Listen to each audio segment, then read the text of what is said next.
Good morning, members. Good morning, honorable members. Morning, see that Chair. the platform seems to be quite Morning, Chair. full. Can we see all the faces, honorable members, if you don't mind? Those who are awake. Morning, Chair. Good morning, Chair.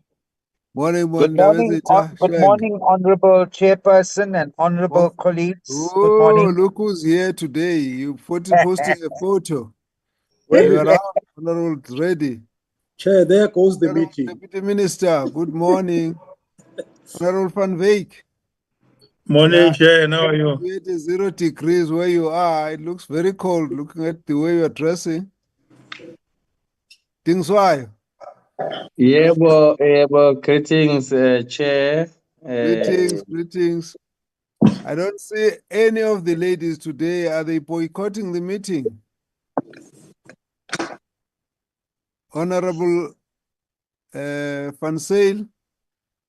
Morning, I'm here. Can't get a hug today. Only I'm the here, photo. Chairperson. Just signal is quite bad. It's a rainy day with us. Yeah, say that again. The signal's quite bad, Chair. We've got a rainy day. All right, we can see your face and then you can disappear after that. We just need to be sure we don't have ghost members here. Honorable Reddy, welcome. I hope that proves I'm not a ghost. Yes, it does prove. It makes Thank a lot you. of difference, eh? Honorable Van Zyl, good I'm morning. here. How are you? I'm good. Yes. How are you? Wonderful. Honorable Labus Kachne, Sompa Masiu, Honorable Direko, are you around? Honorable Ndamase, how are you? I'm fine, Chair, and you? Fine, looks like I says Lali in Bonakali. Of course, Chair, sorry. Yeah, sito zintawa zasengeli. Recording in progress. Honorable Labus Kachne, are you around? Honorable Direko, I can see your name, but not your face.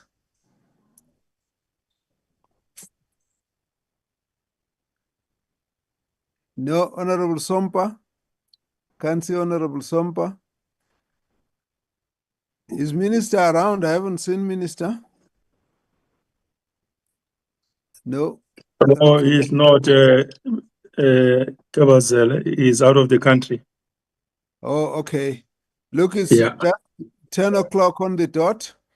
May I therefore declare this meeting open and invite all members who are able to keep their videos on that you are welcome to do so. But if you can't, you can take your video off. I just want to wish you a very happy day after our Easter weekend. I hope you had a lovely Easter weekend. You were able to have a rest, and those of you who are Christian would have gone for spiritually uplifting sessions, and that we're all back and ready for our work, having recharged over the weekend. And we really hope that every one of us have had a safe and and a peaceful weekend.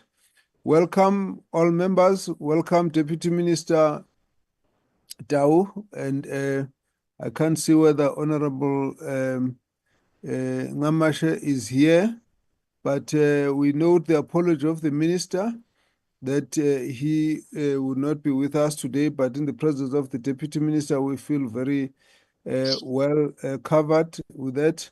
Liachiga, I can see you now. Liachiga, Honorable Deputy Minister for Kokta, you're welcome. Honorable Reddy, Honorable Shirin, let's first take the apologies. I'll come to you, Honorable Reddy. Any specific apologies, Honorable to Shirin? And let's put the agenda up and not the slides yet. Good morning, Chairperson. Good morning, members. Chair, Morning. we don't have any apologies except for the one from the Minister, and we do form a quorum in the meeting. Thank you very much. Thank you very much, Honorable Vice Van Reddy. Thank you, Honorable Chairperson. I do not want to delay the meeting unnecessarily, but I think I need to make the point. Firstly, I want to thank the Deputy Minister for always being in attendance in our meetings. The apology of the Minister should not be accepted by the committee because he has not provided us with reasons why he is going overseas. What business does he have to, as Cooperative Minister, going overseas? What is the purpose of this visit? It's an official visit paid for by this department, and I think we need such information. I have raised the issue of the non-attendance of the minister at our committee meetings in the parliament, and I wish to raise my serious reservation about the minister's non-availability to attend a critical meeting such as today's, Chairperson. Thank you very much, Honorable Reddy. Honorable Buthelezi Nkosi. Good morning, Chair. Good morning, esteemed colleagues. Chair, I was just trying to make sure that because I wasn't recognized that I am here and I'm not a ghost.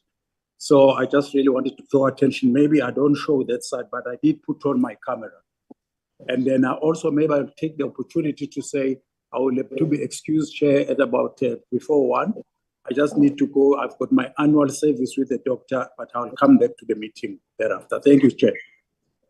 Honorable Nkosi Buthelezi, my apologies. You are the first one to be acknowledged by me. Oh, sorry, Chair. Again, I don't know what happened. You are the first one to show your face, and I acknowledge you. But let me acknowledge you officially, Honorable Buthelezi Nkosi. Welcome, and I can confirm that you are real.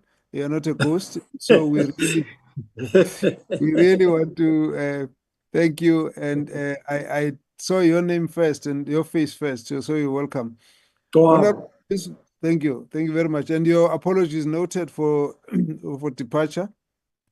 And I must say that those appointments about your health are very important. You must always make sure that that you attend to them.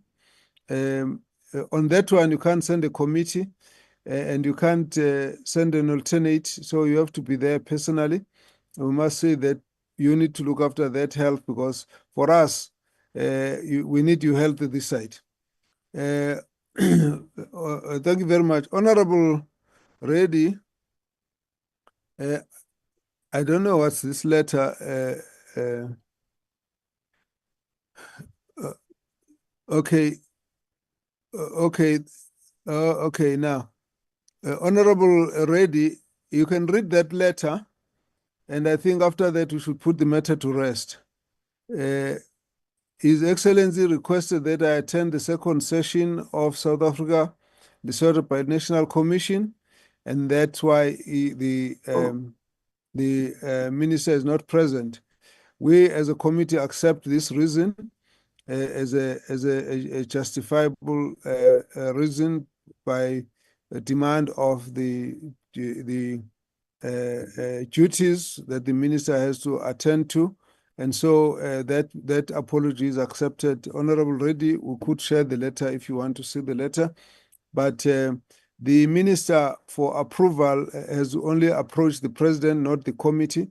I think it's just a matter of a proper understanding. All we need to know is where the minister is. If the minister is somewhere else, we know that there's a lot of competing responsibilities. So I think we will just note that apology as tabled. So the letter is accepted, the apology is accepted, the explanation is accepted. Thank you very much. Now, can I have a mover for adoption of the agenda? Sorry, Chair, there's a note on the chat. If someone could be reading the chat for you, which says, let's observe a moment's silence for the passing away of the Pope and any other persons that may have passed away tragically. My apologies. We should have started with that. I think we got a bit excited meeting everyone else after the long session, after the long weekend. We didn't actually have the usual a moment of silence and silent prayer and meditation. May I request that we do that at this point? And then, of course, in our thoughts, we should have those who have departed, and that would include Pope Francis, who has passed, and all the relatives and other members of society who would have passed. A moment of silent prayer and meditation. Thank you.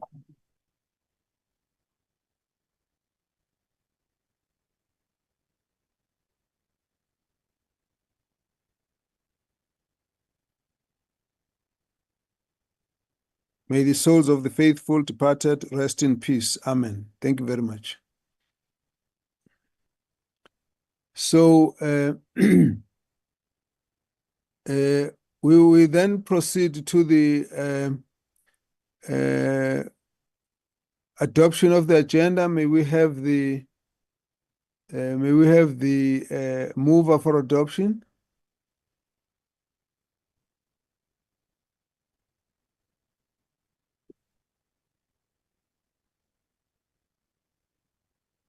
Unless members want us to dismiss this meeting, we need this agenda adopted formally. I move for the adoption, Chair. Thank you very much, Honorable Taibosh. Welcome. Thank you. You have a seconder? Seconded, Chair.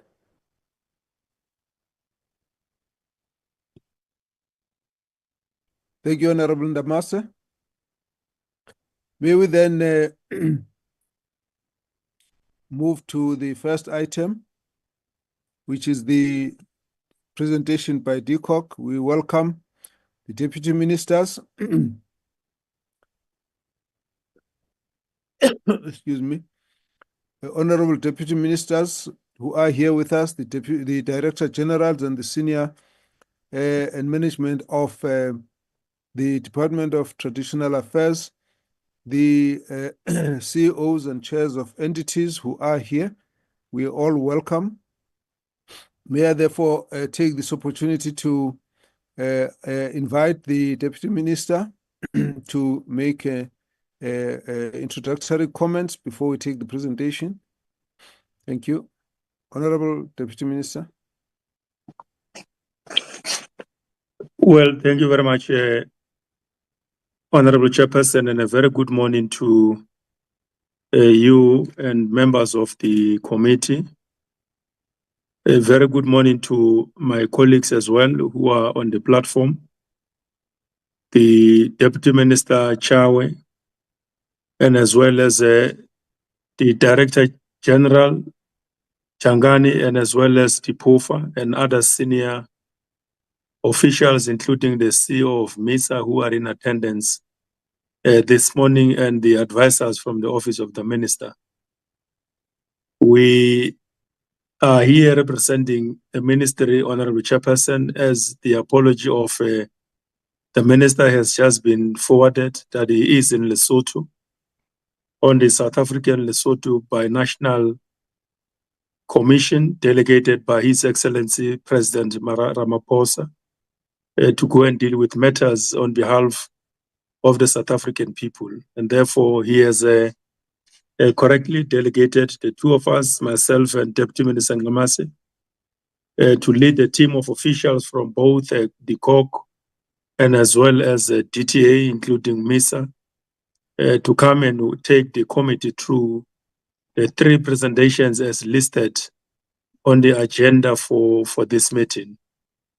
We are more than very ready, Honorable Chairperson, to brief the committee and probably take discussions throughout the better part of the day based on our presentations and based on your assessment and the inputs that are going to be made out of these three presentations. And therefore, without any waste of time, mindful that we have a very long day today, through your permission, I think you could be able to allow the Director General, Mr. Changane of DCoG, to be the one to take the committee through the departmental program of action, including the annual performance plan and the budgets related matters there too. Through your permission, Chair, I think that's what I wanted to say, just as a brief remarks, acknowledging and accepting the opportunity given to us by the committee to come and appear once more before this committee as the systems of accountability sharpens for us to be able to take responsibility on very serious matters of our system. Thank you very much, Chair. Through your permission, you could allow DG Changana to take us through the first report. Thank you very much, Honorable the Deputy Minister. The DG, Honorable DG, please come through. Good morning, Honorable Chairperson. I hope I'm audible. You are audible. Proceed. Thank you very much, Chair. And good morning to honorable members of the committee. Good morning to colleagues who are here, members of the media who are here as well. Can I ask Mr. Mateza to share the presentation? Nala, please assist us with the presentation.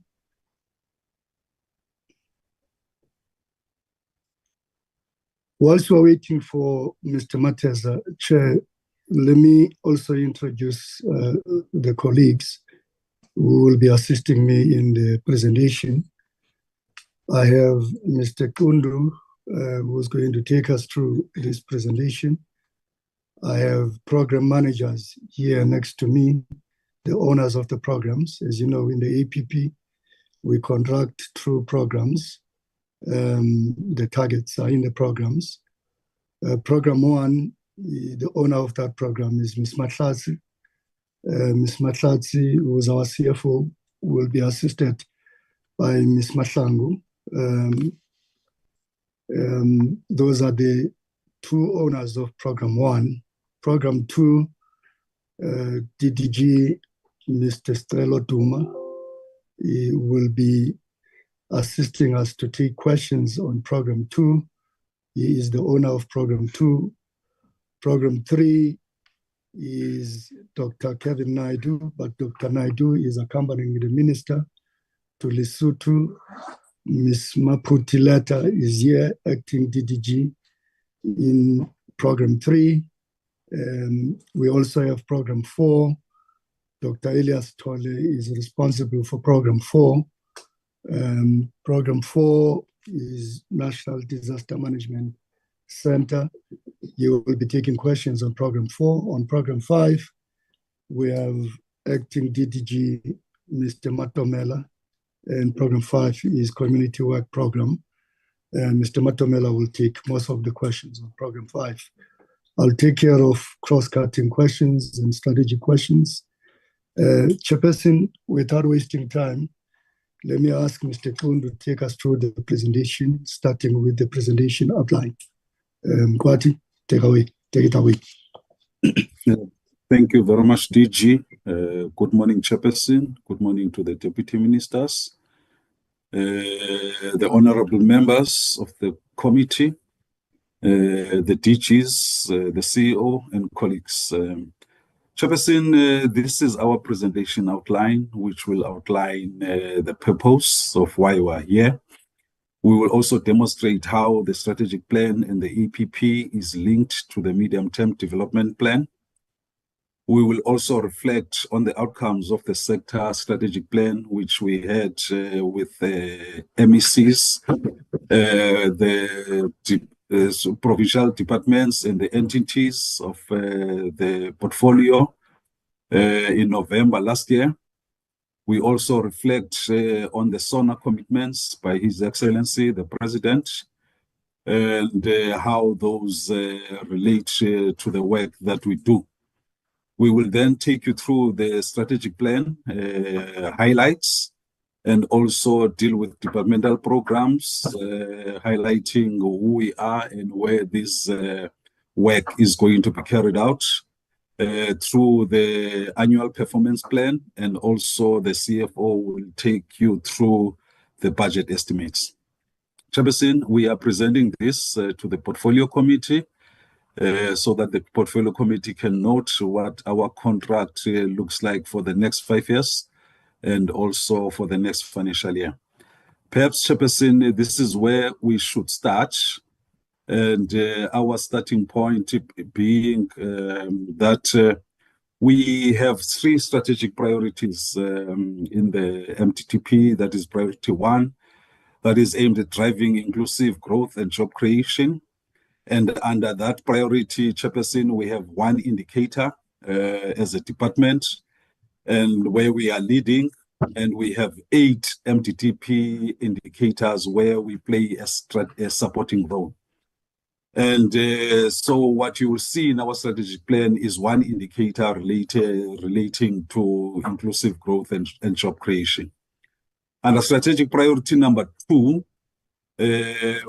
looking at reducing poverty and tackling the high cost of living, we have 1 MTTP indicator there that relates to indigent policies. And we also have 1 MTTP indicator that talks to our support that we'll be providing through that indicator, Chairperson. And as a result, we have 1 indicator that relates to that in our strategic plan. Under strategic priority number 3, which is building a capable, ethical, and developmental state, we have 10 MTTP indicators where we play a leading role. And we have 13 where we are supporting. And in our strategic plan, we have 12. And honorable members will ask perhaps why the disjuncture. There, Chairperson, in the strategic plan, we included an indicator on the attainment of unqualified audit opinion.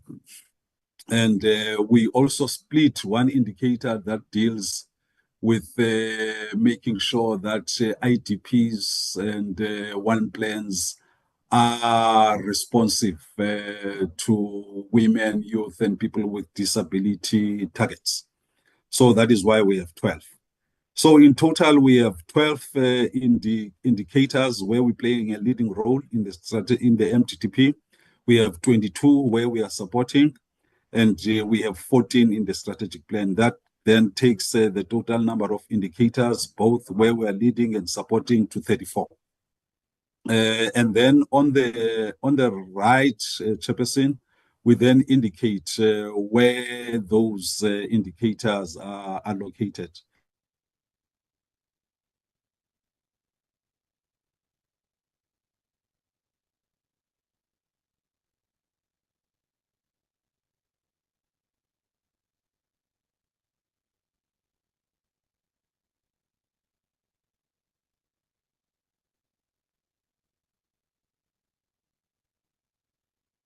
Honorable members, Am I the one who's lost? Am I the one who's lost, or some? Yeah, we've also lost him, We Chair. also did. Oh, I see. DG, you know you're always on standby to come in on default. Can you hear me now, Chairperson? Okay, you are back. Please proceed.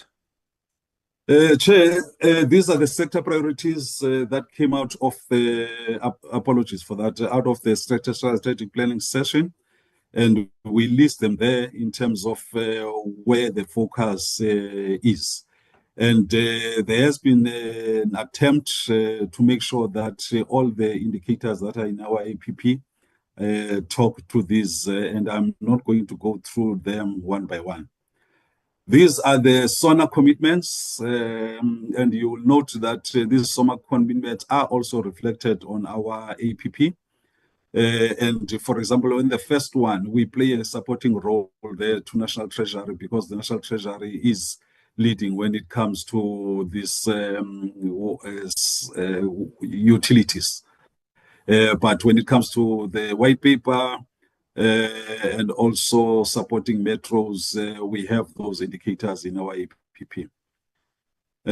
Chair, this is the strategic plan of the department, and there we now look at which indicator, for example, in our APP talks to this. So there's 14 of them. And we seek to direct any readers of our documents to be able to see the linkages between the strategic plan and the APP. So all those indicators, Chairperson, that are in the strategic plan find expression on the APP of the department. And again, I might want to add that indicator that talks to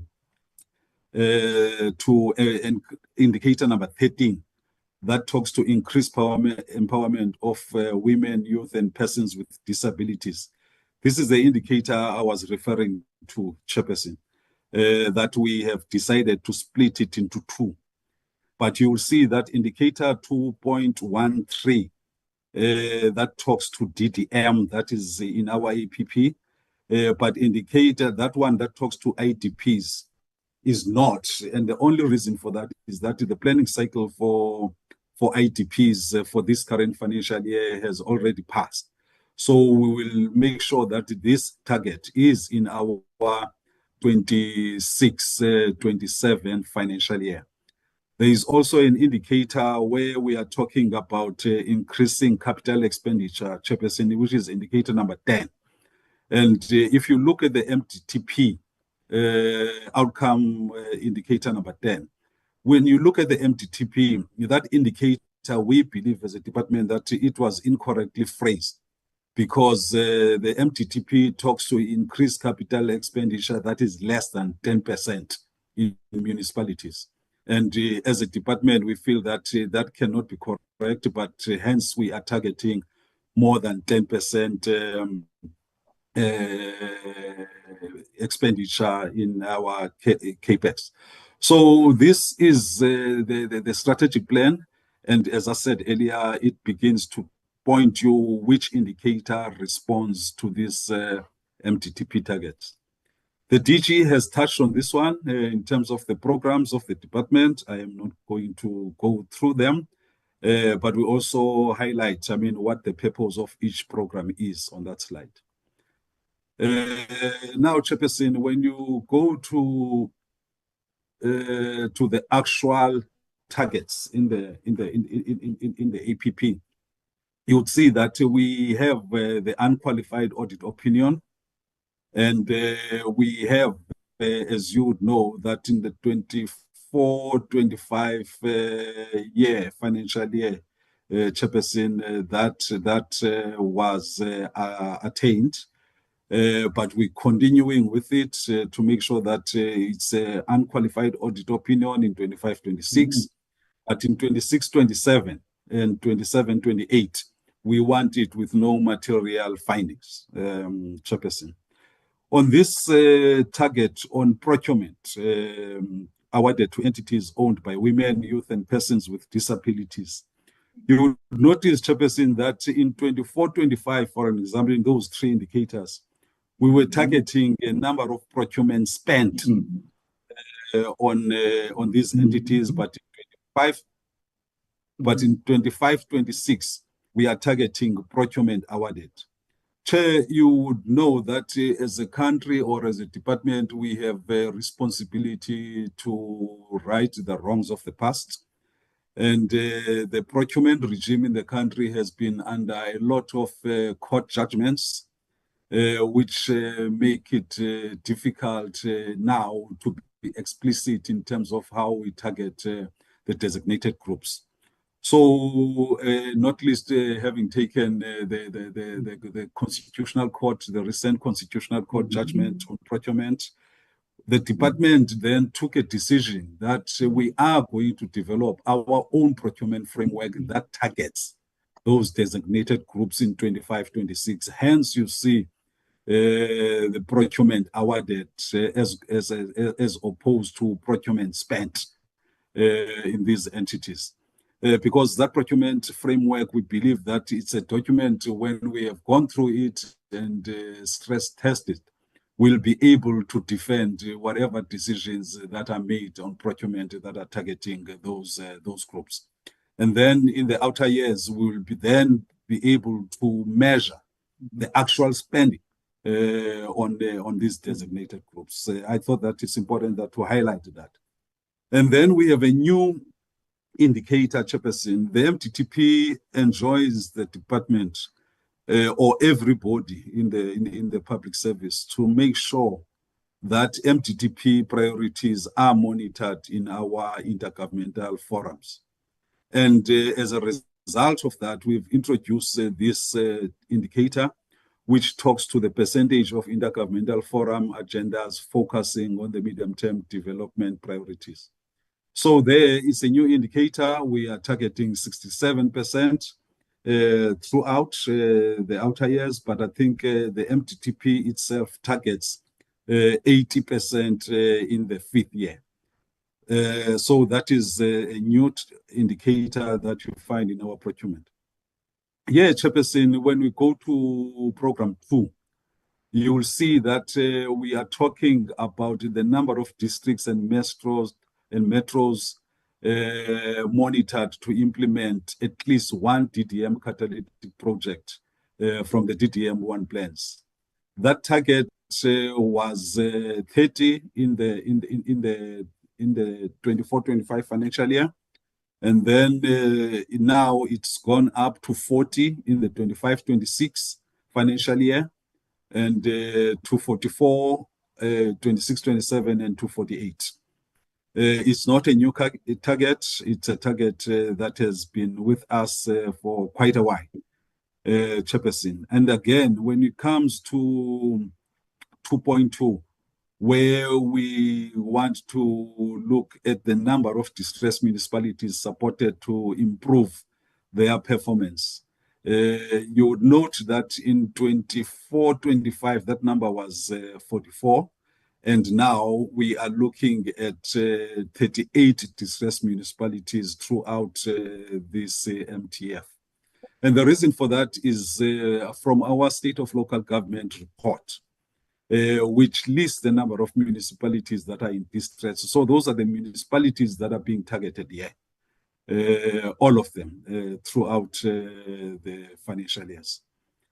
2.3 relates to the percentage of MIG receiving municipalities spending at least 60% of 25-26 MIG allocations. Again, you will note that the target for 24-25 for that was 75%. We have increased it for this current financial year to 80. It's going up to 83% in 26-27 and to 86% in the outer year. Again, we have targets that looks at the percentage of priority water service authorities, municipalities that are receiving MIG, spending at least 10% of MIG allocations on water services, infrastructure repairs, and refurbishments. That number was 50% in 24-25. We've increased it to 60% in the 25-26 financial year, 65% in 26-27, and to 70% in 27-28 financial year. And the intention here is to provide that targeted focus and support to these water services authority municipalities, priority municipalities receiving MIG, to deal with the refurbishments in infrastructure and also the repairs. The same when you go to 2.5, Chairperson, we're talking about converted MIG funding. Converted MIG funding, it means the conversion to 6B, which we have already undertaken in Unutukela and Umfuleni municipality in the past financial year. And what we are now looking at in 25-26 financial year is to make sure that of all these municipalities that are being have been identified for that Schedule 6B, at least 25% of that funding is spent by the 25-26 financial year, and then it goes up to 50 and to 75% in the 27-28 financial year. Again, there are targets that are targeting strictly, your blue drop, no drop, and green drop, and that is 2.6, 2.7, and 2.8. Chairperson, and there might be questions here in terms of the drop in the numbers, Chair. If you look at the 24-25 financial year, all those municipalities supported were 22 priority municipalities. And Chairperson, we have learned lessons and we have realized that it is really, we have beaten more than we can chew in terms of these targets. And we then trying to make sure that at least our focus is on 5 of these, at least make sure that when we do and we provide that support, is dedicated support and that can be tailor-made to these municipalities and also extended to others once we achieve these targets, and also taking into account the lessons learned during the process. Chair, if I am going to go to the next slide, which is 2.9, where we are targeting the number of priority municipalities with determined cost of supply and NESA application. Chairperson, the number for this past financial year was 6 of those municipalities, but now in 25-26 and the outer years, we are increasing that number from 12 to 15 and then to 20. And Chair, this cost of supply is basically what municipalities is the transportation of electricity, if I can put it simply. And municipalities are required to have these cost of supply so that they can be able to generate revenue in the process. And most municipalities, I mean, with what is happening now or what has been happening around load shedding, people moving off the grid and all that, you know, it makes it very important that municipalities begin to play in this space so that they can generate revenue. On 2.10, we're talking the number of districts and metros supported to review one plans according to the regulations and guidelines. This is a new target. We are looking at 30 in 25-26, increasing that to 35 municipality districts and metros, and to 40 in the outer year. And if you look, for example, now at the MTTP, we have a specific indicator that deals with the improving performance in our metropolitan municipalities. Honorable members will know that this is a new indicator, and we have been providing support to eThekwini. And recently, the Johannesburg Metro is also has joined, and the department and its partners with the presidency have a dedicated presidential working groups in those 2 municipalities, in those 2 metros. And that is what we are targeting in this current financial year. And we're hoping that by 26-27, we'll be able to add 1 or 2 other metros. And in the outer year, we have 4 metros. We know that, again, the president visited,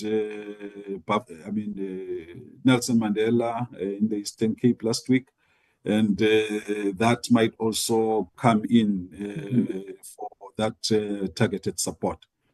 This indicator 212 talks to the percentage of rural municipalities that do not meet the distance to service delivery point standard reduced. This is a new indicator from the MTTP.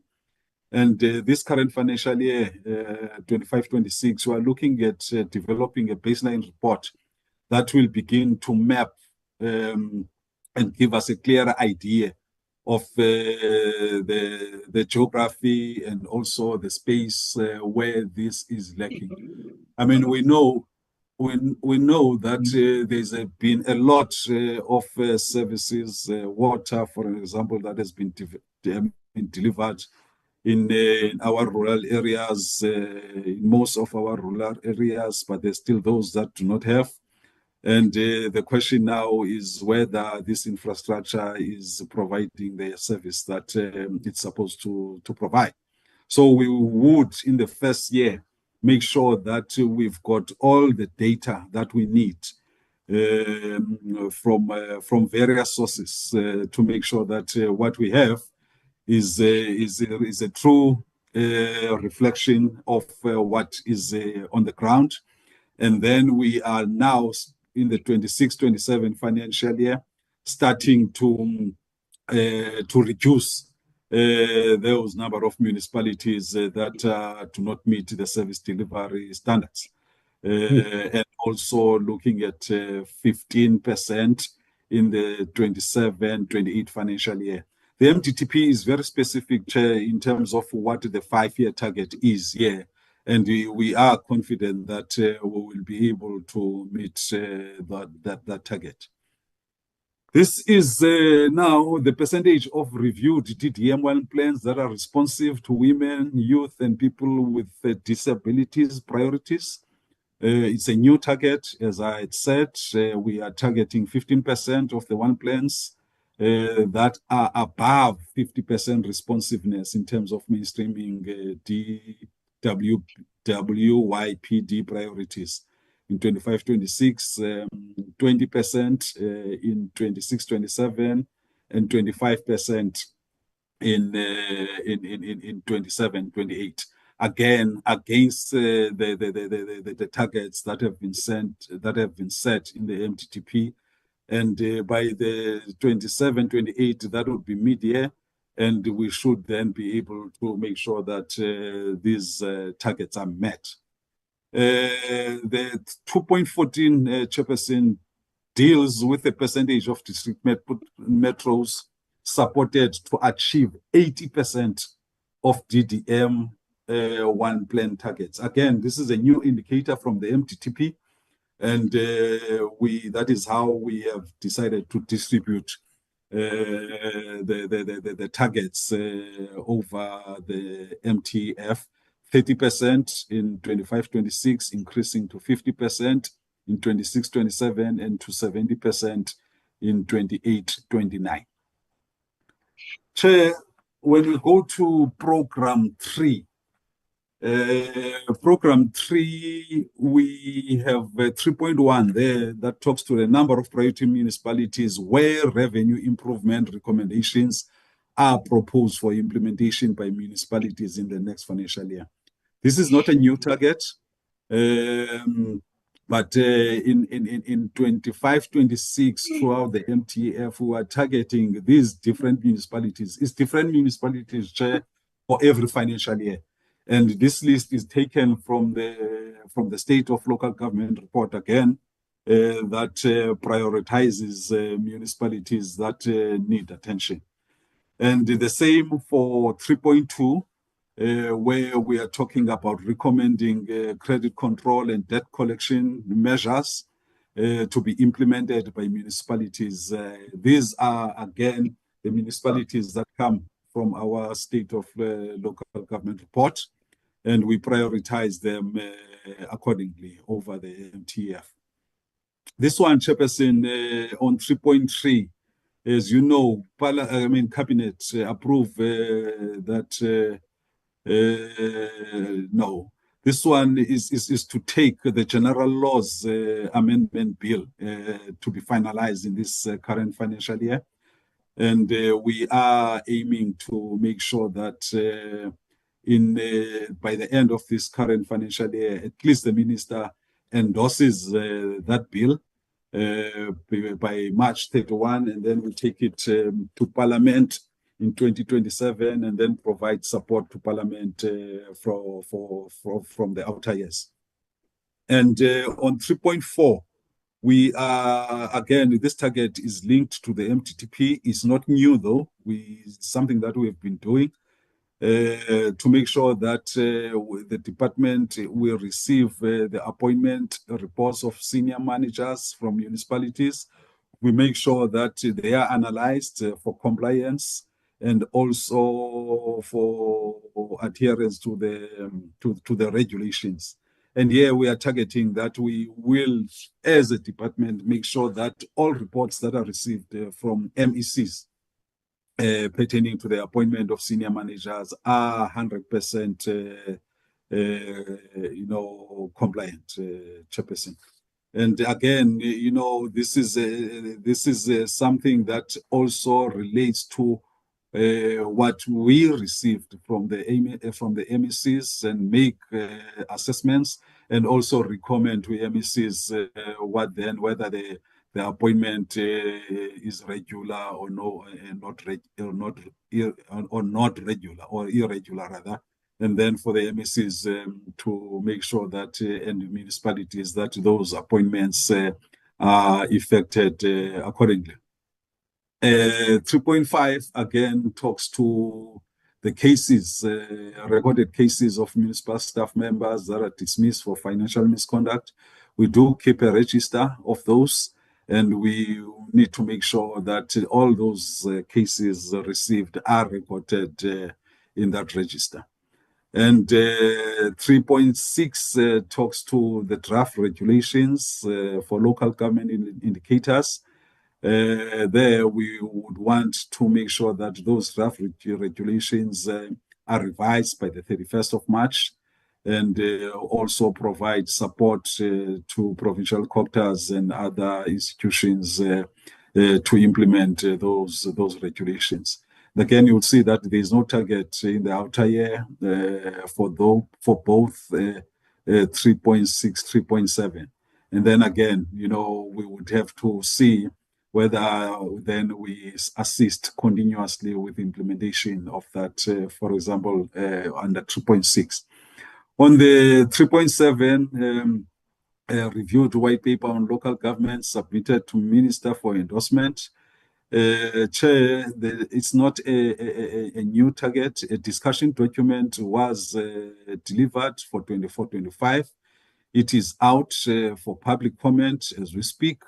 And what we are aiming to do there in 25-26 is to make sure that at least by end of March, you know, that document is endorsed by Minister. And then 26, 27, taking all the recommendations, then they are included in the document itself. And then we would then have a white paper or reviewed white paper on local government afterwards. On indicator 3.8, we're talking about the number of SDIs that are assessed for recommendations relating to spatial planning and land use management. It's not a new indicator, this one, Chairperson, but we are upscaling the assessments. As you can see, in 24-25, we were sitting at 50 of our targets, and in 25-26, we're increasing it to 70.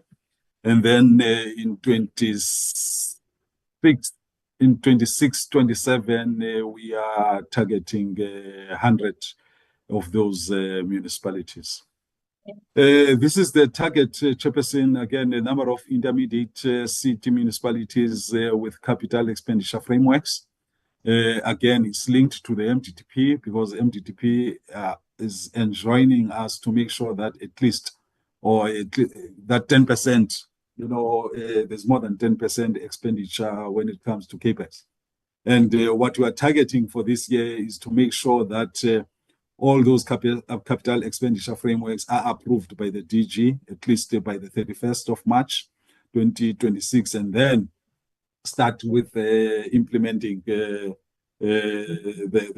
more than 10% CAPEX expenditure in 15 municipalities, going to 24 in 27, 28.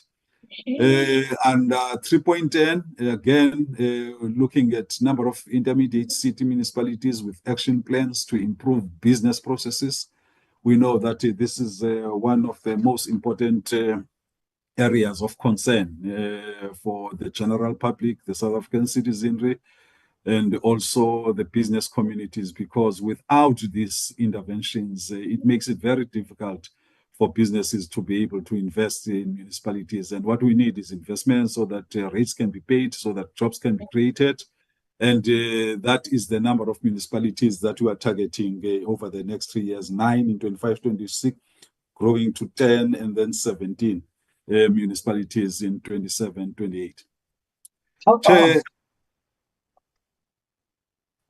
we looking at 3.11. It's the same principle, Chairperson, that we are looking at a number of cities with plans for redesign and refurbishment into smart cities. That number is 3 municipalities it's 9 municipalities over the 3 years, but 3 in each and every financial year. And when you go to 3.12, Chairperson, is the number of priority municipalities supported with the implementation of short-term financial management pillar recovery plans. That number, it has grown from 4 in 24-25 and it goes to 6 municipalities in 25-26 again and up until the outer year. And the year, Chairperson, it's the work again that is aimed at assisting municipalities to make sure that the work that is being done with National Treasury is actually achieved, so that municipalities can be in a better position to discharge their responsibilities when it comes to financial management. And these recovery plans are your financial recovery plans that are drawn up by National Treasury. What we do is to make sure that municipalities are assisted to meet those and interventions and support provided so that they are able to discharge their responsibilities. Chair, when you go to 3.13, the number of priority municipalities supported with the implementation of budget funding plans, again, it's the same principle, Chairperson. We're trying to make sure that municipalities are supported, and we've done a lot of work, Chairperson, when in the past financial year, and making sure that these targets are met, and the team has been on the ground making sure that these municipalities are supported, and again on making sure that the implementation of the post-audit action plans are done. We go and zoom into municipalities to make sure that all the support that is needed for us to be able, or for municipalities to be able to implement this, is there. And that is the kind of hands-on support that we are providing. Same as with 315 around the ESCOM debt relief action plans. We go in, we help, and we identify these priority municipalities that need the most help. And that is the kind of support, again, that we provide as a department, with the help of the partners, and also through the results management office. 3.6% deals with a number of municipalities that have developed credible municipal indigent policies. This is a new target, Chair. As I said, this target is on the MDTP, and it falls under strategic priority number 2. And what we want to do in this current financial year is to make sure that there is a development of this assessment, Chairperson, which I'm sure we are going to be consulting with everybody involved, so that when we implement in 26-27, there is agreement and across the sector of what is contained or should be contained in a credible municipal indigent policy. That is to target, the vulnerable people who are at the lower end, so that they can benefit from municipal services, Chairperson. 3.17 talks to a number of municipalities supported to reduce the skills gap. And again, this is a new indicator, Chairperson, from the MDTP, and we are targeting 3 this current financial year, growing that number to 6 in the next 2 financial years. Program 4 deals with the National Disaster Management Center, Chairperson. Not much has changed under this target or under this program in terms of the indicators. We are targeting 8 organs of state that are going to be supported to implement this disaster funding arrangement. In terms of the Disaster Management Act, growing that number to 10 in 26-27 and keeping it at 10 in the outer year. Chair, the 4.2 as well, we are looking at number of municipalities that have implemented disaster risk reduction strategies. That number remains constant over the next from this year, financial year, to the next years. And I must add that these are not the same number of municipalities. It's the same number of municipalities, but not the same municipalities, Chairperson. So that work will continue under Disaster Management Center.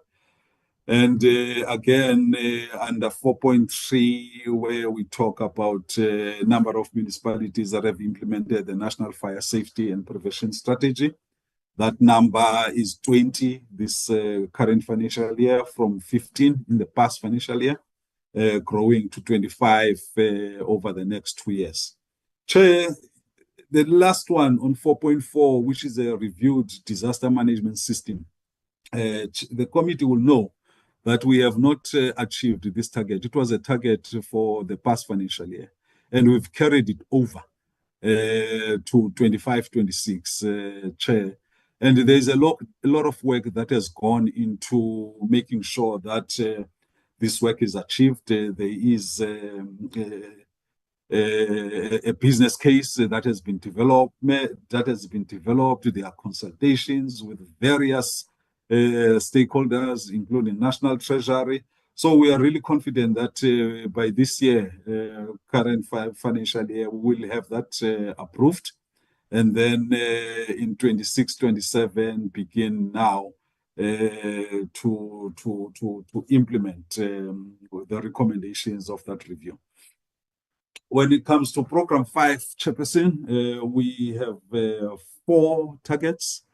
Again, the committee will know the kind of discussions that the department has been having with the committee around this program, following the budget cuts that we have experienced as government as a whole. And now we are targeting 200,000 participants for this current financial year, and that is actually throughout the MTEF.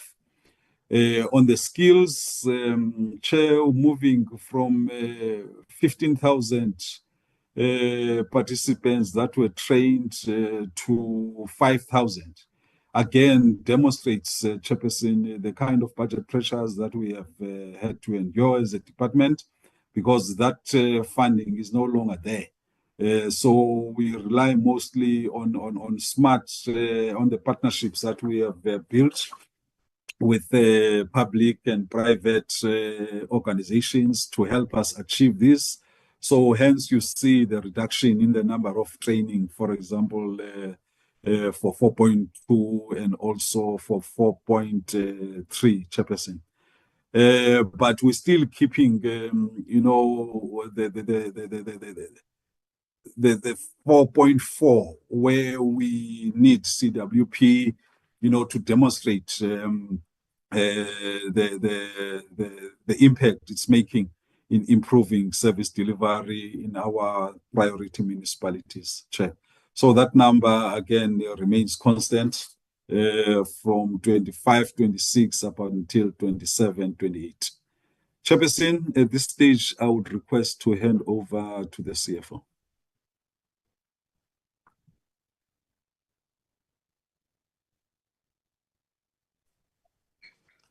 Thank you very much, Mr. Kondo. Good morning, Honorable Chairperson, Honorable Members, Honorable Deputy Ministers, Accounting Officers, and colleagues.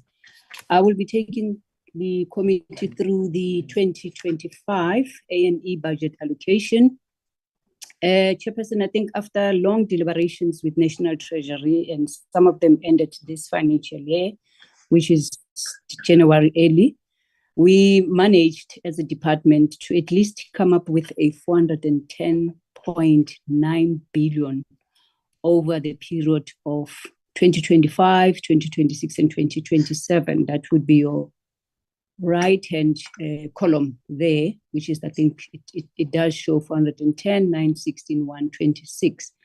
We have broken it down, Chairperson, for the better view of the committee in line with our programs and economic classification. The Chairperson and the committee would notice that the large part of our budget goes to the local government equitable share, which I think is taking 332 billion over the MTEF period, and then followed by the MIG at 56.9. And then we go further and show the committee that one biggest part of our budget goes to our community works program at 10.3 billion at the most. But when we look at the entire budget of the organization, it is served by only 12.9 billion, which forms part of the support under the economic classification current payments, where you would have compensation of employees at 1.4 billion and our goods and services at 11.5. And this takes us to indicate to the chair that with all the programs that we have, 5, we have also split in terms of the administration, which I think it leads to an operational budget of 3.1 billion. And technically, then we would have everything as said in terms of transfers and subsidies, which is going to our municipalities as well as our agencies in line with the framework and the division of revenue bill. So there you would actually have a 397.5 billion in the form of transfers as well as subsidies to our entities as well as our municipalities. And then the outer part does show the graph that suggests to say that how much of the budget that we have, and the bigger part of it goes to the PGA at 81%. And then I think it flows downwards to the level of 3% and the ELGOS receiving, which is the local government operational support, receiving 15% of the allocation. Next slide. I think we were mindful, even when we were deliberating with National Treasury, that the country is minimal in terms of the growth, the economic growth. So we do acknowledge the fact that we are living in a constrained fiscal environment, Chairperson, with the GDP growing at 1.8, which I think we emphasize and we acknowledge that it was insufficient to curb the poverty, and it's still insufficient to curb the poverty and inequality. And then there's also an element of the downward tax revenue revisions that have been made that necessitated the fiscal consolidation and reprioritization across the government. However, as indicated earlier on, we have managed to secure a baseline of 410 with a 96.7% earmarking for those intergovernmental transfers and support to entities. And I think the table below does show all those MTEF allocations as split. But we are also looking at achieving more for less by advocating a shift from expenditure volume to expenditure effectiveness as well as allocative efficiencies. We are also indicating that more funds will be channeled towards institutional reforms, the regulatory compliance and infrastructure development in our municipalities. Our key allocations also in line with those reforms looks at the converted MIG 6B from direct to indirect grant, and we have an allocation of 493.8 million, which is intended to support 21 distressed municipalities, and it will be done through our MISA. And we have the shift as well from the IUDG, where we are focusing 244.7 million to Alfred Duma Municipality for the alignment with the spatial planning there. And we're looking at the MISG, which we've also converted it to be a earmarked fund under the goods and services, and it will be managed by the department, contrary to it being transferred to the municipalities as it was done in the previous year. And this obviously is meant to support DDM and other municipal systems that are strengthening. And then, Chair, we have also secured 709 million earmarked for the post-flood rehabilitation in KZN, in Eastern Cape, as well as in Mpumalanga, which is within the Municipal Disaster Recovery Grant. Next slide.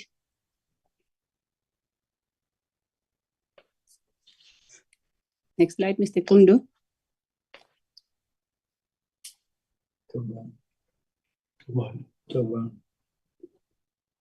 It's disappeared. I think it has disappeared. Chairperson, It's coming back. apologies for that. That would be like slide 27. Thank you very much.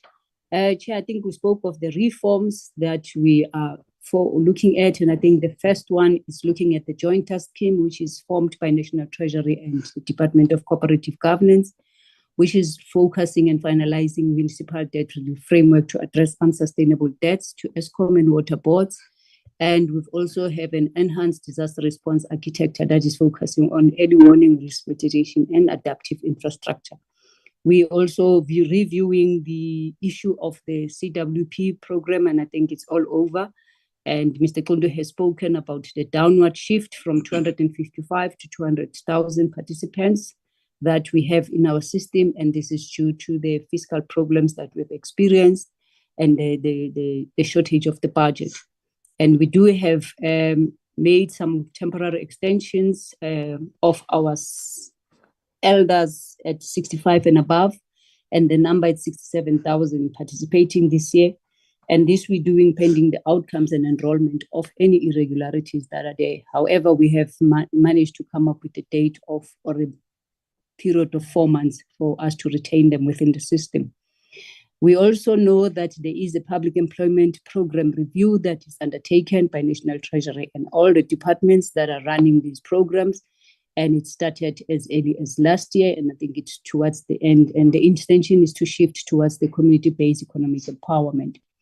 We also looking forward to commit the MSIG by prioritizing these reforms that includes your district development model, the National Strategic Hub, as well as the municipal support systems improvement plans. And I think this would be done through this earmarked grant that we have in-house, as indicated earlier, that is within our goods and services and without compromising the compliance to fiscal regulations. I think the next slide is asking us to recommend to the Portfolio Committee of Cooperative Governments and Traditional Affairs to note the strategic plan as well as the annual performance plans of the department. Thank you very much, Honorable Chair. Back to DG. Thank you very much, Honorable Chair, and that is our submission. Recording stopped. We will hand over to the Deputy Minister at this stage. Thank you very much.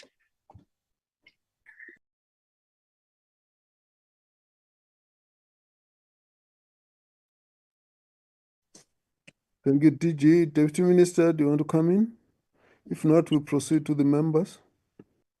Yeah, no, I think with your permission, Chair, that is the first presentation. Probably we will take discussions, questions as you guide the meeting throughout the proceedings. And thank you very much, Honorable Chairperson. Thank you very much, Honorable Deputy Minister. And thanks to DG and the officials for your submission. Let me allow the members to show those who would wish to make comments or ask questions so that we can start the discussion. Honorable Mteto, I see your hand is up. Chair, I don't know where to raise my hand. I'm using a cell phone. Please note me, my chair. I note your hand. You'll come in after Honorable Mteto. So Honorable Mteto. Can I come in? Please proceed, Okay. Yes. Okay.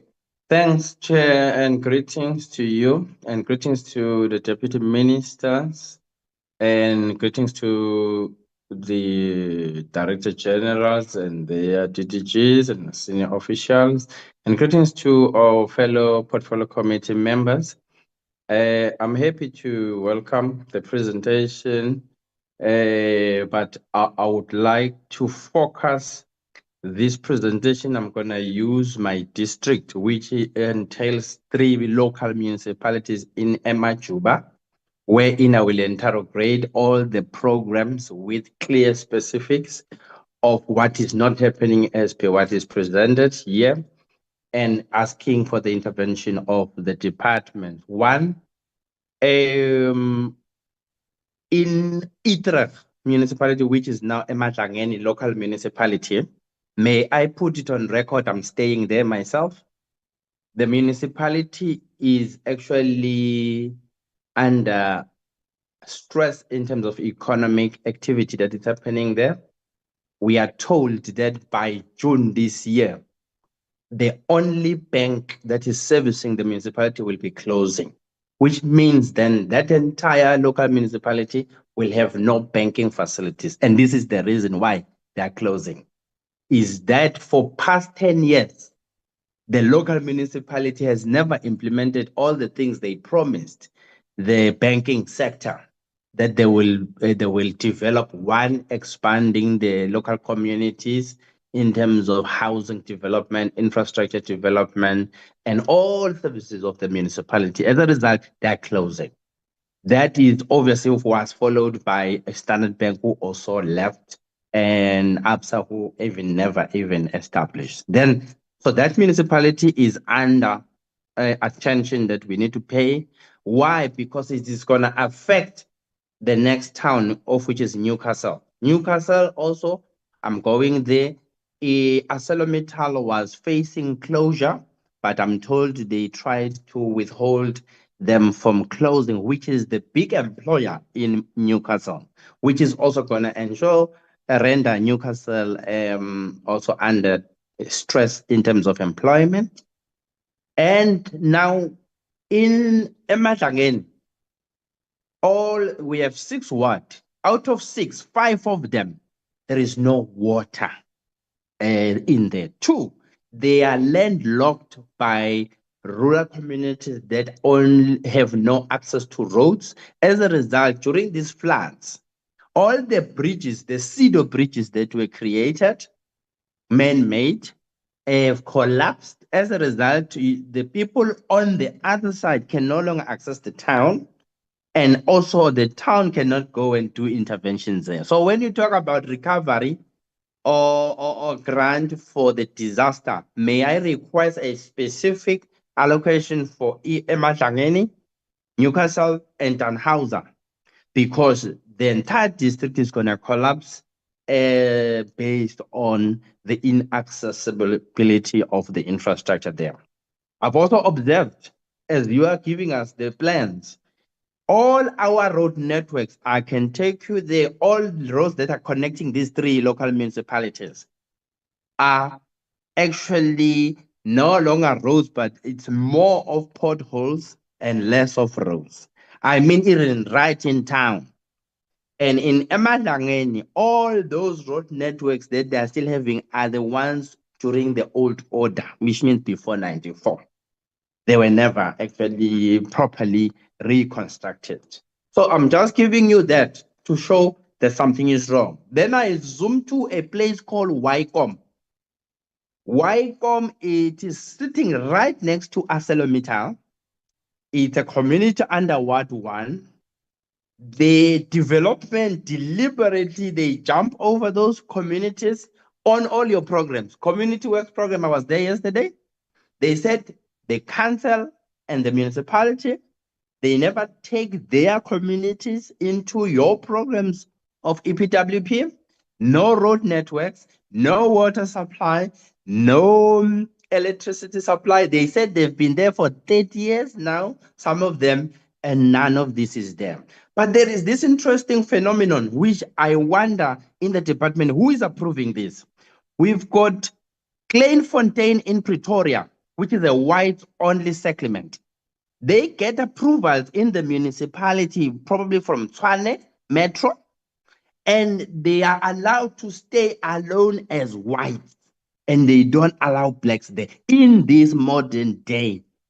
This is the same as Orania. So now this is the interesting part, because this department encompasses traditional leaders and municipalities. These white settlements are suppressing land claims of Amakosi that are supposed to be granted their land in that area, but the municipality gets approval for whites only to continue to that. Same applies in Orania. We've got King Holele Nototo, who are supposed to be given Orania, but they're not being given. And this department is saying nothing about that injustice, but we're seeing mushrooming of white settlements only, which get serviced and they get packaged according to private property and close corporations, and they reside there alone. And then in the spirit of nation building, I see some of our fellow whites moving backwards where they want to stay alone, but unfortunately they're staying in areas where there are claims, and especially in the area of Pretoria, which we are going there as a Makosi, seeking our land, especially Kleinfontein. And I wonder how this department is going to respond on that. And then in Newcastle, to be specific, the new building of the municipality is owned by Mr. Oosthuizen. He's a white man. And Blue Ridge Development there, these are people who control the municipality.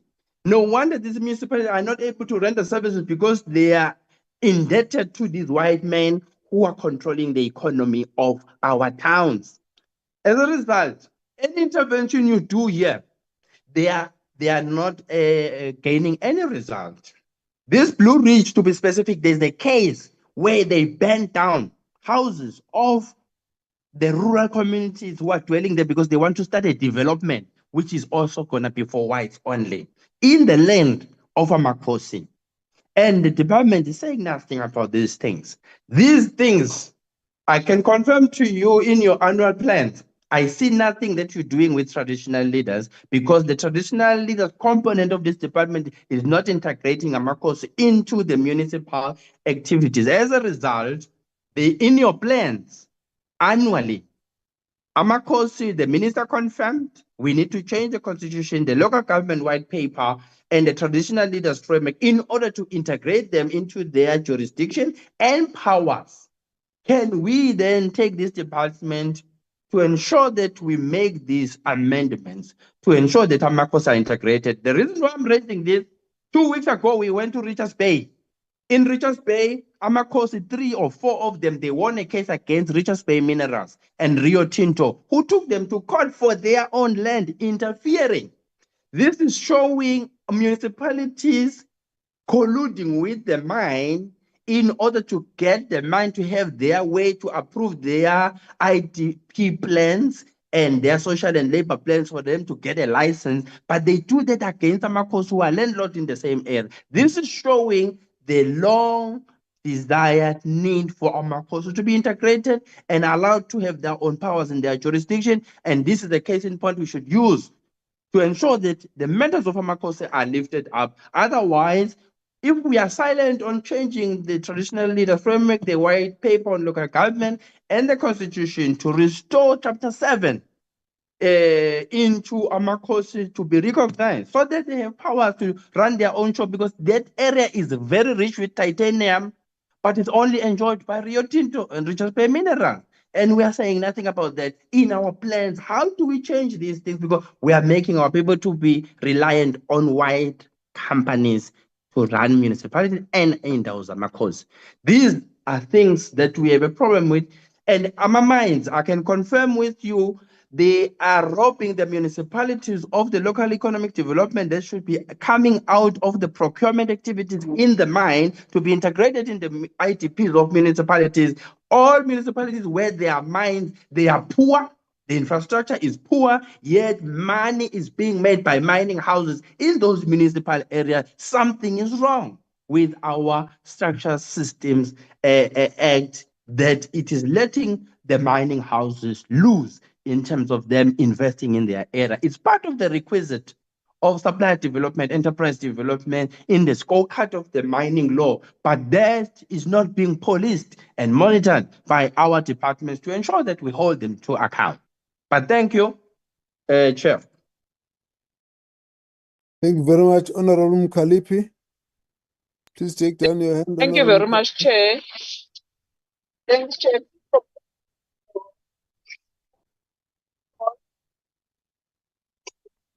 Portfolio committee were not invited on the president of the department. I just want to find out, Chair, because the tradition of the president with the department, all members of the portfolio committee are being invited to have a plan together. So now we are going to engage with the presentation that was also part and parcel of the president instead of asking a way forward if we were invited. So I just want to find out from the DG what happened, because it makes things easier if the members of the portfolio committee come and be with the department with the president. So looking at how just they hold on. structure the whole Hold plan. on, Honorable Mkalipi. You Yes. dropped some of the things we didn't hear, some of it. Where would you have liked to be invited? On the strategic planning of the department, because the presentation is aligned to the strat plan of the department. The strategic planning session of the department should have invited members of parliament. Is that what you're saying? Yes. All right, proceed. Thank you. Thanks, Chair. So the structure of the whole presentation on how to achieve is per the priority, which is very clear. MTDP priority, sector priority, SONA, etc. The SONA commitment that includes a number of issues such as to develop an updated white paper, which the speaker of Mangawong Chair, if you remember very well, I don't know if you were there, was lecturing us about it during the oversight. So, but if you go to the presentation, the presentation does not have much information about it. Only the perspective long period of which the DDG, when I was presenting here, was mentioning that we have submitted, or the department rather, they have submitted to the cabinet. My concern is that there is a slow progress in that regard. But I think that the white paper is also very important. That is going to come with some proposed solutions to what we are faced with. Chair, on priority number one, if I can also be clarified by the department says that under MTDP, priority number one, which stipulates inclusive economic growth and job creation. That's where I need some clarity, because if you go to a slide that talks about fiscal outlook, economy and fiscal outlook under fiscal context and strategic budget, the department on the slide, they also mentioned that in 2025, the METF is shaped by a constrained fiscal environment, with GDP growth projected at 1.8%, which is insufficient to curb poverty and equality. So now, if our priority number one,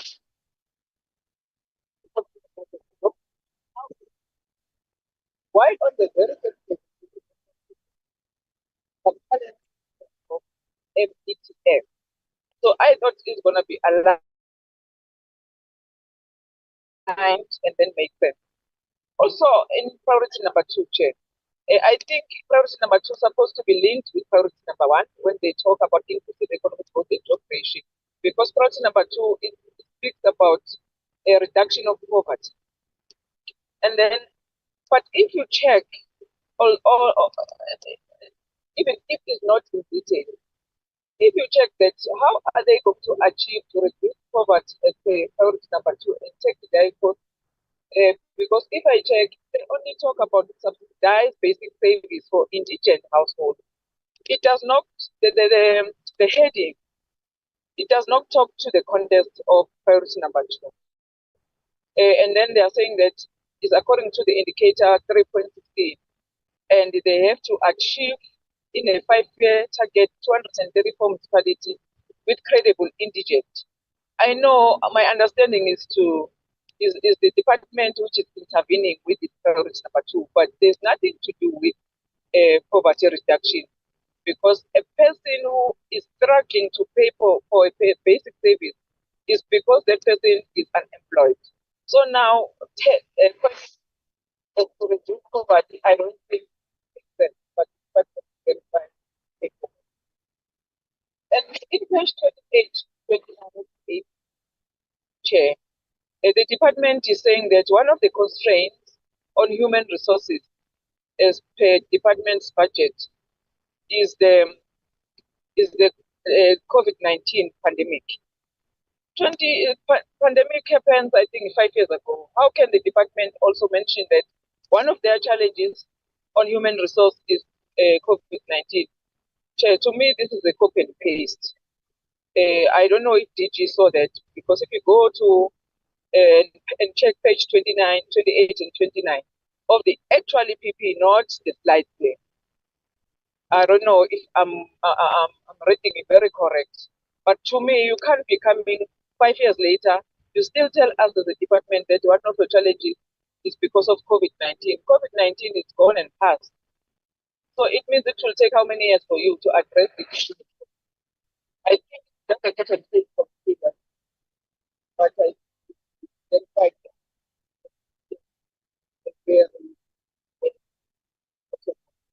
another thing that I think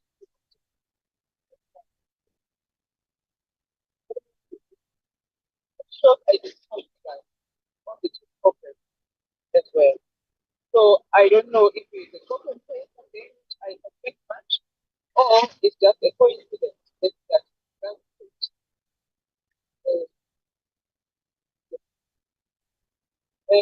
number 3, which is to build a capable digital I ask what, but now there is no much elaboration on the white paper. Hence, the committee is very much interested on the white paper. So where can we get that information on the white paper alone?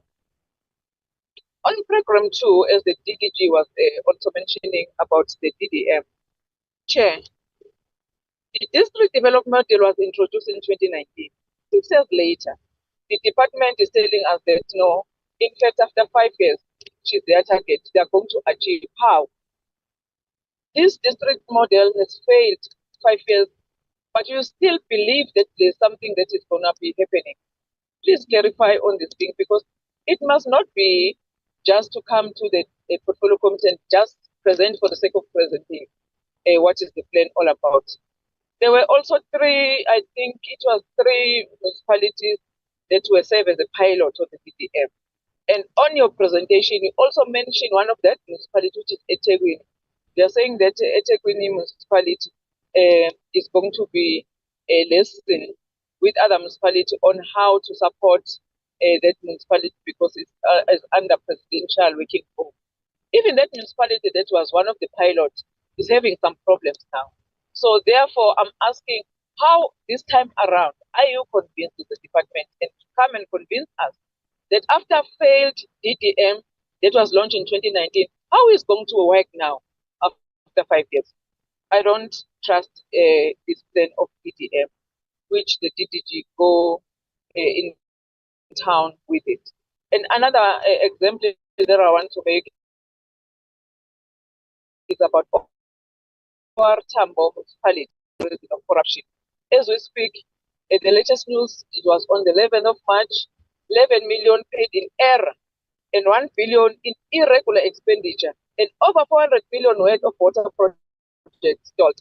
So if that is one of the DDM pilot projects, instead of coming with good news on how one thing is making, that was 25 years ago, this municipality is always about corruption. So can you convince us this time that you are coming in? They know this time around there will be no report of corruption in this municipality.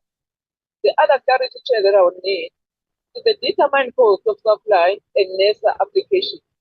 And I think Honorable Mthetho spoke about it. My question is, how is it going to be an achievement? Because we already say it's the determined cost of supply. And people are already having some challenges in terms of electricity, which they don't have any input as public. They just tell that no, your electricity has gone up so much because they have approved it and all other lawmakers have approved it. So now, as intervention as a department and municipality, how is this thing going to help us and the poor people who are already suffering from on the community work program, Chair? Last time I read the issue about this program being used as a political program by municipalities, a case in point. After I raised it in the last meeting, no one has contacted me. No one showed an interest that they want to investigate this matter. So it seems as if what I was saying, I was not lying.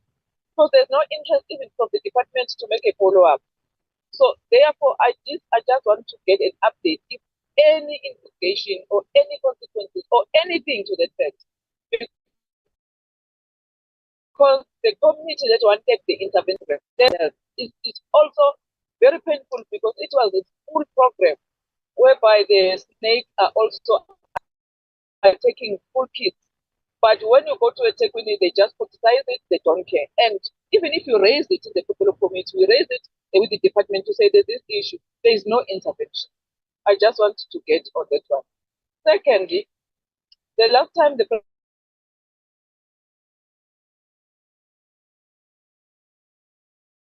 president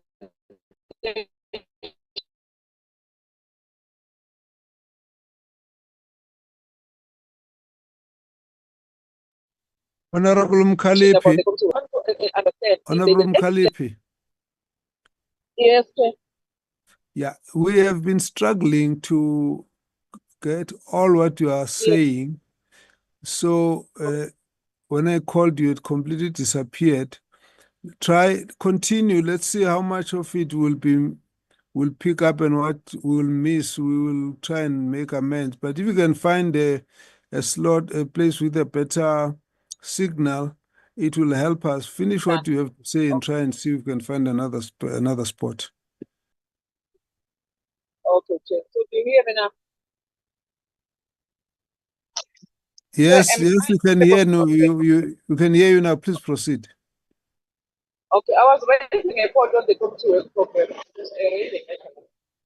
And no one had made a validation about it. So the second thing that I want to know, what is the status of the NGO? Because we raised a serious challenges about the NGOs that were part and parcel of this program. So what is the current status of the NGOs now? And the exit plan of those people who are going to be cut? And state of local government. Can we get an updated report? Because in the APP, the last updated report is per 2023. Local government, the state of local government, it's also play very much interest in this committee. So it's 2025 now. Can the department update us? Under United Cities and Local Government of Africa, Chair, last time we also raised this issue. And I don't even remember anyone coming to the committee and be accountable about the United Cities. So now, according to the APP, it says that there's no transfer over the last 5 years. So can we also be clarified, what is the role of the United Cities? Who is responsible for it? And why there's no transfer for over the last 5 years? What is happening about the cities? On the Municipal Disaster Recovery Grant, Chair, on the PowerPoint, we are not talking about that there's no grant allocation for the next 2 years. This is very much important as well. Now, the country is also being surprised by disasters out of the blue. But if there's no grant allocation for the next 2 years, what does that mean? We always raise issues about the floods and disasters to say, if you go to municipalities, they always say that they don't have money. They give people blankets and also all those things that are not even important to people. So can we be clarified about this thing, Chair? Let me just pause from now, Chair. I don't know if I was audible.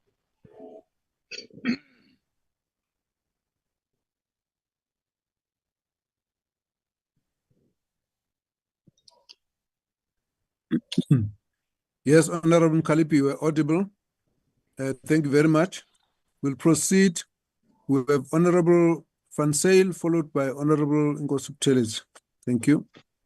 Thank you, Chairperson. Good morning still to the Deputy Ministers, also to the colleagues and the listeners possibly on the streaming channel. Chairperson, I will cluster my questions per program. I think that'll make it easier for the DG's office to capture.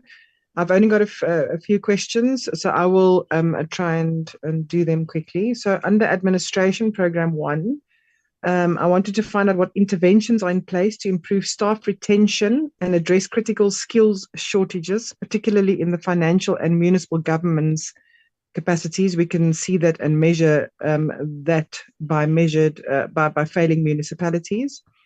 Then under Program 2, which is obviously the local government operations and support, which is our main program for for DCoG. Which specific lessons from the Presidential eThekwini Working Group are being replicated nationally, and how will success be measured? Could a list of these successes be given to us from this initiative? Because as we know, eThekwini is broken and in complete crisis. Then secondly, how does the department plan to review and reform the funding model for municipalities without viable revenue bases? As we know, most municipalities cannot sustain budgets. Many are unfunded. Their revenue base isn't big enough. There's a lot of indigent, people that doesn't have employment. How are municipal capacity building programs tailored for distressed versus stable municipalities? We need to obviously offer support to both ends. Then what concrete support is being provided to municipalities that are financially distressed, and how will the department ensure this support leads to improved service delivery outcomes? Because we know we have, I think the last list was around 60, and we can't really measure any improvement in these municipalities. If the department could help with that.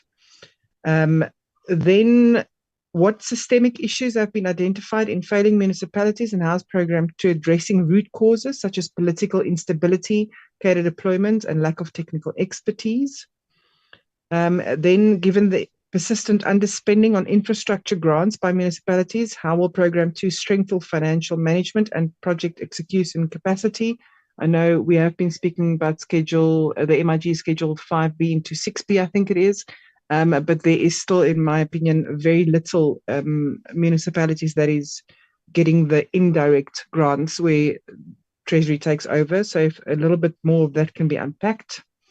What is the plan for capacitating municipal councils to perform oversight, especially where service delivery protests have exposed governance weaknesses? I refer you to SALGO and how it isn't properly functioning, as can be seen by the collapse of local governments all over. Then talking to the AGSA's report on regular fruitless and wasteful expenditure, how is Program 2 supporting councils with that? Because we've heard that impacts aren't investigating properly. Then, given the district municipalities often suffer from the same efficiencies of local governments, what justifies the elevation as strategic coordination hubs in the DDM? Because the DDM was mentioned quite a few times. There was a slide on that. Then what mechanisms are in place to ensure the DDM does not become a centralized budgeting and project implementation tool, bypassing the IDPs and councils of local municipalities? As the Honourable Kalipia said, there's been many pilots, or there's been 3 pilot municipalities. I'd like the department please to provide some success stories where service delivery has improved by DDM efforts, because I saw in one slide that one plan's alignment has shifted to completion at the end of March 2028, which is quite a long way away. And this DDM thing has started quite a while ago. So also what money has been spent on that versus what successes we've gotten from that. Then just quickly on Program 3, Policy Governance and Administration, how will this program strengthen the role of councils and oversight bodies in addressing findings from the Auditor General? On National Management Disaster under Program 4, what investments are being made in predictive analytics and technology to enhance early warning systems? We know in specific provinces we have specific problems, and it seems like the department under this program is still struggling to understand that we need snowplows, we need various things where there is much of the same disaster happening, and that we are never really well in advance of that? And then how will the 709 million rand disaster recovery grant be monitored to ensure it leads to long-term community resilience rather than short-term fixes? Then lastly, Chairperson, just on the CWP, the Program 5, what were the key findings from the participant audit, and how will the irregularities be addressed in future enrollments? And secondly, with the participation baseline reduced to 200,000, what metrics will be used to measure economic empowerment outcomes in communities? And lastly, how will the revised CWP align with a broader public employment program review and support local government or local economic development? Thank you, Chair.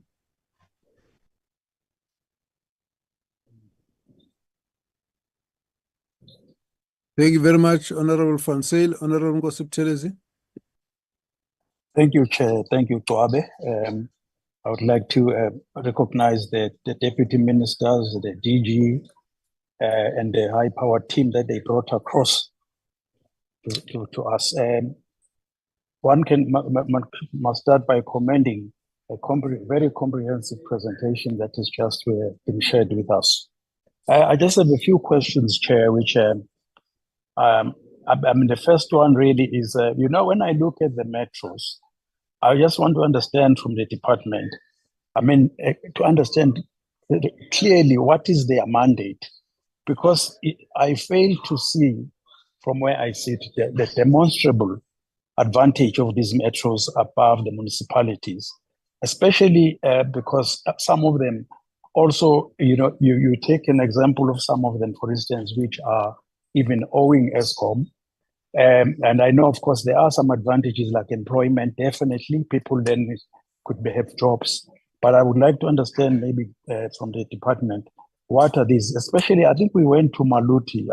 Pardon me if I'm not correct here. But where we find that some of them are actually on the brink of being and battling municipalities, which are on the brink of being have applied to become metros. So maybe a little bit of an understanding of what is the mandate and what are the advantages, and then has it been met or is it being met? Secondly, Chair, I just would like to understand, because you see here also the illustration of the targets, with the presentation that was given in terms of women and of youth. And I think it will be very helpful for the committee to understand what efforts are being made, whether at the department or whoever they collaborate with, in terms of making sure that these women and these youth are capacitated. Because what you find, I saw, for instance, that there was some numbers which were put here, but I think there has got to be a much more intense effort to avoid the revolving door syndrome, because even once we are trying to target, if they are not capacitated, others are dropping into the crack instead of moving forward. If I could have some illustration there. The other one was touched, I think others I would leave because my colleagues have touched on them. The one in particular also which I wanted to know a bit about, Chairman, is you can have the best plans like just like the ones we've just been shown, but you can have the best horse in the world, but if the jockey is wrong, you'll never win any race. So really the understanding then is to saying how do they get capacity? Do they capacitate the staff or the people who work there to make sure that they can meet these plans? In terms of and also, the vacancies, I would like to know from the department, what is the vacancy standing right now in terms of achieving these targets? The other one, Chair, which I thought, okay, I'll skip this one, it has been touched already, is that I'm sure the department pauses from time to time to compare these municipalities which get a tick in the box in terms of the audits, that is unqualified and all that. But as long as that is not reflective of, or is in tandem, rather, with the improvement in service delivery, I think it really then doesn't achieve what the general priority target is in terms of. I just want to understand, how do they keep in line to make sure that those improvements, even the plans they've shown us today, how do they reflect, how do they mirror service delivery? The CFO spoke about a constrained fiscal environment, which we all appreciate. What I find disturbing, Chair, is that in that very environment, I've not seen any indication that corruption is going south, is decreasing. Now, you ask yourself then that if those people, we understand, everybody else understands, but if this is not appreciated in the department or departments that were actually living in this constrained fiscal environment, then I think it defeats the whole purpose. In other words, the indicator, I think for me, I would like an indication of the extent of corruption in the department. Not that it's the only department, but I think it's very, very important because otherwise it just eats away from whatever is being achieved. The one of traditional leaders, of course, Honorable Mteto touched on it, but what I find, I think there are efforts being made by the department that I will grant, but maybe we must be more in line of sight of exactly what's happening in terms of fast tracking. I mean, the inclusion in the true sense of the word of traditional leaders in these municipalities. Because if you just look at the people, the thousands and thousands of people under the Amakosi and traditional leaders, you cannot ignore how important a role they can play in driving and helping to drive also this themselves, this service delivery. The one that was touched by Honorable Mkalipi, I will not say anything more, which she mentions about that NGO. And lastly, Honorable, my other colleague mentioned that it would be wonderful also to share some heartwarming examples rather than pilots in terms of the wins that we're seeing and also what efforts are made in terms of sharing success with other municipalities that are still battling. I will pause there for now, Chair. I've dropped the other questions because they were already raised. Thank you, Chair. Thank you, Honorable Buthelezi. We'll have Honorable Lapus Kahne followed by Direko and then Taiposh. Please proceed, Honorable Lapus Kahne. Thank you very much, Chair. Good morning, everyone. And I want to say thank you to the department and the Deputy Minister for being here and for the presentation. I want to start off, and a few of the questions already been raised by the other colleagues. I just want to start off with, I want to refer to the white paper, which is, I'm glad that it's part of the APPs, which is, and I would like to also ask for a specific breakdown of a timeline. But then, based on that, except for the general law, the legislation around the IMSI and the Intergovernmental Relations Framework Act that has been given through to the public and so on, and that's part of the planning of the department, has not been referred to in any of these APPs. It's not been mentioned.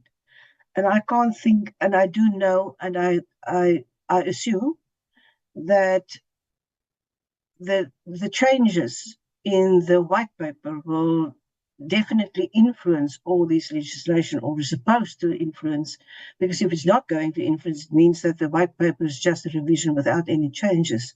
So, Chair, if we can get some clarity on that in the portfolio committee, if not today, then at a later stage, make it part of our program.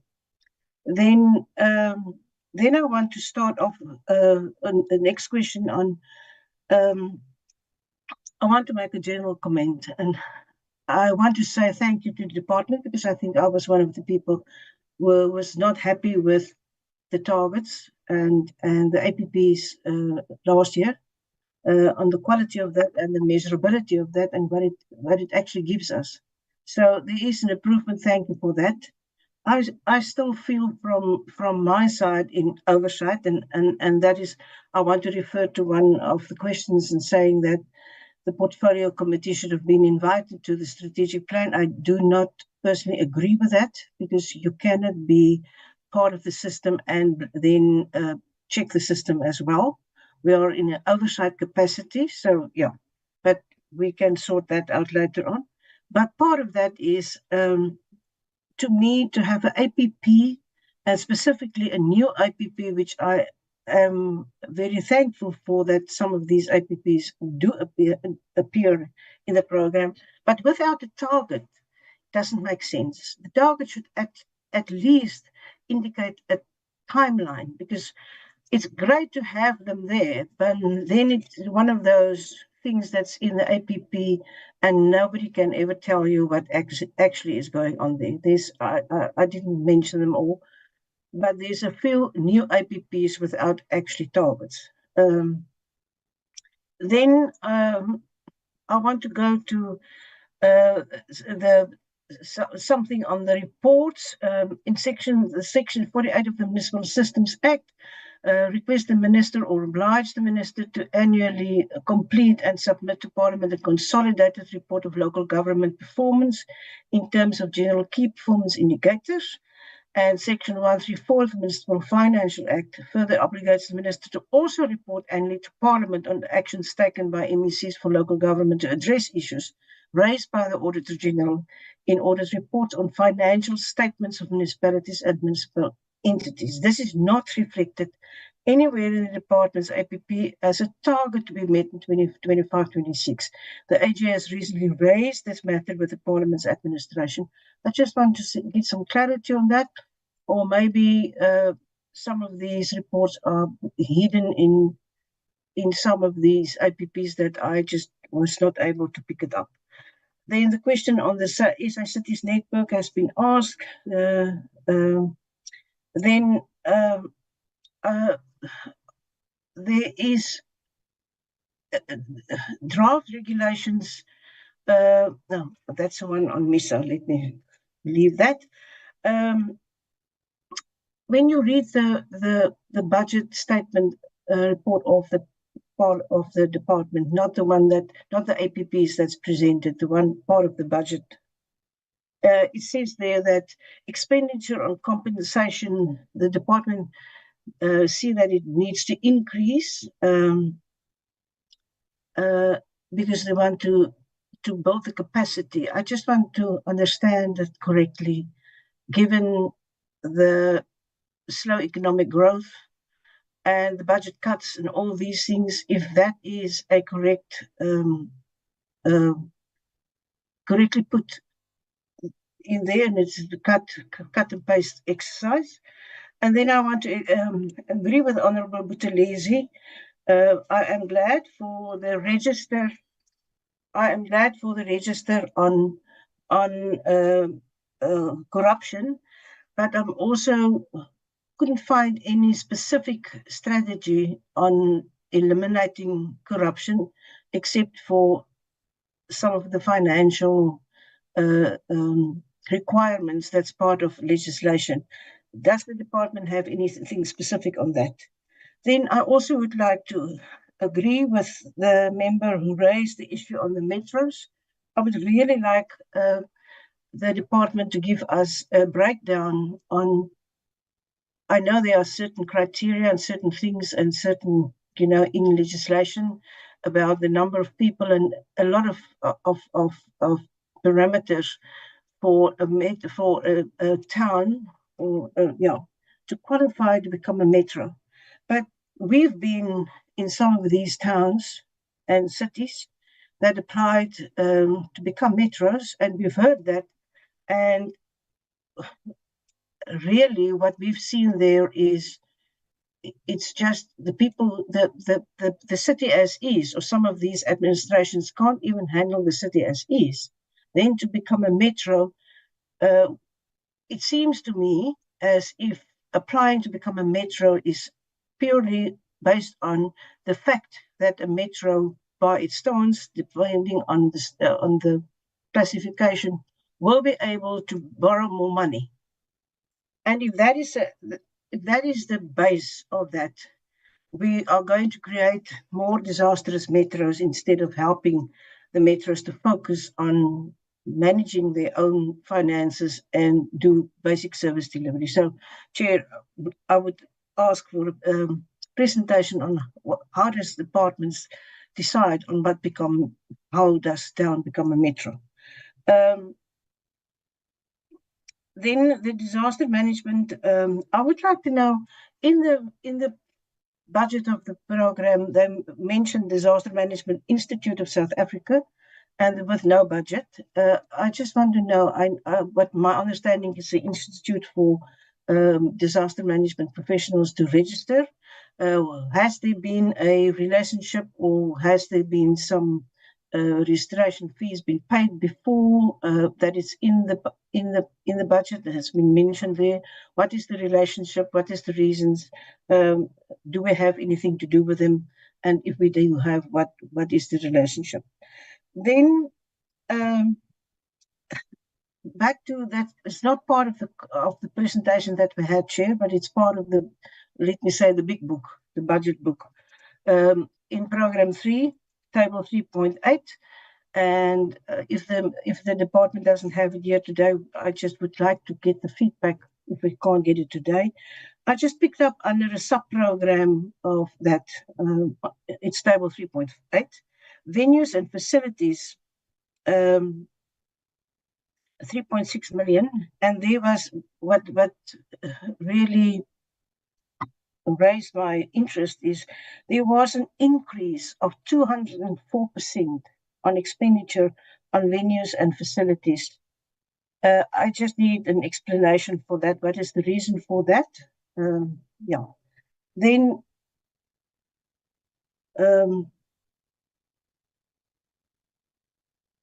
I would like to also, there was mentioned in that program, competency assessment for senior managers. There is a KPI on senior managers, but to see whether they are appointed according to the requirements. But I would like to know, there was mentioned in the big book, in the budget, a competency assessment of senior managers. What exactly does that includes? Then I would like to know, there was mention of the financial recovery plans and the interventions as an APP. We all know that at this stage the interventions are not working very well. That is the finding that we found, and there's a lot of research being done by various other people. I would like to know, nothing has been mentioned. I know this is not your department, but there was been mentioned by the intergovernmental team doing the municipal debt relief framework, focusing on ESCOM water boards and disaster response, which I think we all welcome, because we need to address the debt relief. So that is a big thing, a positive thing. What is there anything mentioned? Why has nothing been mentioned in the strategic framework of the department about the cooperation between the department and the presidential task team? If we look at interventions and betterment of municipalities. Then I would like to ask on when there was a presentation on the financial issues and the budget, the general one, there was mention of the Alfred Dumas and the money going to be spent on that district. I would like to know, just as background, what is the specific reasons that is being focusing on that area, and how many other areas are there that's going to that needs some priority from the department in the way that Alfred Dumas gets that. And then I would like, Chair, that the portfolio, that the department come back to the portfolio committee and give us a breakdown, a presentation and breakdown to the committee of the 151.1 million rand that's going to be spent to support the DDM. At this stage, with the Intergovernmental Relations Framework Act that's not being processed, there's only the regulations to give feed or to give a mandate to that amount of money. Yeah, and then lastly, I would like to say that maybe I don't understand it correctly, but infrastructure and promoting and all these things is very difficult for me as a layperson to make the connection between, let's say, we're going to make sure that so many municipalities have are delivering water to the people. So many municipalities have sanitation. So many municipalities, and we're monitoring that, and that is part of our performance or the stand of local government report. So yeah, Chair, there was something else, but I can't find it now. But with that, I will first stop. Thank you. Thank you very much, Honorable Labuskaghni. Honorable Direko and then Honorable Taiposh. Thank you, Chair. Greetings, colleagues.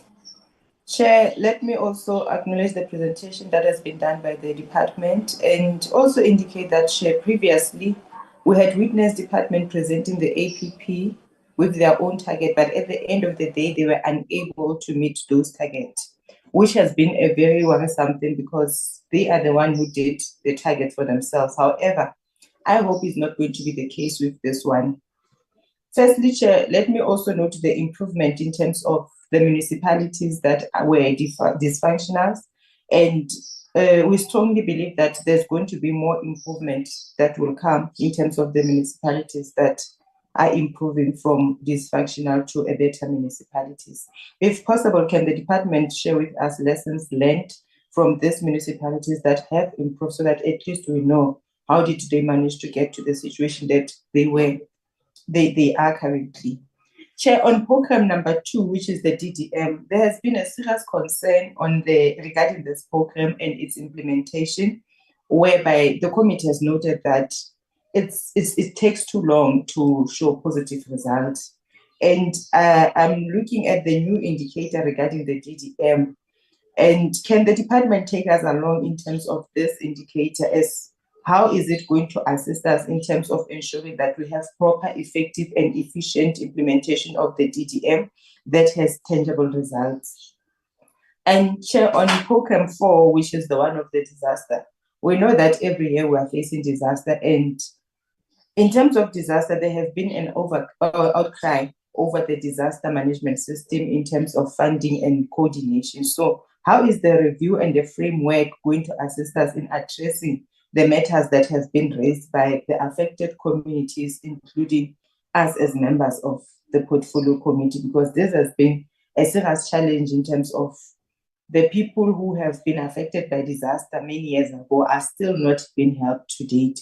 So can the department please take us along in terms of how effective is this program going to assist us this time?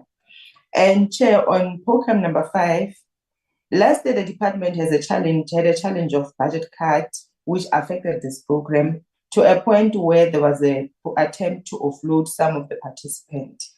And that thing on its own created a serious outcry out there, whereby the people were feeling that the department is moving away from the objective of this program, which was also to assist our people and give them skills and stuff like that. So with this plan that we are currently, that has been currently presented to us, is it also going to address that particular matter? If so, can they also take us along as to how are they going to resolve it? And apart from that, Chair, I believe that this presentation from the department is well written, and if it can be implemented as it is, it's going to assist us to get the ideal municipalities that we want, where people are going to get services that they deserve. Thank you, Chair.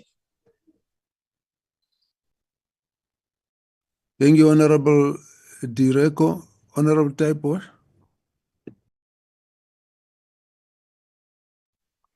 Thank you, Chair.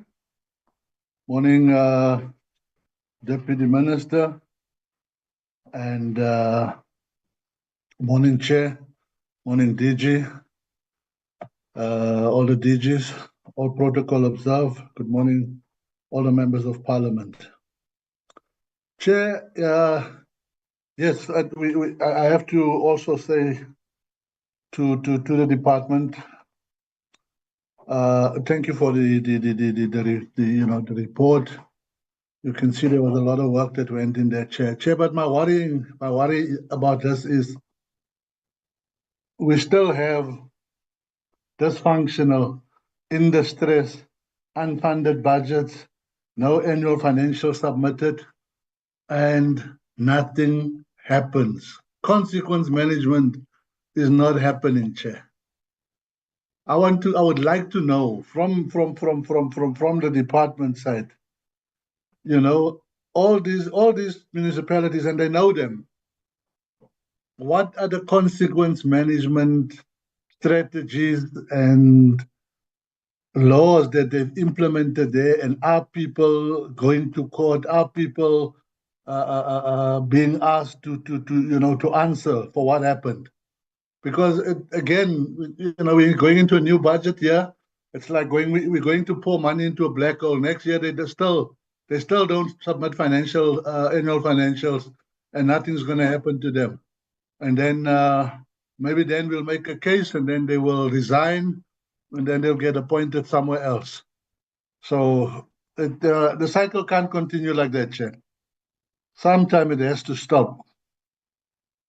The community workers program, Chair, I see we're down to 200,000.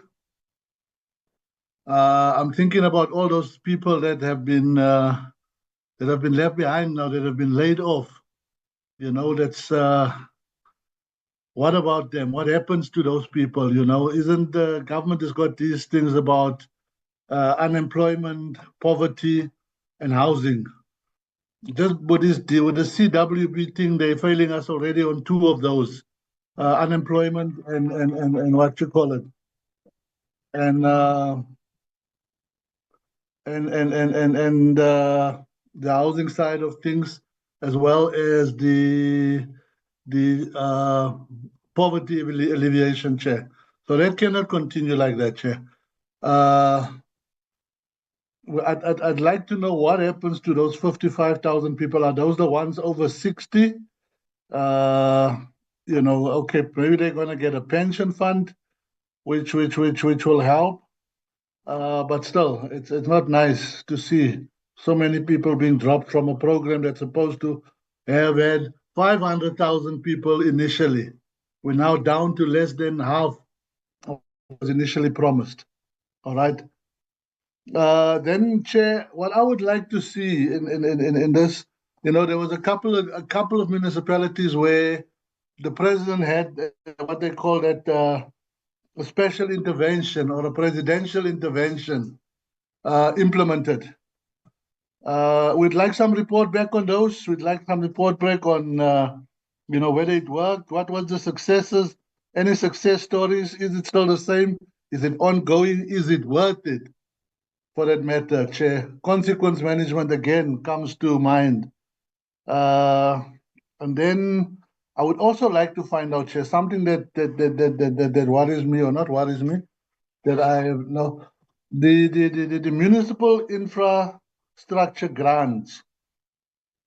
I would like them to give us a total amount, the total amount of municipality infrastructure grants that has been handed over to MISA to administer.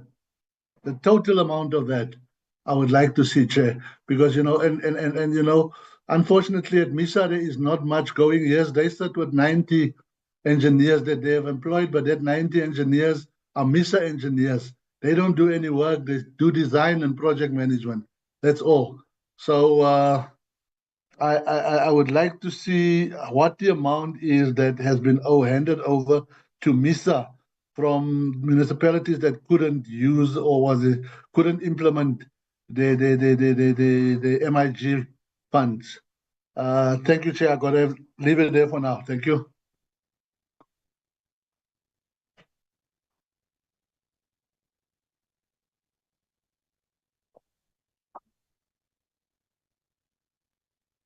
Thank you very much, Honorable Taibosh. Honorable Tireko, please take down your hand.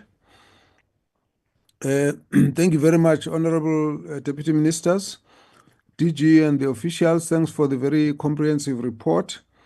We do appreciate. We also appreciate that most of this was submitted to us well ahead. Last week, we had a concern because of the Easter holiday that before we go engage ourselves in the various activities of the week, a lot of the information should be with the committee already. So that you're obliged, we note that and we thank you for it. And so you have those comments coming from the members.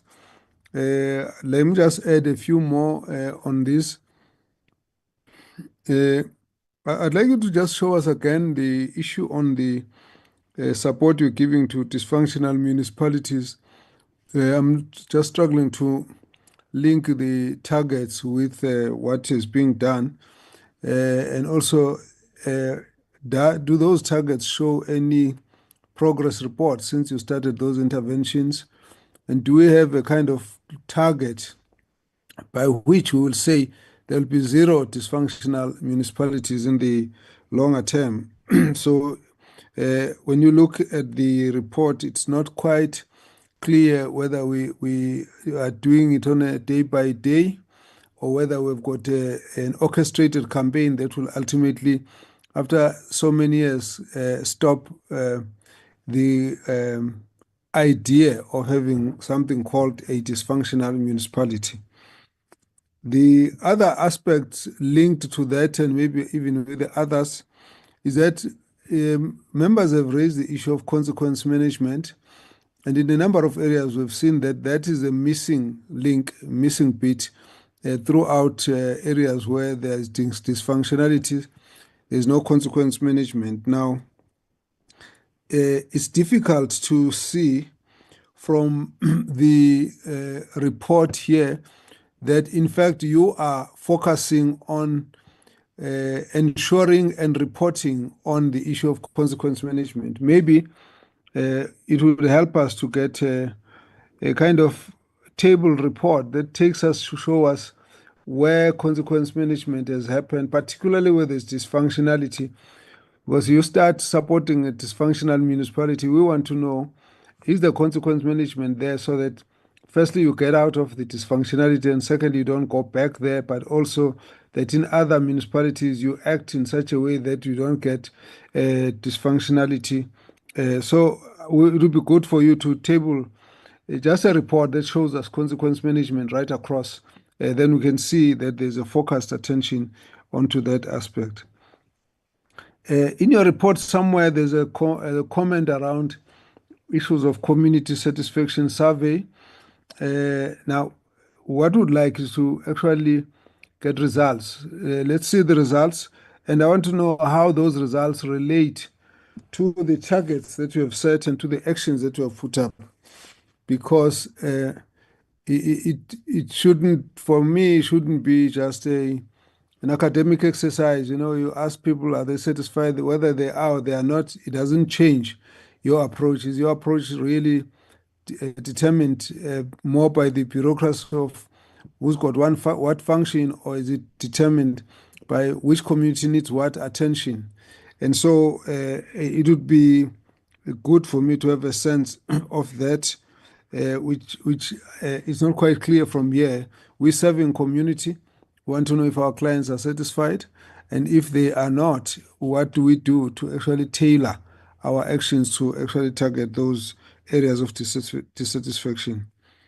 Again, in the report somewhere, there's a talk about amount owed to municipalities. I think the figure is close to 300 billion. Maybe I might just be a bit off the mark. I didn't check it properly just now. But I don't see a specific target, action and target to reduce that debt owed to municipalities. It doesn't seem to be on the KPIs. If I've missed it, please show me. But if I have not missed it, then I want to know why we don't have that.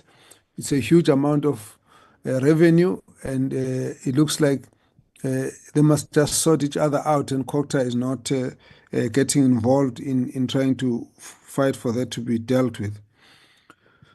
And again, you've got the debt to electricity and water utilities. Other than the mention of it, I don't see any specific targets. So far as COGTA is concerned, and so far as you are going to be getting unqualified audit outcomes, how would you get unqualified audit outcomes if you are not putting an effort to dealing with the issue of debt to the electricity and water utilities? Is there a target? If I've missed it, please show me. But the issue is, we should be saying one of your targets should be by such and such a time the debt owed to municipalities should be so much, so it would have been reduced by another 10 billion. By that time, it should be reduced by another 20 billion with your effort and your direct interventions. And on the other hand, what is owed to ESCOM will be reduced by another 10 billion by this particular time. And by that time, our target is to make sure we have reduced it by another 40 billion, something like that. If you don't have that, how do you expect that this is going to be changed in any way? It's just like everyone is for themselves. And I'm saying, how can COGTA then say they'll get good audit outcomes when in fact the municipalities are languishing in debt and they themselves are owing so much, are being owed so much? There was a presentation to the portfolio committee by Rand Water, and they came up with an idea of a special purpose vehicle for water management, where the Rand Water as well as the municipality share together on the the management of this particular problem. And at the end,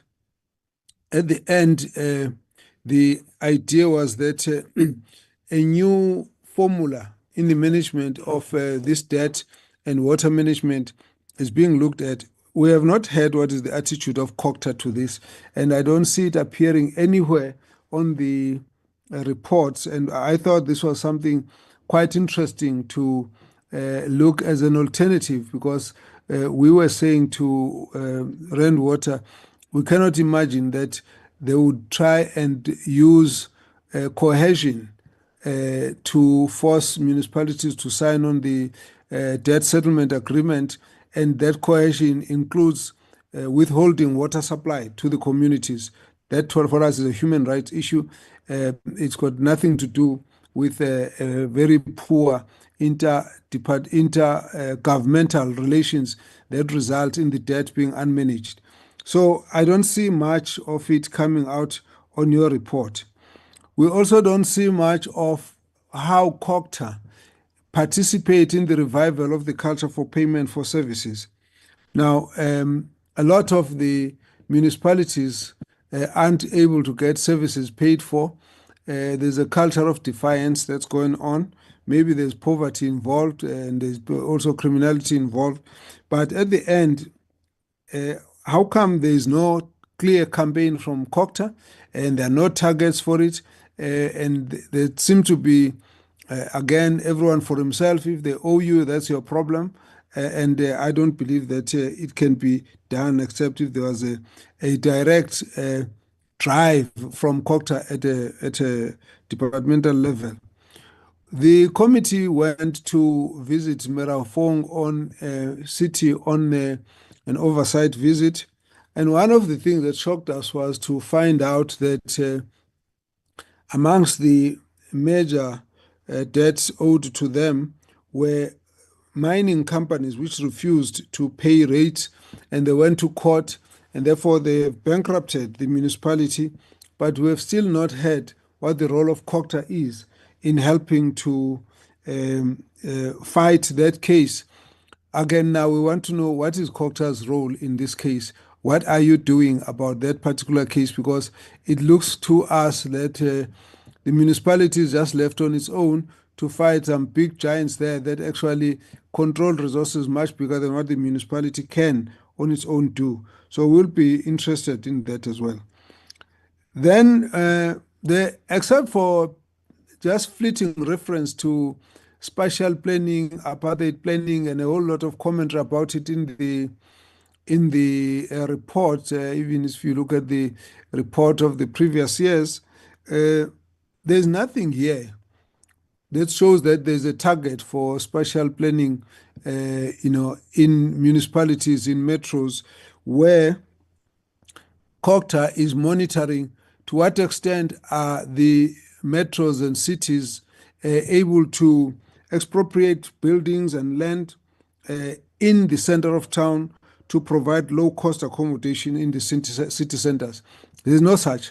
And I don't believe that that's a human settlement issue. I believe that COGTA should actually be driving, because there is a lot of reference to the IUDF in your document, but there's no sense of targets that you have set on that, and there's no campaign on your side to actually say, we want to see the resolution of this issue from your side. So other than just making general comments, we need to be putting up concrete targets on this matter. Then another matter that really I don't understand how we live with this, disaster, 709 million rand allocated for three provinces. I think it's KZN, Eastern Cape, or Limpopo, I can't recall. Now, I don't know how this comes about. We raised this issue. We raised it with the minister. We raised it with the Minister of Finance. Now, what you have here are three provinces that have been given 709 million rand, and yet we were asking how did the department allow the allocation of 946 million to one province, which is the Western Cape, to the total exclusion of the others. Now, because we asked the question, now we would say that's why you put 709 for three of them. Again, there's no equity in this thing. I don't understand what is all this about. Now, in the beginning, you were told that COGTA did not check properly, that the applications were appropriately done, and that that's why Treasury didn't allocate the money. Okay, now maybe you did do the right submissions, but probably only just to the tune of 709, as opposed to 946 that has gone to one province. There's something wrong here. And I don't understand why you leave it. And I don't understand why is it you who have submitted so that you get an allocation of 709 when we've just been questioning why one province got so much more? Even now, you're still not getting as much as what the one province has got. So that doesn't make sense. I think you need to explain that to us. And previously, we raised the issue of the prevention of disaster utilizing bylaws, wherein we're going to actually have to restrict the settlement of communities in floodplains. I don't see any reference to that in this. So we're going to be raising more money for disasters and making no effort towards putting up an enforcement of a program to reduce the risk for communities to be flooded and washed away in the floodplains. I would like you to focus on that as well. Then I have not quite seen that you have got a targeted program on the issue of revenue enhancement, improving revenue enhancement across the municipalities. Again, if you've done that, just show us so that you can clearly understand, because we intend to follow this up as we move on. If we say the municipalities are running out of revenue, we want to know if COGTA is also spending sleepless nights following up on that matter. So that doesn't quite show. Now, we went to visit Maluti Apofunga on an overnight visit. I just want to get a sense, have you heard of the following allegations coming from there, from Maluti Apofunga? Because we intend to get this responded to by the minister, the department, and whether in fact you've actually received this report. One allegation is about the MM earning a salary without approval by minister. In other words, the municipality approved a middle notch, and then the MM is getting the top notch, which is because it's got no authority to receive. So, because if that is the case, it means that the minister would have to investigate that matter, and if it is so indeed, there'll have to be a payback, because even if the minister approves the highest notch, unless the minister has done a retrospective approval, then again, we want to get a bit more information what's happening there. Then there was also a huge allegations about unjustifiable deviations that happened during the holidays. Again, we believe that needs investigation. Is COGTA aware of this? Then there was also an issue of a public protector's report that implicated the mayor in a previous capacity. That has not been acted upon. Is COGTA aware of this? Then, of course, the committee was just, in this case, the Director General was present. I think we were talking about the question of the serial disclaimer fundings by Auditor General, but there was no consequence management. The entire staff that was there when these serial disclaimers were there are still going on around. And the question was, why has there been no action? And this, again, we want to know whether the department has had any focus onto those. Then the last few comments relate to the presidential task team or the intervention. Now, can you just explain to us, because each time we try to find out, we don't quite get the legislative or principle that is being used to do the intervention. So just to get a sense, does COGTA do the recommendation for the president to intervene, or how does it come to happen? And I'm raising this because we've now seen it again in Johannesburg. Now the question is, what conditions prompt this intervention? For example, what is then the relationship between the task team, the MM, who reports to who, and then to the mayor, who reports to who, how do they report, and to the MEC and to the minister? How does that happen?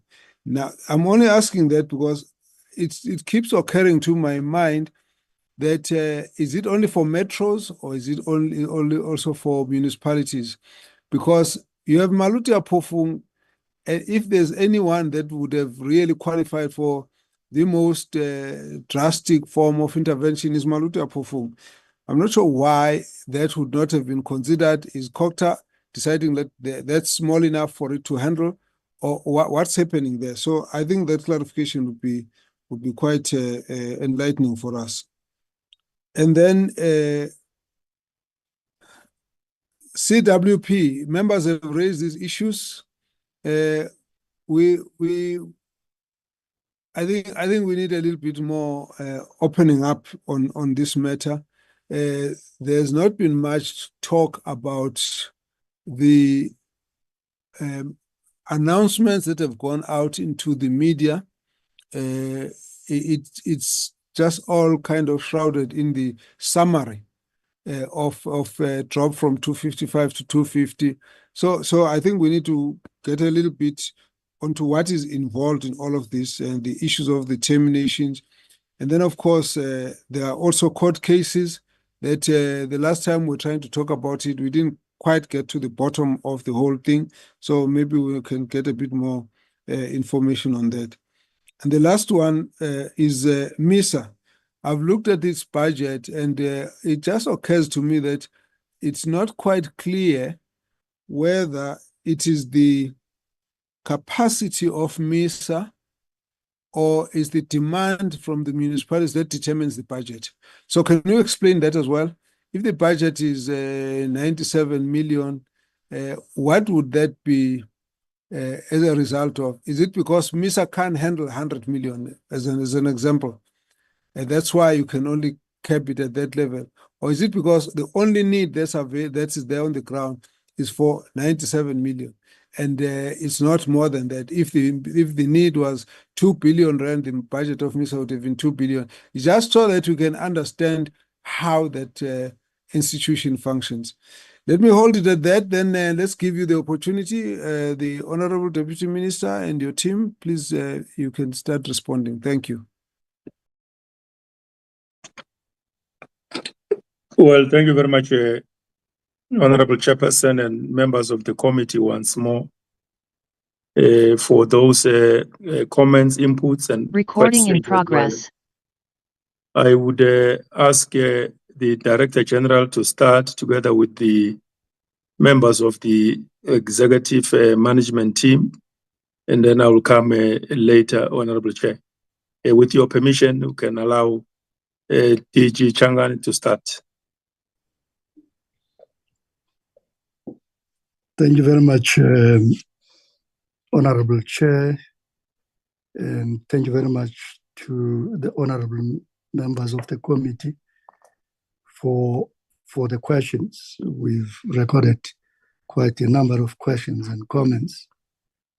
The program managers, who happen to be DDGs, are going to respond to some of the specific questions that members have raised.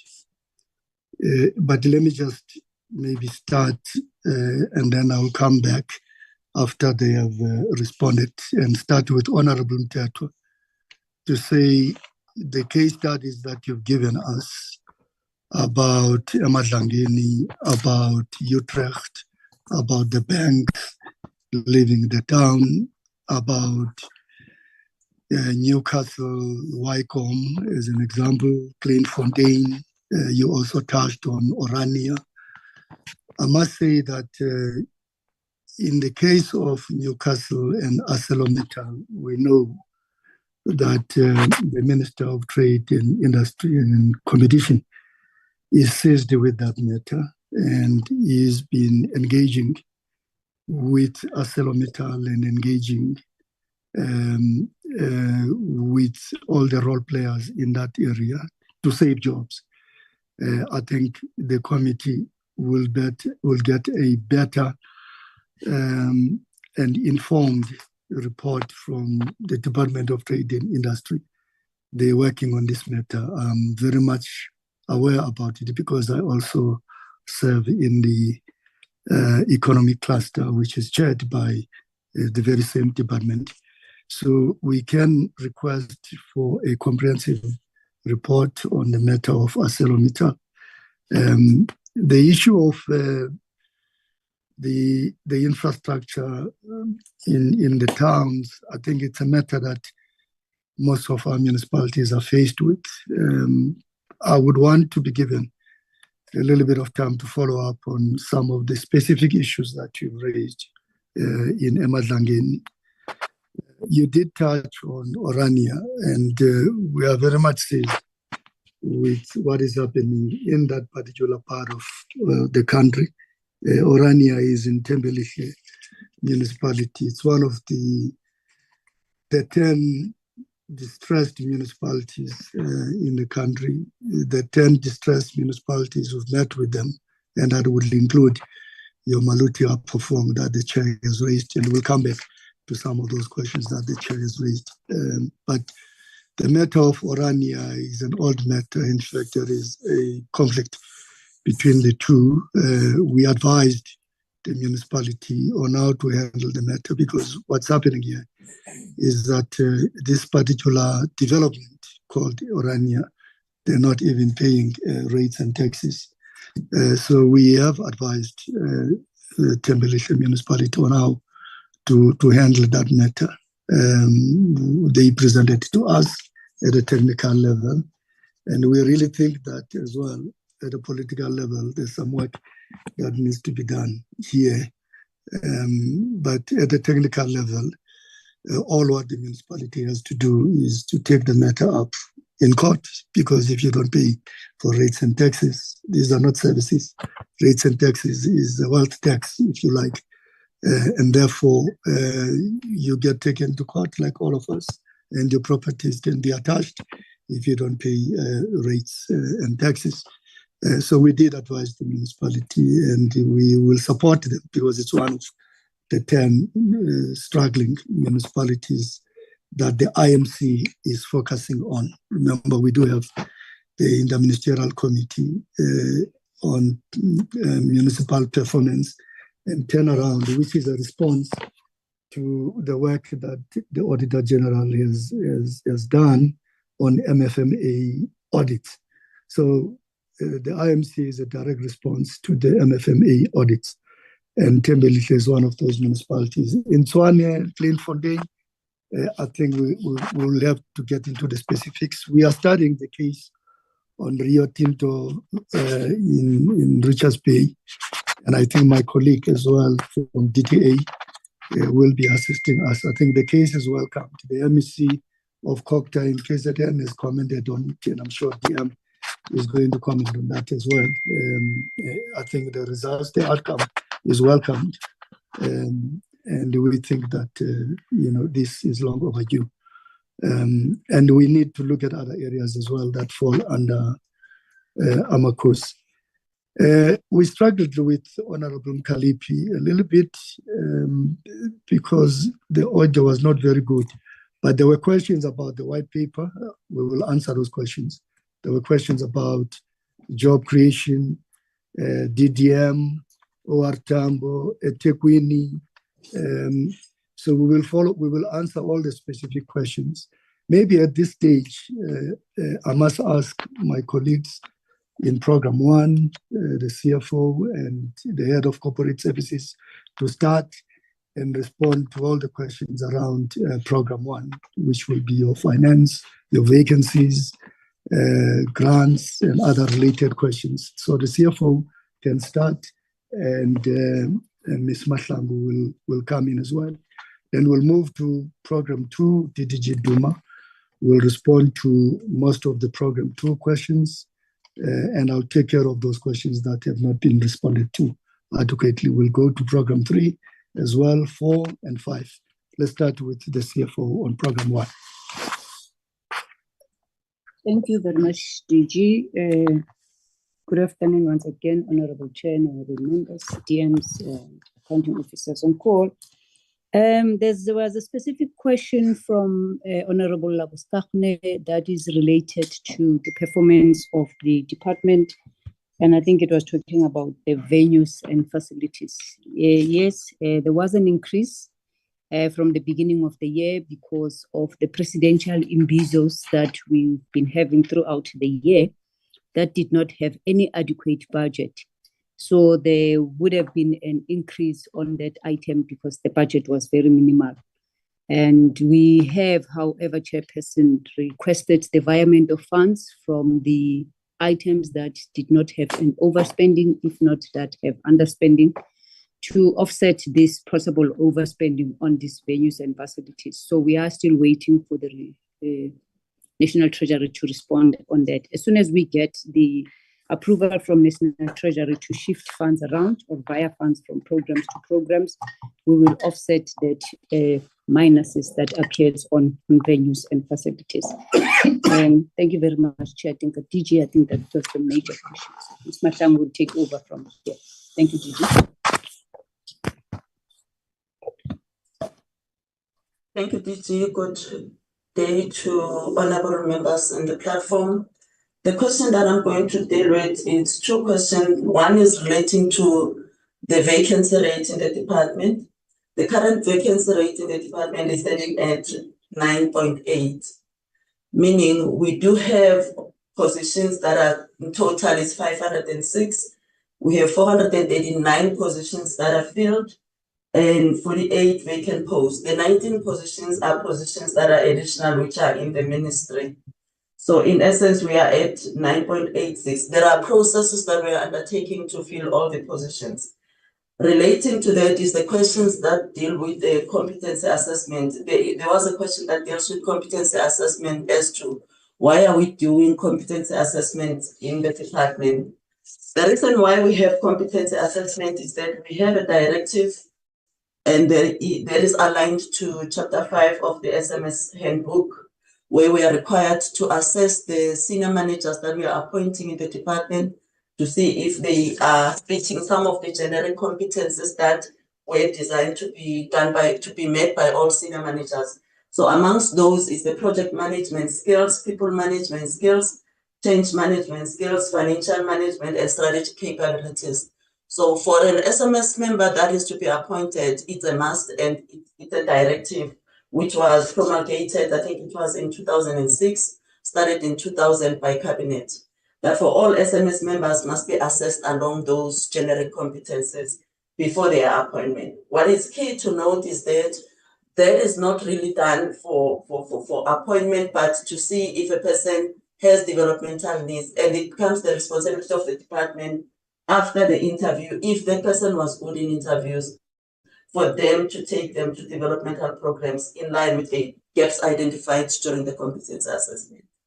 So those are the questions that are relating to program 1 that I'm dealing with. Thank you, DG.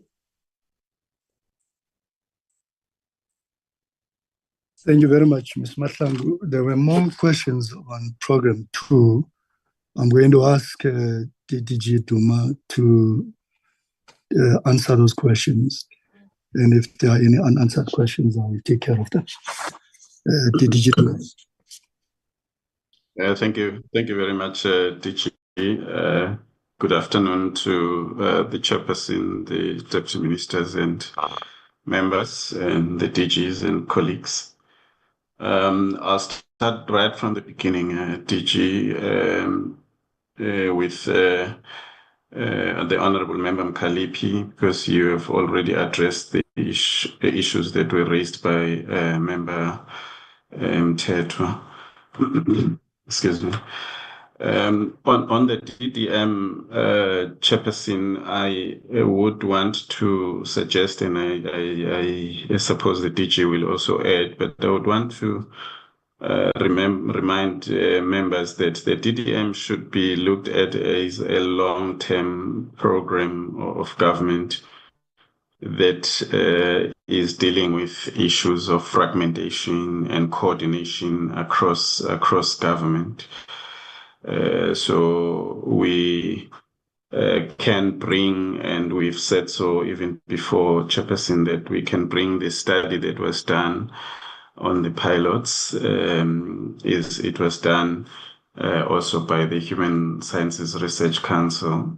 We have in the past forwarded those reports to members who had requested those reports, Chairperson, and there will be ongoing studies in the future. We can also indicate to members that we are seeing quite good work happening around the implementation of catalytic projects, which form a central pillar of the one plans that we are monitoring as a department. And this is happening across the country. There are quite a number of these projects that are being coordinated and by the government, the private sector, and with the involvement of civil society as well.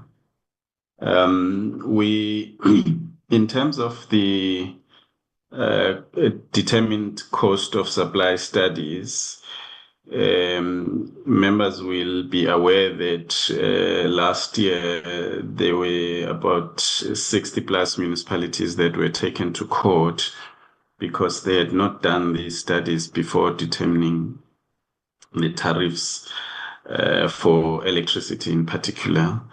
And this is where the department is coming in to support those municipalities to do these studies. These are a requirement of NERSA, so that NERSA can approve the tariffs that municipalities are determining. And of course, Member Mkhaliphi is correct to say that some of these tariffs are quite high, and communities are unable to pay these tariffs. At the same time, on the other side of the coin, municipalities are struggling to maintain the services because partly the tariffs that they are charging are not cost reflective.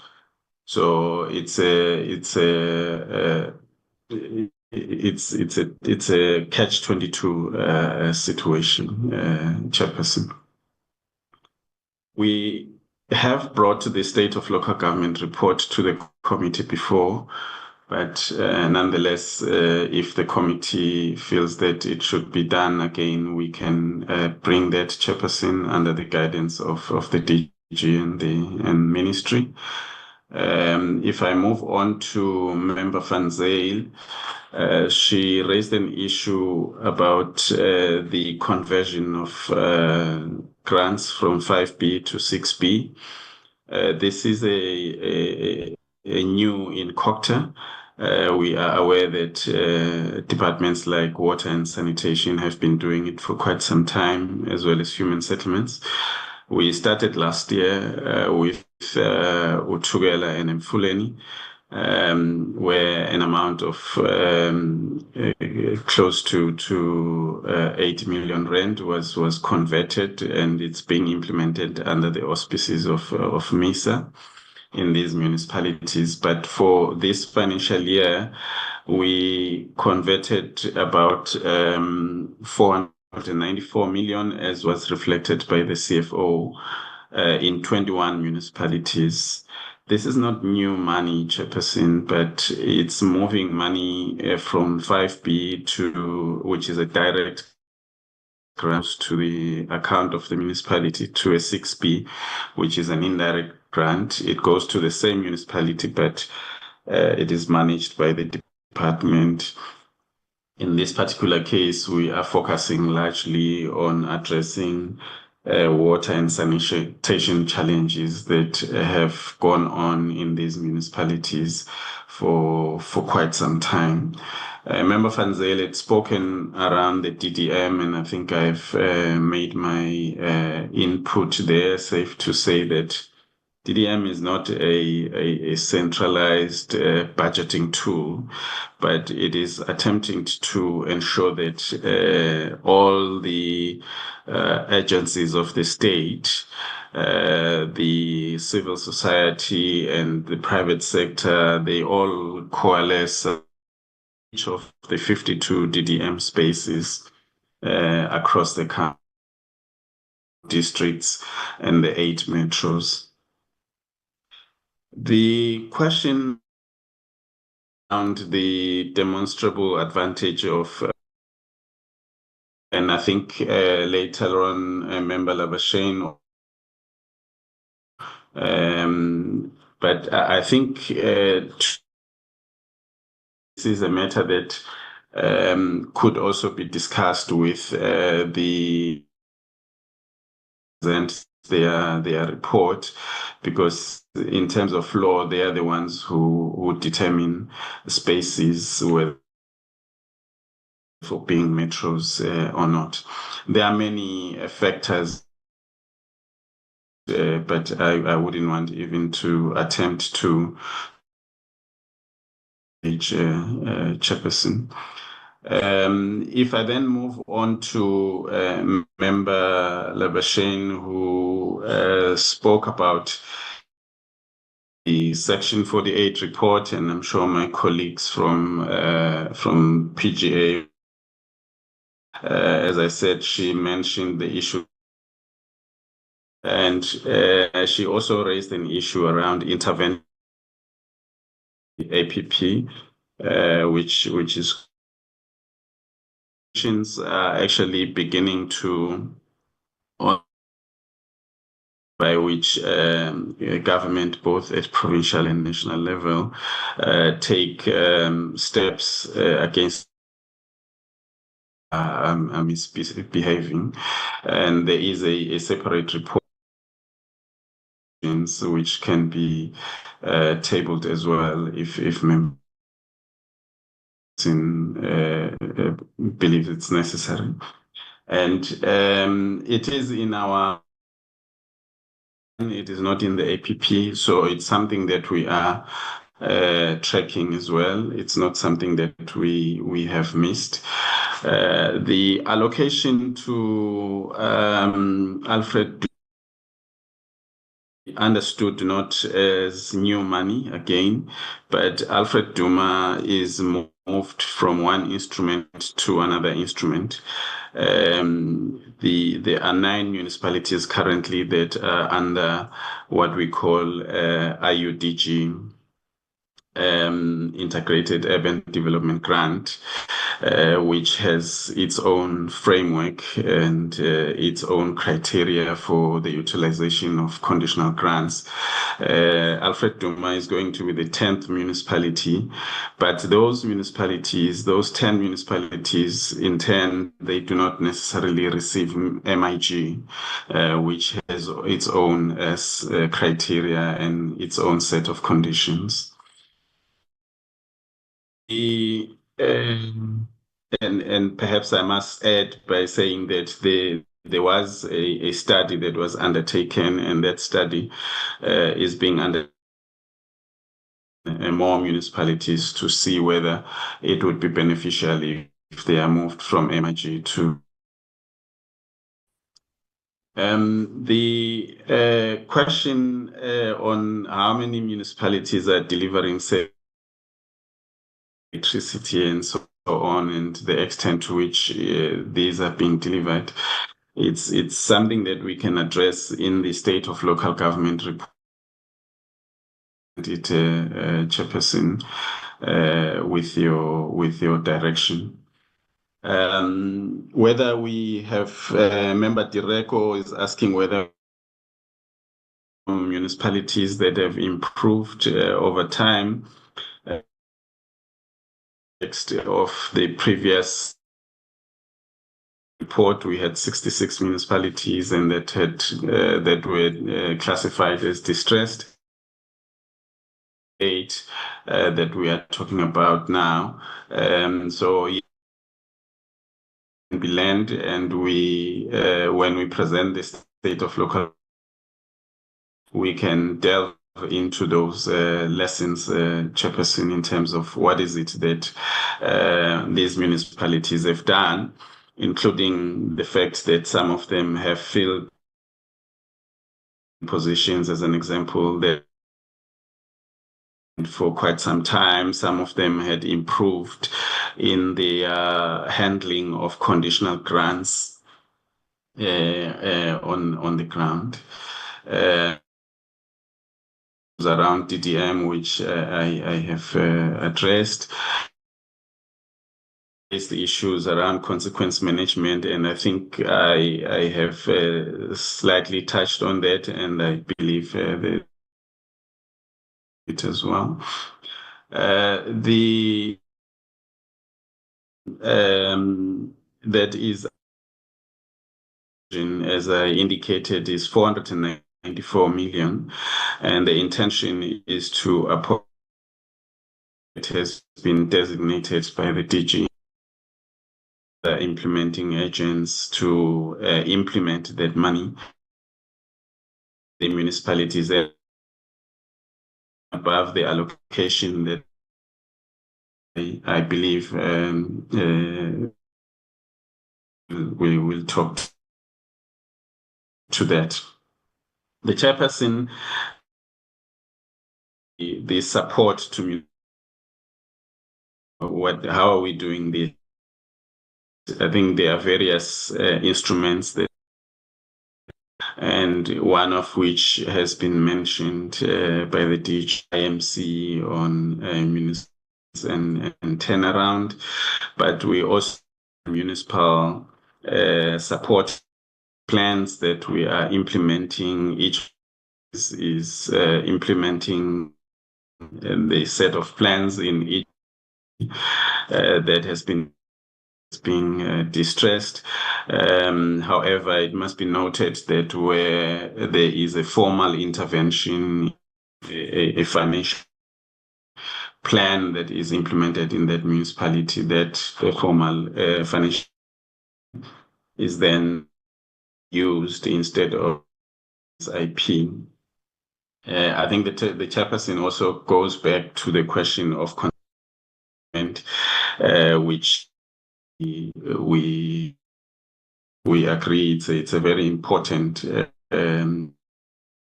and he suggested that a report presented, and I'm sure that if stop there, check. I'm sure the DG will then add on some issues. I am not aware of the allegations that have been raised in Pofung, but on the presidential working group, the presidential working group is premised on section 154 of the Constitution.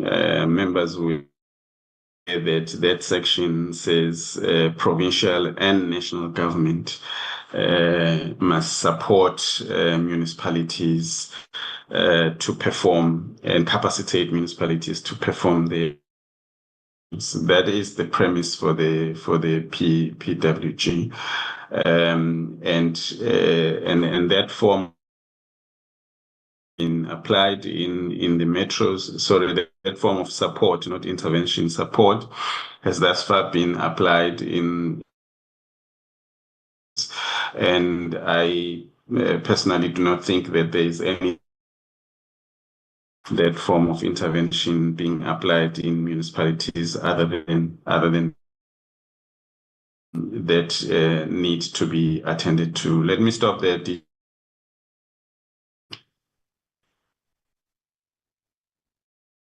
DDG Duma, thank you very much. Please fix your network. It cuts from time to time. Yeah, DG, there are a few critical words that went missing, but we let him to continue. So you might expect maybe if members didn't quite follow, they might ask the questions again. We'll need someone else to do the responding, unless the DDG has improved the signal. But you can continue. I think this one, we got most of it, but there are quite a lot of, phrases were lost. That's correct, Chair. We will correct that. The DDG is not well, so he's the only one who's operating at home, and that is why his network is not stable. But we'll fix that as quickly as possible. Maybe also to correct him that Honorable Labuschagne is not Honorable Labuschagne. I think Labuschagne is the cricket. Labuschagne. Yes. I just have to be patient, because I know once you say Labuschagne, some people have got a tongue twister. Like if I say Cooperative, others will have a similar thing. So to just kind of nurse everyone along, but correct, the name is Labuschagne. Yes. Thank you very much, Chair. We'll come back to Maluti. I don't think that question has been answered adequately because we've engaged with the municipality. I think there were a few questions on Maluti. Maybe let me ask Ms. Letta Maputi Letta to take care of program 3 questions, including the white paper timelines. Ms. Letta? Thank you, DG, and good afternoon, Deputy Minister and honorable members. DG, I think there's in terms of program 3, I've noted 2 questions. I think mostly relates to the one from Honorable Mkhalipi relating to the white paper. And it's about the timelines there. So Honorable Mkhalipi, in terms of the timelines, our target date for taking the white paper to cabinet is on 14 May of this year. We're obviously going to be taking it in cabinet committees before then. And then as part of the process, currently what we are doing in terms of the project is that we are undertaking research, because I think it's very important that this white paper, this policy document is backed up by evidence. And therefore, that's why we feel it's important to engage in a research process. So around September, October this year, we will produce a report with policy options. So those will come, having been backed by research evidence in terms of, as well as the consultations that we've started in the previous financial year as phase one. And then in end of November, in terms of the process, we will produce the draft white paper on local government. And the final draft white paper, therefore, will be produced in March 2026. And DG, I had also noted a question relating to Section 48, which is also part of Program 3. And safe to say, honorable members, that we are finalizing currently the 2022-23 Section 48 report, which our minister should be able to table in the coming few weeks. And I think the comments from Honorable Mthethwa were mostly inputs into the white paper process, quite valuable, and we note that, we appreciate that. And I think from Program 3, DG, I don't know if I've left anything, but that's all I've noted. Back to you. Thank you. Thank you very much, Ms. Letta. I think there was a question on on spatial planning, and this would be responded to by Vincent Rabutata if he's here. The chair is correct that it's not only human settlements who's responsible for spatial transformation. The department is also responsible for spatial transformation, and the creation of the integrated urban development framework was meant specifically to do that. And the IUDG, the Integrated Urban Development Grant, is also meant to assist us to reverse apartheid spatial planning. So it's not just a human settlements initiative, it is a COCTA initiative as well. I guess it is implied in the implementation of the IUDG, the grant itself, and that is why we monitor the implementation of the IUDG grant in the 9 intermediate cities, and Alfred Duma is the 9th one that has now joined the intermediate cities. In the metropolitan municipalities, it will be your USDG, the Urban Settlements Development Grant, even though it's administered by human settlements. COCTA has overall responsibility for all the grants that are going to municipalities, and that is why we created the infrastructure, municipal infrastructure technical team, which monitors all the grants, not only the ones that we are administering, but grants that go to municipalities, including transport, including energy, including USDG. So there's about plus minus 16 grants that are going to municipalities for infrastructure. So we monitor them. And some of them do assist us to deal with these transformation targets. So you are correct, but the contracting may be different. It could be that we're focusing more on grant expenditure and not so much on the policy objectives.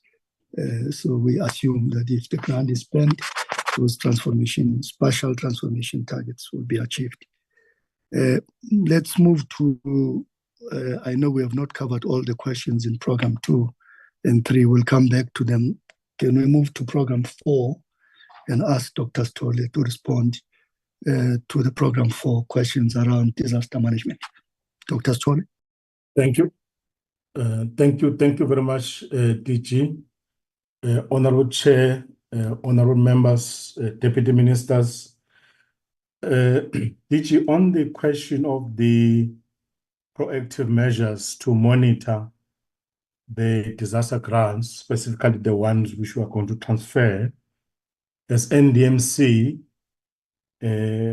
we have established a committee which monitor all the expenditures to all the allocations to these municipalities, but also we do site visits to those municipalities where we've transferred the grants, but also the municipalities or the sector departments, they are required to submit the monthly reports and also the quarterly reports. On the question from member Labuskaghni in terms of the Disaster Management Institutes of Southern Africa. It is commonly known as the MISA. The MISA is the professional body for disaster management in Southern Africa, but also the MISA, one of the functions which they also do is to have a program to professionalize disaster management function in the country. But also the MISA, sometimes biannually or annually, they do arrange conferences, disaster related conferences, where they invite all the experts across the country, sometimes other experts coming from other countries to come and share the knowledge and also to network and then also learn from each other as well. But also as NDMC, we have an NDMC bursary program. So we found a lot of students from different universities who are studying diplomas, advanced diplomas, master's degrees, and also the fire services master's degree. So those students, we invite them to come to these conferences organized by MISA so that they're able to share best practices, lesson, and research results coming out from their research. So the relationship between NDMC and MISA is actually a relationship of the common cause, because the program of professionalization of disaster management function in the country, as NDMC, we have got interest in that program, so that as we move forward, we know that we've got capable staff which actually can do disaster management. On the question from Member Dereko, on the issue of the coordination and funding, I know that this issue is linked to the project which we are currently busy with, the review of the disaster management function in the country. Through that review process, we want to achieve a situation where sector departments and other stakeholders, they are able to focus on the issues of risk reduction.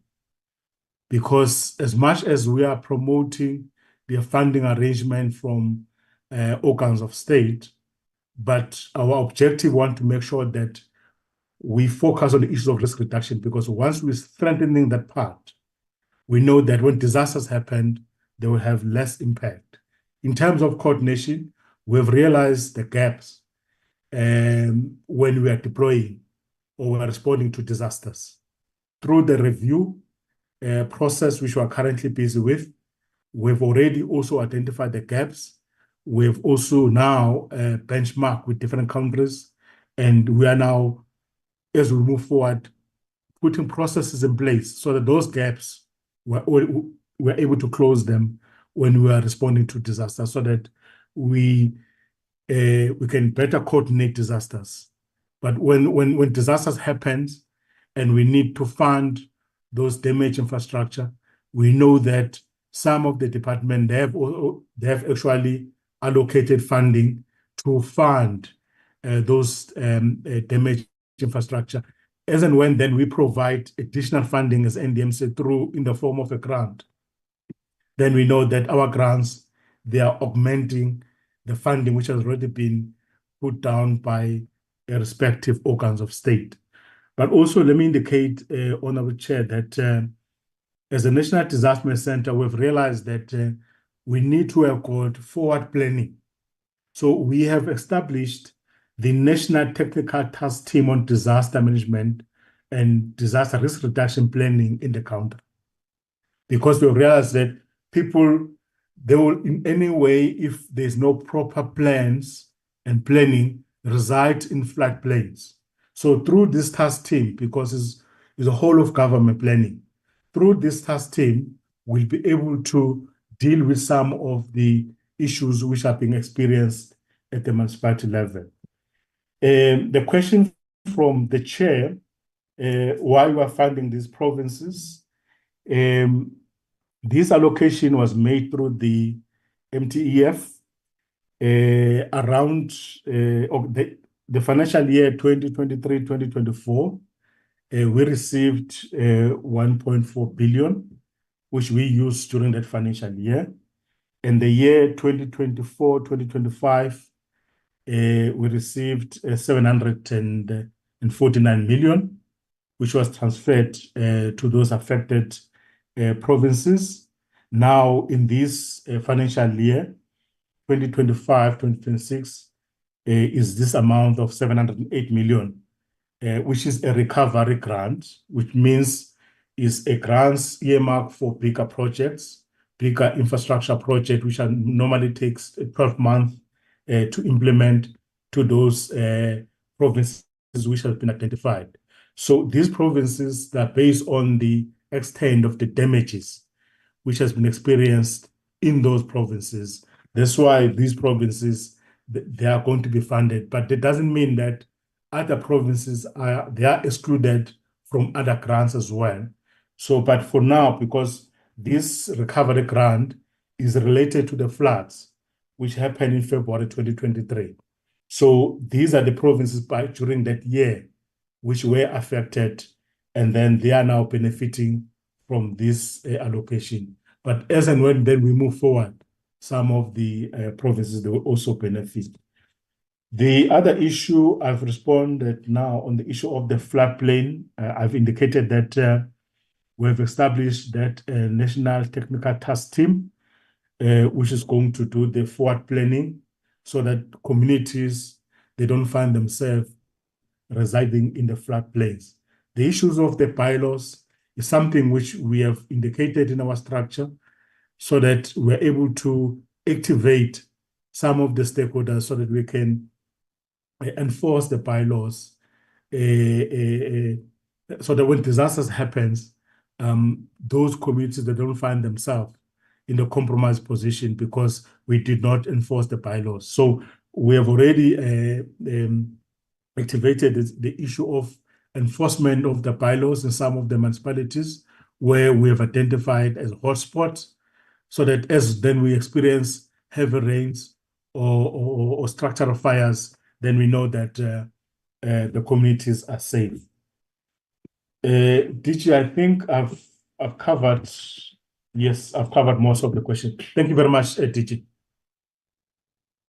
Perhaps, thank you very much, Dr. Stolle. Perhaps the question about 703 for the 3 provinces versus 948 for the Western Cape.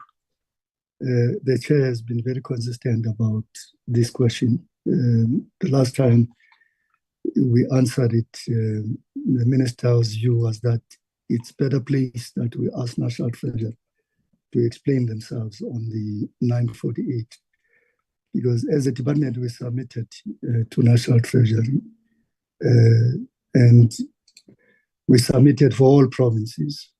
It's National Treasury that took a decision to give 948 million to one province. And we were not happy about it. We inquired about it, why you only responding this way. And the answer that was given is that they are giving it to DBSA to package the projects, but all those projects, including the Western Cape projects, were at the same level. In fact, the Western Cape projects were also not ready. We know what needs to happen once an application is approved. So we were not happy about the response that was given to us by National Treasury. It was not convincing. And I think the answer that was given by the minister to this question still stands. And I think the question that the chair is asking is also very relevant. 703 versus for 3 provinces versus 948 for one province is a valid question, which I think only Treasury colleagues are better placed to answer. We do have challenges with how some of these decisions are made, and the minister has arranged a bilateral with National Treasury. I think it's likely to take place next week, because it's not only in the disaster management space where we have a problem, with Treasury decision-making processes. Also, in the MEG adjustment, if you look at the gazetted amount for MEG adjustment, we also raised concerns about how those adjustments are made by Treasury officials. So we will be discussing this with them. We do want to preserve a good relationship between ourselves and National Treasury, but where we have to hold each other accountable, we need to hold each other accountable. And I think that in these two areas, the disaster management grant and the municipal infrastructure grant adjustments, we really need to hold each other accountable here because we're not happy about some of the decisions that we made. So, Chair, we'll leave it there, that some of the questions will be better placed, answered by myself. The last part is just to add on the informal settlements. Human settlements through HDA, they used to rank municipality informal settlements throughout the country. They have a database of all informal settlements. I'm told they are still doing it even now. And they rank them by risk. Those that are in the floodplains, those that are at high risk. We've asked them to share that data with us. They use the data for informal settlements upgrading development grant, partnership grant, to prioritize the relocation of municipalities, sort of informal settlements. We think that the National Disaster Management Center needs the same data as well to prioritize risk reduction strategies. But the data currently is with human settlements. Chair, that takes care of Program 4. And if there are still areas that we have not addressed adequately, we can come back. We're now going to go to the last program, which is Program 5, CWP. And I'm going to ask my colleague, Mr. Matomela, to take care of CWP-related questions. Good afternoon, Chairperson, honorable members, ministers, and the colleagues on the platform. And thank you for the questions. Honorable Sengiwe, I can also tell you that the last time we spoke about the eThekwini matter, the DG promised that he will raise the matter as part of the eThekwini presidential working group. And indeed, that has happened. And the request that we require for heavy machinery to deal with the issues that you want us to deal with is being considered. The DG has highlighted that matter with the MM of eThekwini. We currently do not have NPOs as implementing agents as previously was the design process because we don't have money enough to pay them. With regard to the status of participants, I think that the CFO has indicated that we, through the ministry, have communicated a 4-month extension for the participants that are 60 and above, having agreed that those that are 55 years old will continue until they are 60, but going forward, when they reach the age of 60, they will have to be offloaded from the program. Honorable Van Zyl wanted to find out how the program is going to be measured for impact with a specific emphasis on local economic development. And I think that our view and intention going forward is to ensure that CWP does play a role in stimulating local economic development through our mobilization of smart partners, as well as facilitating a process by which they contribute towards the development of artisanal skills, which will make those participants employable as well as self-employable where possible.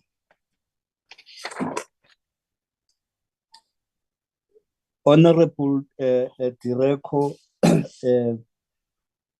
wanted to find out how we will mitigate against the offloading of these participants. We have resolved as a department that we will have unauthorized expenditure, but we are in agreement that we will retain the participants that are over 55 until they are 60, but those that are 60, they have been allocated 4 months, which will end in July, whereupon they will not be expected to report for work and receive their last stipend. However, the design that we have put in place, we have tested it. We have this year, despite the fact that this past financial year, despite the fact that we did not have resources allocated for training, have through our smart partners been able to provide substantial artisanal enrollment training for our participants, and we believe that we should insist on keeping that design feature and ensure that as much as possible, we do enter into negotiations with relevant stakeholders and role players to make possible that we do ensure that participants do get skills development opportunities so that they can improve their employability. Honorable Typosh wanted to know if there is any pension fund for participants. The question, the answer there is a straight no. However, what we are trying to do with those that are 60 at the moment is to facilitate that the Department of Social Development does provide them with special care with respect to them qualifying for the old age grant as quickly as possible. Additionally, we are also talking to the Department of Employment and Labor so that some of them that are off from July can then be able to access their unemployed insurance fund as a mechanism of easing their lack of income as a result of the offloading.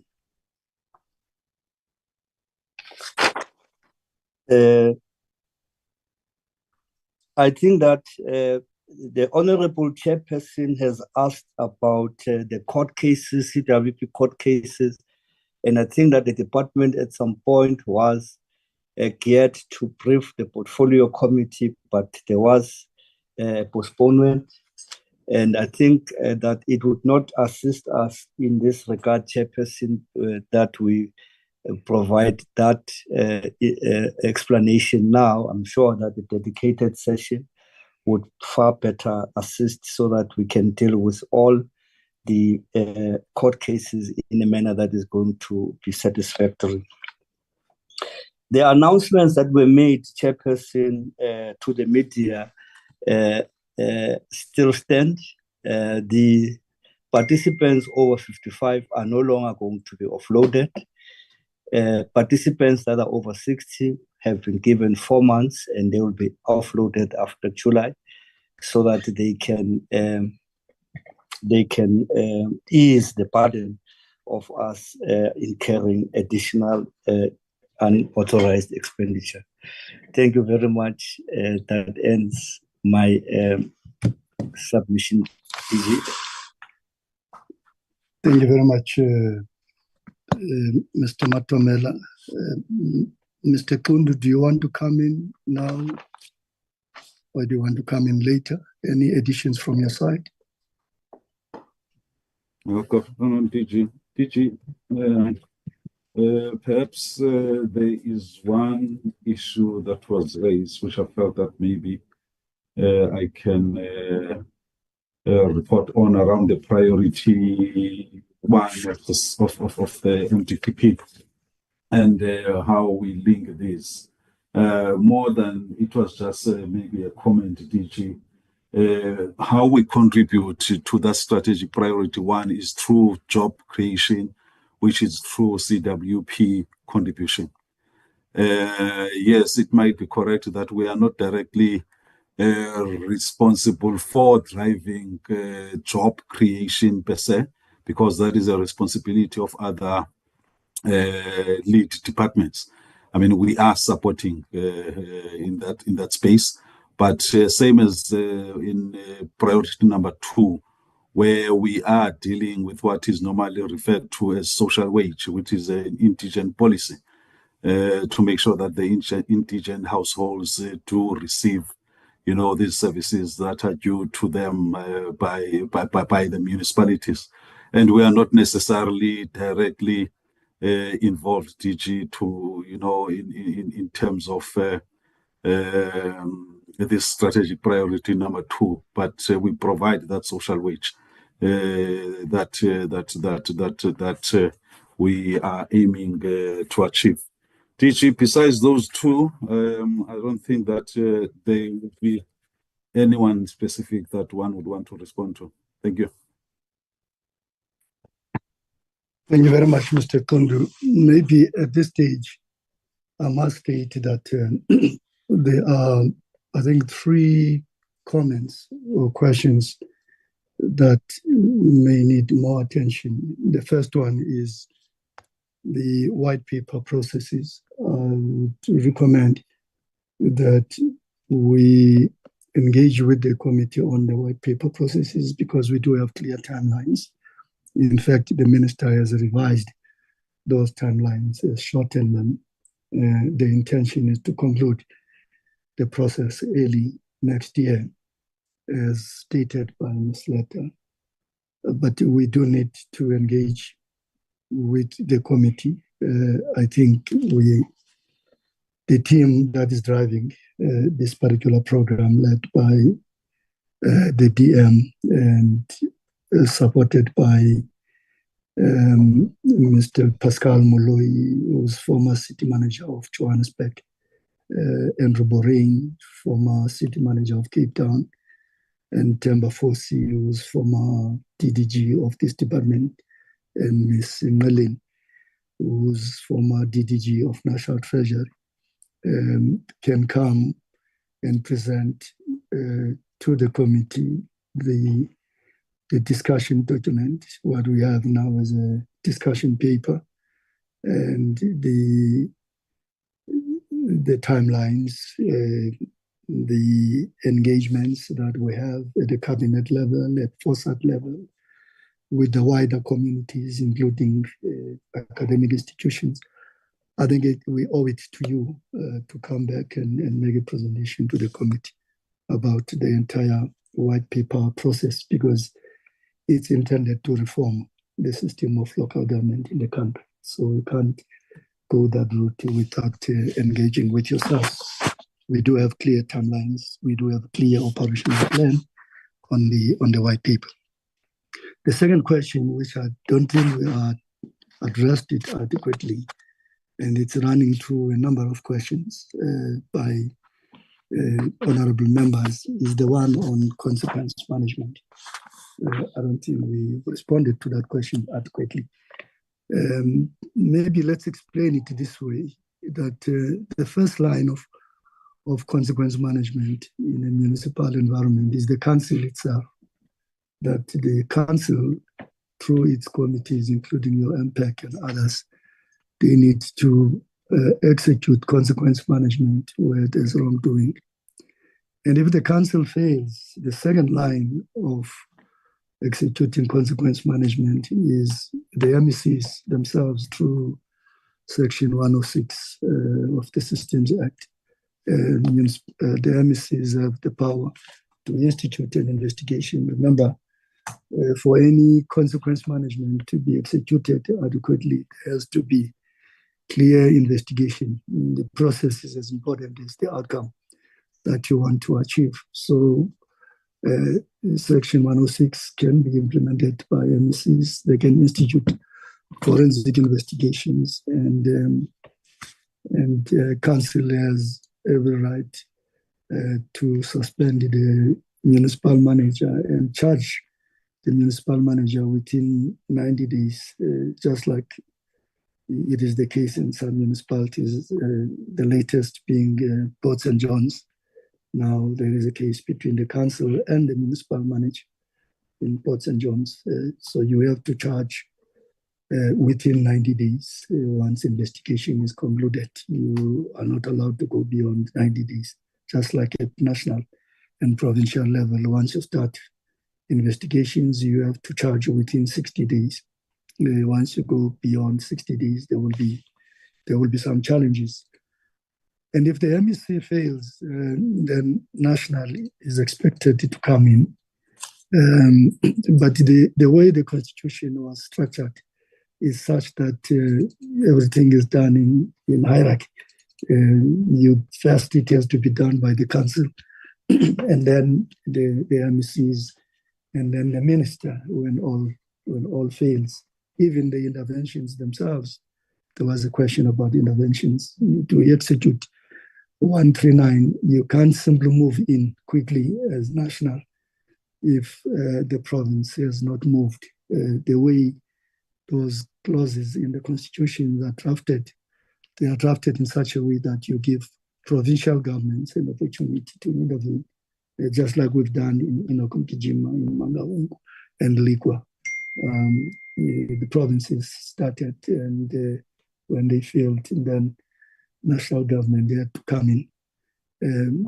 But most of these sometimes are political processes that the EXCO of the province will not hand over to national government to intervene if they still feel that they still have a role to play. In the case of Kunkijima, which is a good case, provincial EXCO, handed over to national for national to intervene. And then when we intervene in national, we go to cabinet, and the cabinet must support that decision. So there has to be an IGR arrangement for national to intervene, but national cannot be the first to intervene in cases like this. Maybe the IMSI bill will give us an opportunity to streamline these things so that we don't have to wait for provinces.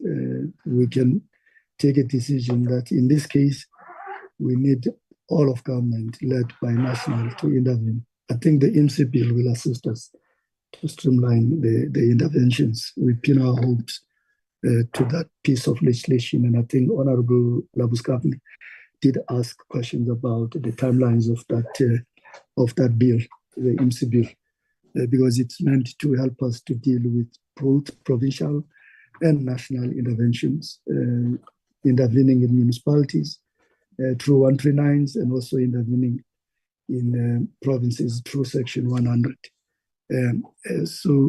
But we do have a number of investigations that were done by SIU, and that information can be shared with you. And I think the law enforcement agencies have offered to come and present to you all the municipal cases. We also have an anti-corruption, anti-fraud and corruption unit in the department, the fully-fledged directorate that focuses on this, on the fraud and corruption. And it works very closely with the SIU, the Hawks, and SAPS. And we do have some of the cases that we can share with you, where the SIU, the Hawks, and the SAPS, working with our anti-fraud unit, are doing the investigation. Some cases, people have been charged, and in other cases, there's still some investigations. But the committee can request the Hawks to come in. I guess these processes are important because they will lead to consequence management at the end. Once someone is charged, then that person cannot continue to work for government. Sometimes the arm of the law is very long, and it frustrates us. But we are in a constitutional democracy, so we have to respect these processes.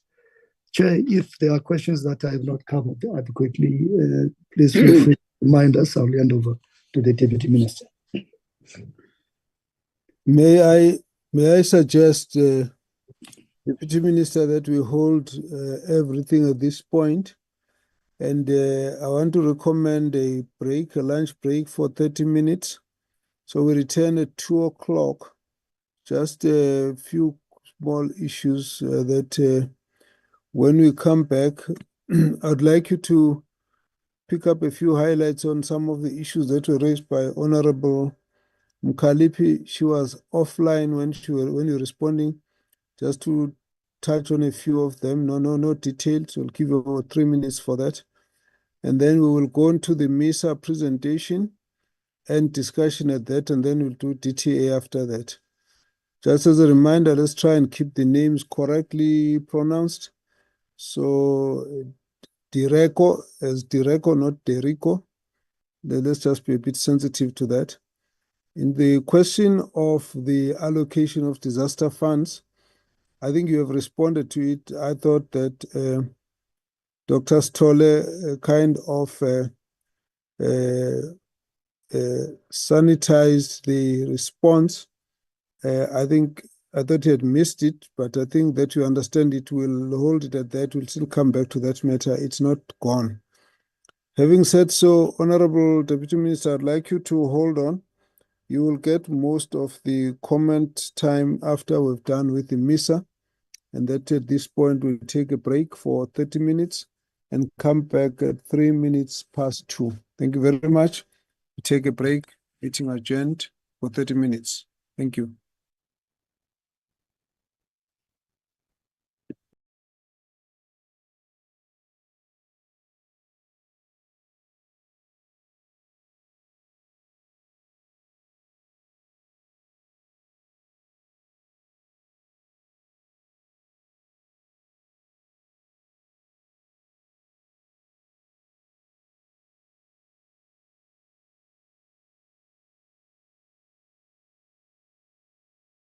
Recording stopped.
Anyway, you can have a black hot cross. Sorry, there's buns there on top now.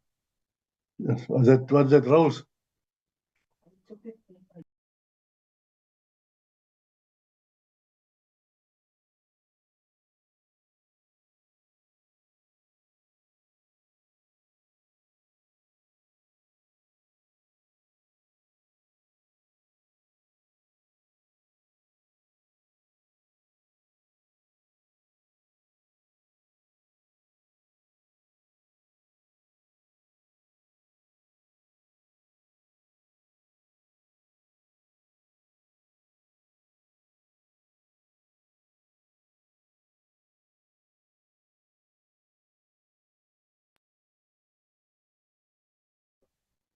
Hello. Are we, am I audible? Yes. My prince, how are you? I'm fine, yourself. I'm good, thank you, my prince. Yes. Are we in the right platform or we are now in? I think we are. Let's just wait. Honorable members. No, there's the chair. There's the chair. Honorable members. Recording in progress. I was off the platform a bit. I'm back. So may we proceed? Welcome back. DG, you could just do the quick summary on some of the issues. Then we move on to the MISA presentation. Thereafter, we'll go to do the DTA. Thank you very much. Please proceed.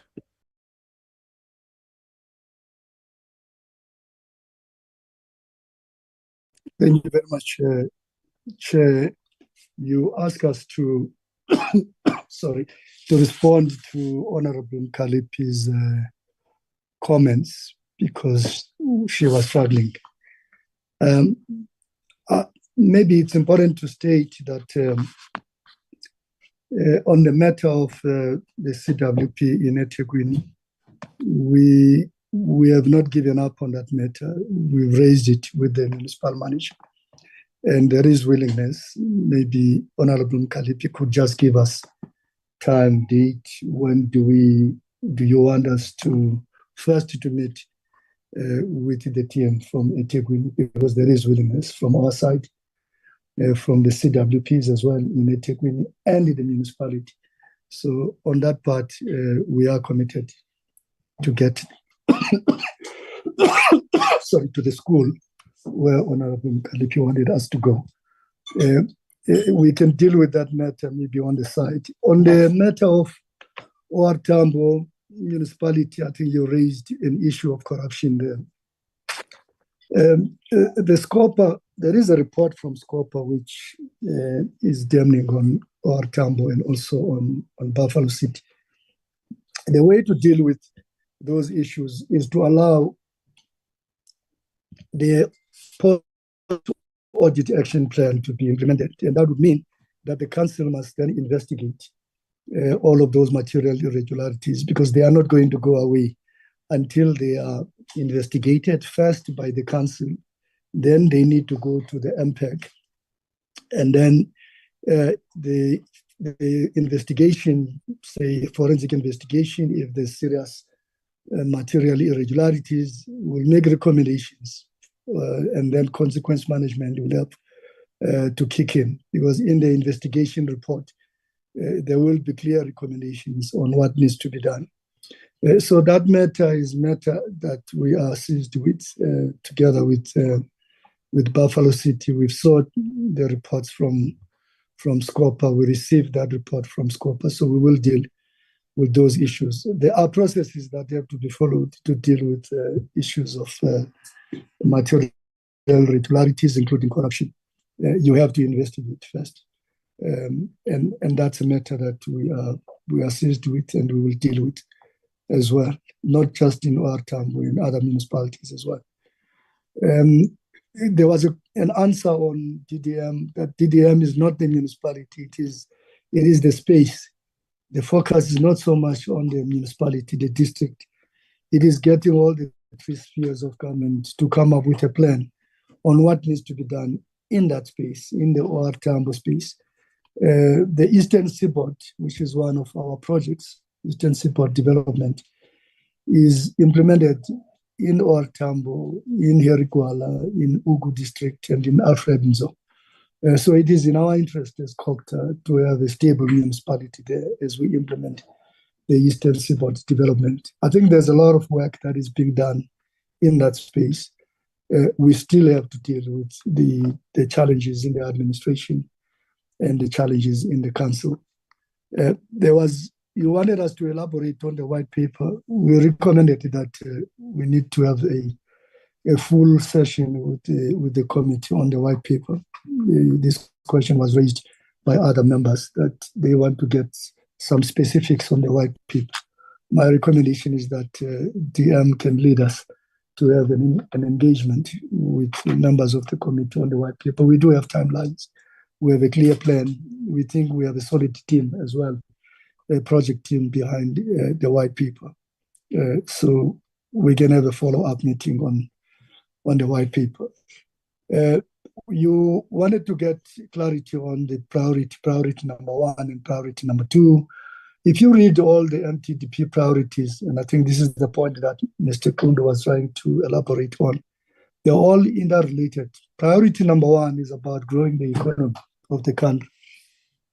And you're not going to achieve most of these things that we want to achieve if the economy is not growing, because the fiscal is under pressure. So you're not going to raise more revenue if the economy is not growing. So number 1 and number 2, you are quite correct. They are interrelated. Number 2 focuses more on the social wage. It focuses more on the safety net. It focuses more on making sure that as we strive to grow the economy, we also take care of the vulnerability, which is why programs like CWP and others are coming in handy. The review of the employment programs by Treasury and Presidency is also intended to make sure that we make an impact in this area of social wage. So priority number 2 is about dealing with poverty, but also creating safety net measures to help the vulnerable. So there is a relationship between 1 and 2. Some departments are leading and others are supporting in this. On number 1, we are not a leading department. The economic cluster departments are leading. We are a supporting department as COGTA. On number 2, you have the social cluster leading. We also supporting as well through our programs, social wage programs, even though we're struggling with budgeting for some of these projects. So you raised the question about DDM. I don't think we should give up on DDM. Yes, it started in 2019. I think there was a late delay. There was a delay in the implementation of DDM. For instance, one of the things that should have happened as early as 2019 is to create a branch within the department that focuses mainly on DDM, and that did not happen. And I think COVID also didn't help. You did raise a question about COVID on page 29. I don't know, maybe we're reading that paragraph differently. I thought what is being raised there on page 29 on COVID is a motivation for keeping SRD. It's the statistics that were being given as to why SRD, which is the Social Distress Grant administered by the Department of Social Development, is still needed because you still have a significant amount of people who are not getting any income. They're not getting old age grant, they're not getting disability grant. So the SRD comes in handy as a safety net grant as well. And it came out of COVID. When it started round up DG as a response to COVID. So I think we're reading it differently. Maybe we can go back to it, Chair. We're mentioning that statement as a fact because this is statistics that is coming from State SSC. Chair, I think we've covered most of the questions that were raised by Honorable Mkhaliphi. Safe to say that the one on eThekwini, we can deal with it outside this meeting. together with colleagues from eThekwini Municipality. Thank you very much. Thank you very much. There will be no follow-up questions. Members will only deal with everything at the end of the MISA presentation. You got MISA on the line. Please go ahead. You got 20 minutes to do the presentation, and then we'll start the questions. Thank you. Please proceed. Good afternoon, Honorable Chair. I'm trying to switch on my video. I hope you can see me. Can I switch it off? Yeah, we can see you as you please. Thank you. Thank you very much. So I'm going to take the committee. Good afternoon, Chair. Good afternoon to the members of the committee. Good afternoon to the Deputy Ministers, and good afternoon to the colleagues. I will take the meeting through the MISA presentation. Let me see if I can put it on slideshow mode so that it's better. Okay. Okay, it seems I'm struggling a bit. Can I request my colleague, Mr. Whiteboy, to share on my behalf? Apologies, Chair. Proceed. Okay, Mr. Whiteboy, can you kindly share for me? Thank you very much.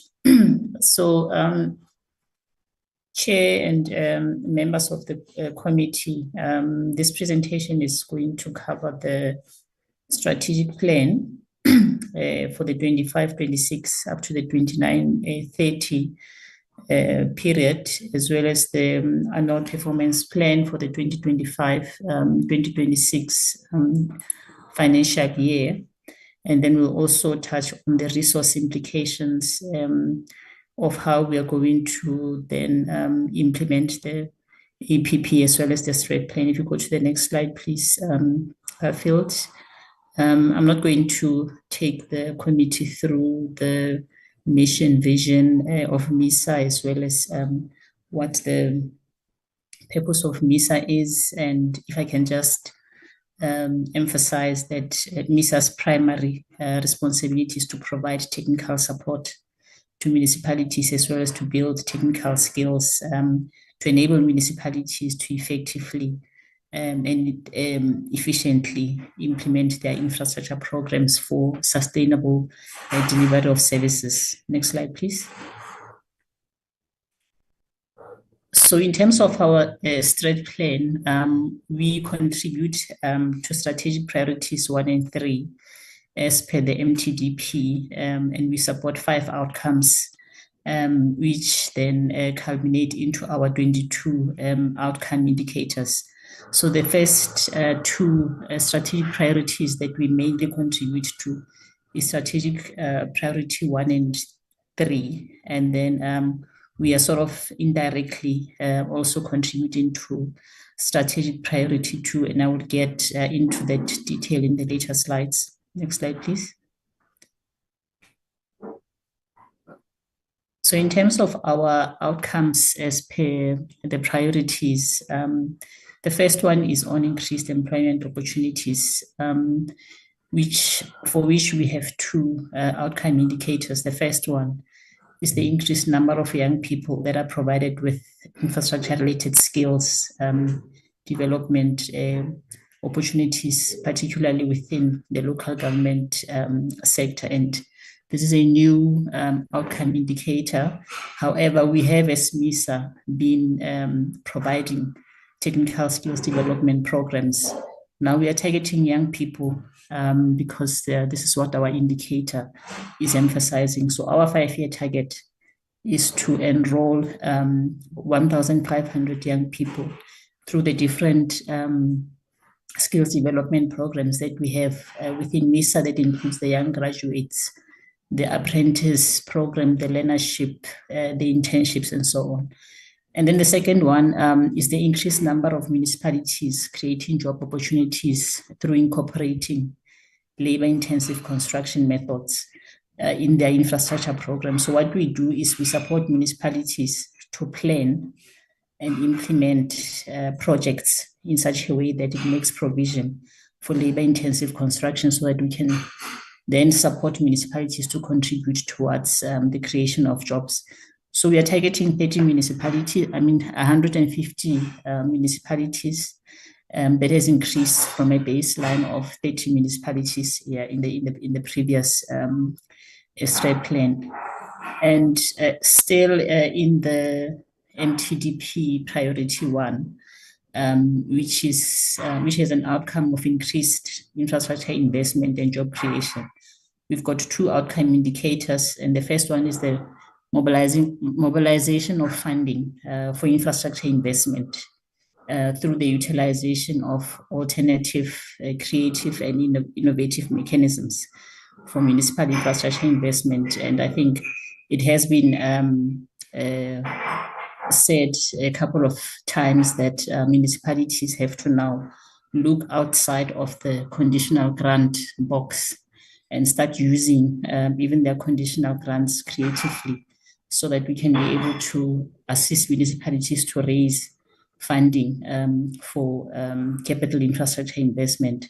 So we have a baseline of 2 billion for the previous term, and we are targeting 2.5 billion through these innovative mechanisms. And there's quite a number of them using both the public sector funding as well as the private sector. We also have mining houses that have also approached municipalities through MISA, as well as through the department, pledging that they want to participate in municipal infrastructure investment, either through the social labor plans or any other means. And then the second indicator on that outcome is the increased number of infrastructure projects for bankability, as we are all aware that for a project to attract an investor or a financier, it has to be properly packaged, it has to be properly prepared, where you've got feasibility studies conducted and the like. So we are targeting to have 30 infrastructure projects prepared for bankability in the 5-year period of the strat plan. Next slide. And then on the priority of or the outcome that talks to energy security and just energy transition, our focus as MISA, because we also don't want to duplicate what the lead department, which the Department of Energy, is doing.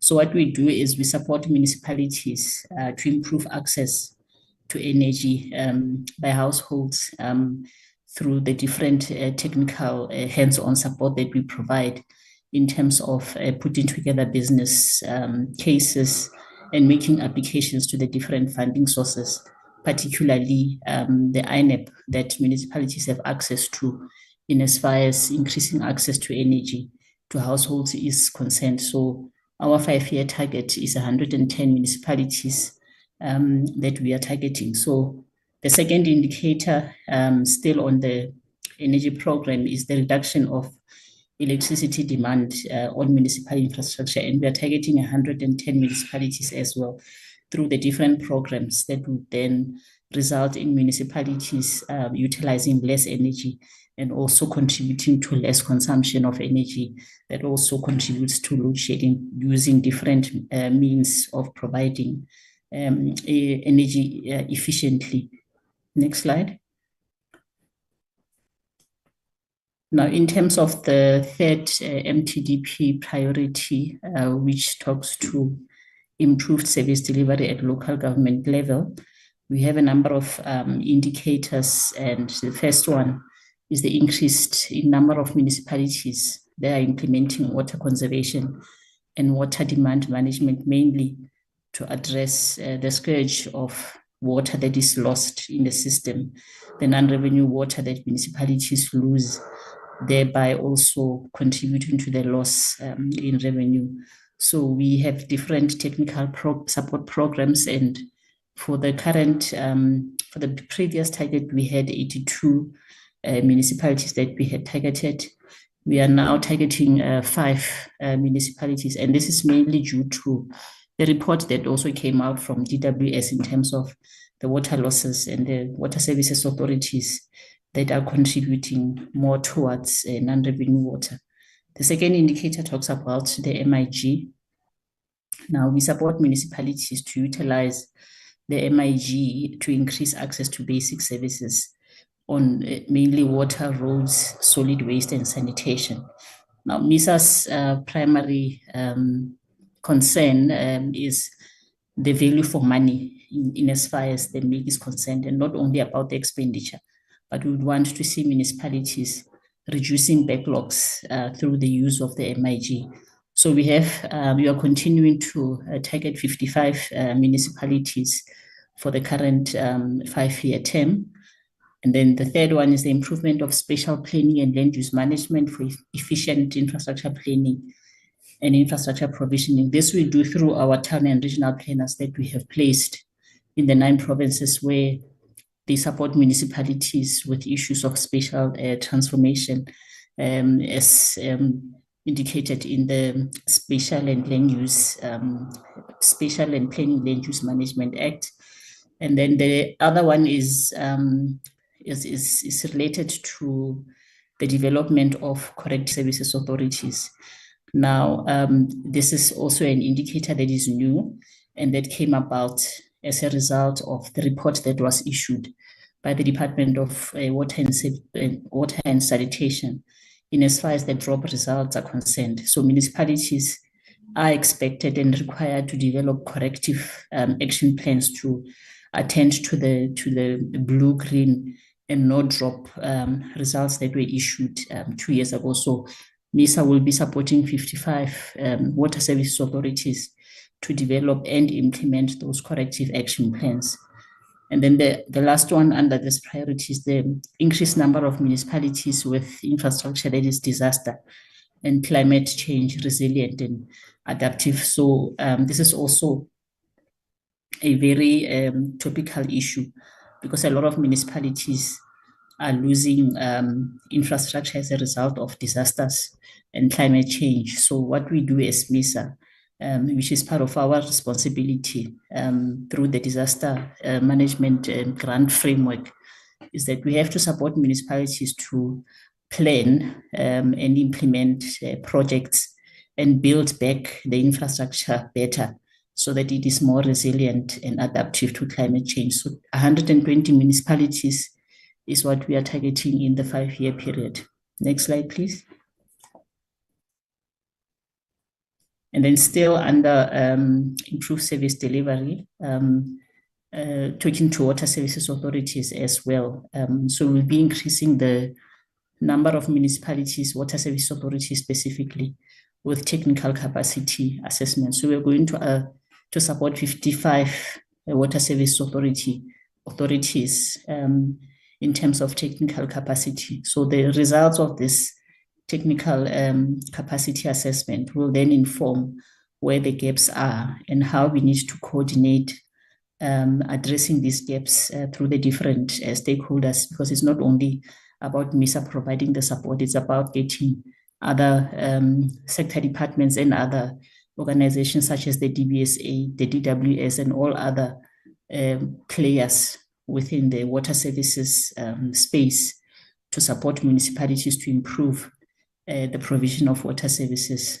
And then the next one is the increased number of municipal officials that are provided with technical skills training opportunities for improved service delivery. As I've indicated, this is another primary responsibility of MISA, because we also want to contribute towards building and growing the technical skills pipeline, specifically for the local government sector. So the target for this term is 3,500 municipal officials that will be provided with technical skills training opportunities for improved service delivery. So this is the training that we provide in partnership with professional bodies such as the SAISI, where we provide on-the-job training, practical training to officials who are already employed in the municipal space. For example, your process controllers, technicians who operate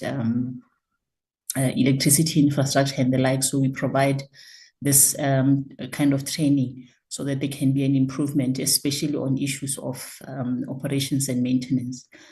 And then for the district development model, we are also providing support in terms of the identification and implementation of catalytic projects in priority districts. So we've identified 20 districts, 20 DDM projects that will be implemented in priority districts, and we'll provide the list of those priority districts, but it's actually the most distressed districts, and some of them fall under the Eastern Seaboard because that's also where we have identified these catalytic projects that will contribute towards unlocking the provision of basic services in those communities. And then lastly is the strategic partnerships with other entities to enhance municipal infrastructure development efficiency. This is also a new indicator, and we are targeting 30 municipalities where we will be supporting them with the implementation of projects through strategic partnerships. And the partnerships are mainly in the private sector and other state-owned entities who have come to us, like the Council for Built Environment, the Water Research Council, and the like, the CSIR, because there's quite a number of initiatives that they implement, and they would want to partner with MISA in terms of improving services. And then still under priority 3 on improved service delivery, the increased number of water services authorities supported with operations and maintenance functionality through operations and maintenance. This is also a very topical issue because a lot of infrastructure is collapsing because of lack of maintenance. So what MISA is also prioritizing for this term is providing support to 95 water services authorities with operations and maintenance, and that includes utilizing a portion of the municipal infrastructure grant for asset management planning, as well as the actual implementation of asset management projects. And then on the third outcome, which is a capable and professional public service, as I've indicated, we are also supporting technical municipal officials for professional candidacy. Some of the research that has been made previously has shown that there's very few professionally registered engineers, for example, in all 257 municipalities. In fact, the metros combined have got the highest number of professional engineers compared to the rest of the 200 plus municipalities, which is a cause for concern. So our contribution as MISA is to take on 100 municipal officials so that they are professionally registered rather with statutory bodies.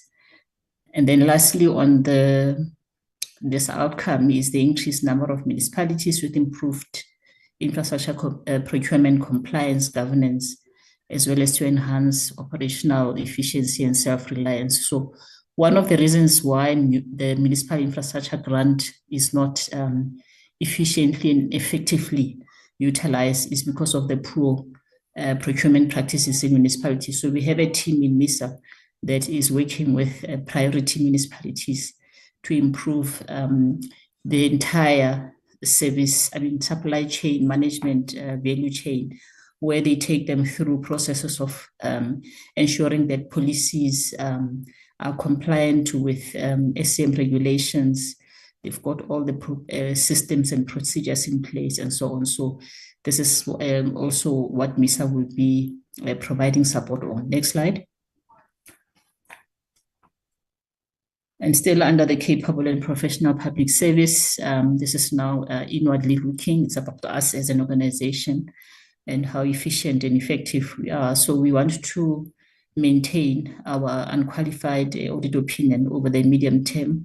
And so our baseline has been in an unqualified audit opinion, which is also called a clean audit, where there are no findings, that we have been having since 2018, 2019. And the plan is to sustain and maintain that clean audit during the new term.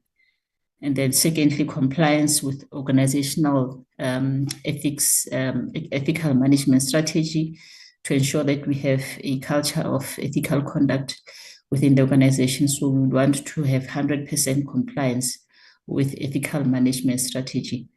And then also the compliance with our corporate services improvement plan that includes elements of risk management, communications, and all those facilities management. So we are also aiming that for the current term, we should comply 100% with our corporate services improvement plan. That also talks to our own staff development in terms of training, retaining our staff, filling of vacancies and the like. And then we also have a target of 100% of the identified and improved information and communications technology initiatives. Next slide. Now, in terms of the APP, we have a total of 22 outputs as indicated, that then translates into 23 output indicators. And for administration, we have 4 output indicators. For technical support services, which is the largest program within the organization, we have 14 output indicators. And then for infrastructure delivery management support services, we have 5 output indicators. So I'll quickly take the committee through those. I've already spoken about program 1, and those are the output indicators for program 1. That's the clean audit, that's the ethics management plan, that's the implementation of the corporate improvement plan, as well as the implementation of our ICT annual operational plan. Next slide. And in terms of the budget allocation, I should indicate that the total budget for MISA for the current financial year and over the MTF is 370 million. That's for program 1, 2, and 3. And out of the 371 million, 65% actually goes to compensation of employees, which leaves very little for operational purposes. So for program 1, as indicated on the screen, that those are the MTF allocations. As you can see, there's slight increases over the years from the 2025 financial year up to the 2027 financial year. It has grown quite slightly, I must indicate, from 109 to 113 in the current financial year. Next slide. Next slide is program 2.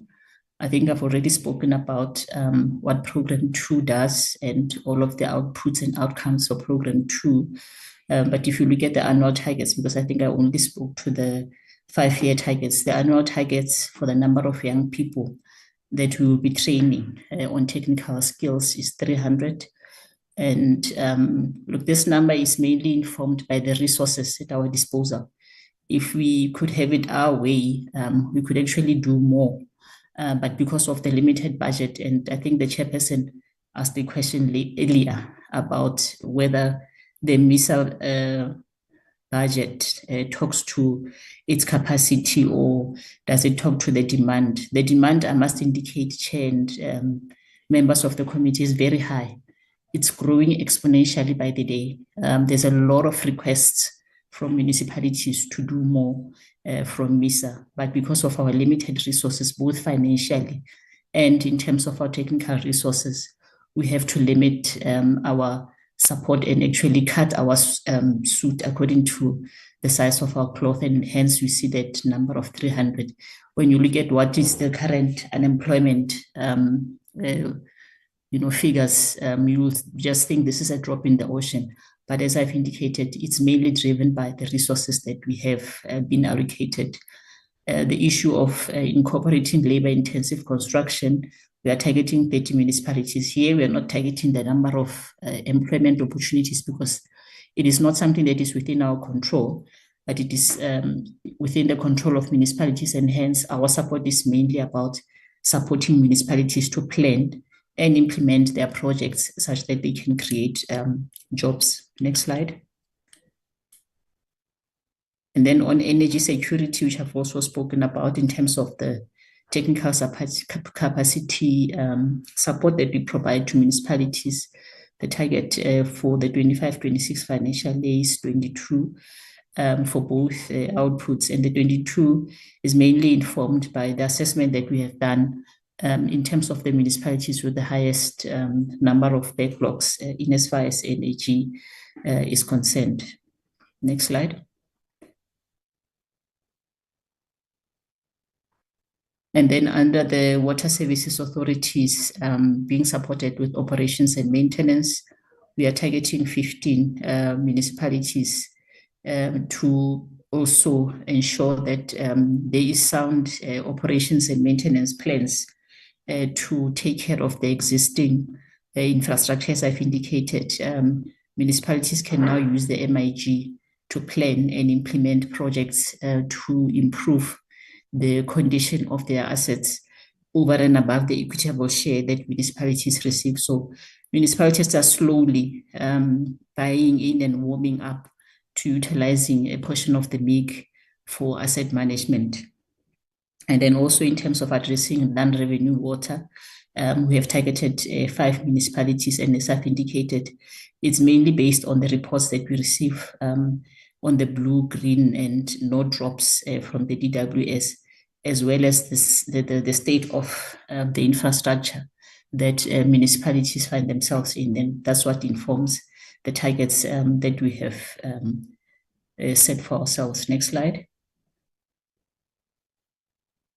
MIG receiving municipalities, as I've indicated, we are targeting 55 municipalities for the current financial year to improve MIG improvement, as I've indicated, not only in terms of expenditure, but in terms of ensuring that the MIG is actually used for the intended purpose of eradicating the backlogs, as well as refurbishing and maintaining the existing infrastructure.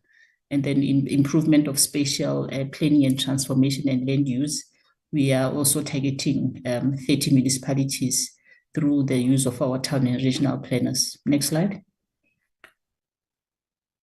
And then on the water service authorities, developing corrective action plans to improve both the blue as well as the green drop results.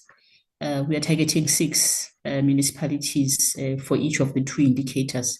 Now, the reason for the 6 is that we had quite a number of municipalities that receive water along the Vaal River Basin, and most of them are actually in the Free State. So there's 5 municipalities, water service authorities in the Free State, that we are targeting for the improvement of water and wastewater treatment plants, with the inclusion of 1 municipality, that is Tabazimbi in Limpopo. So this financial year, we are targeting 6 municipalities.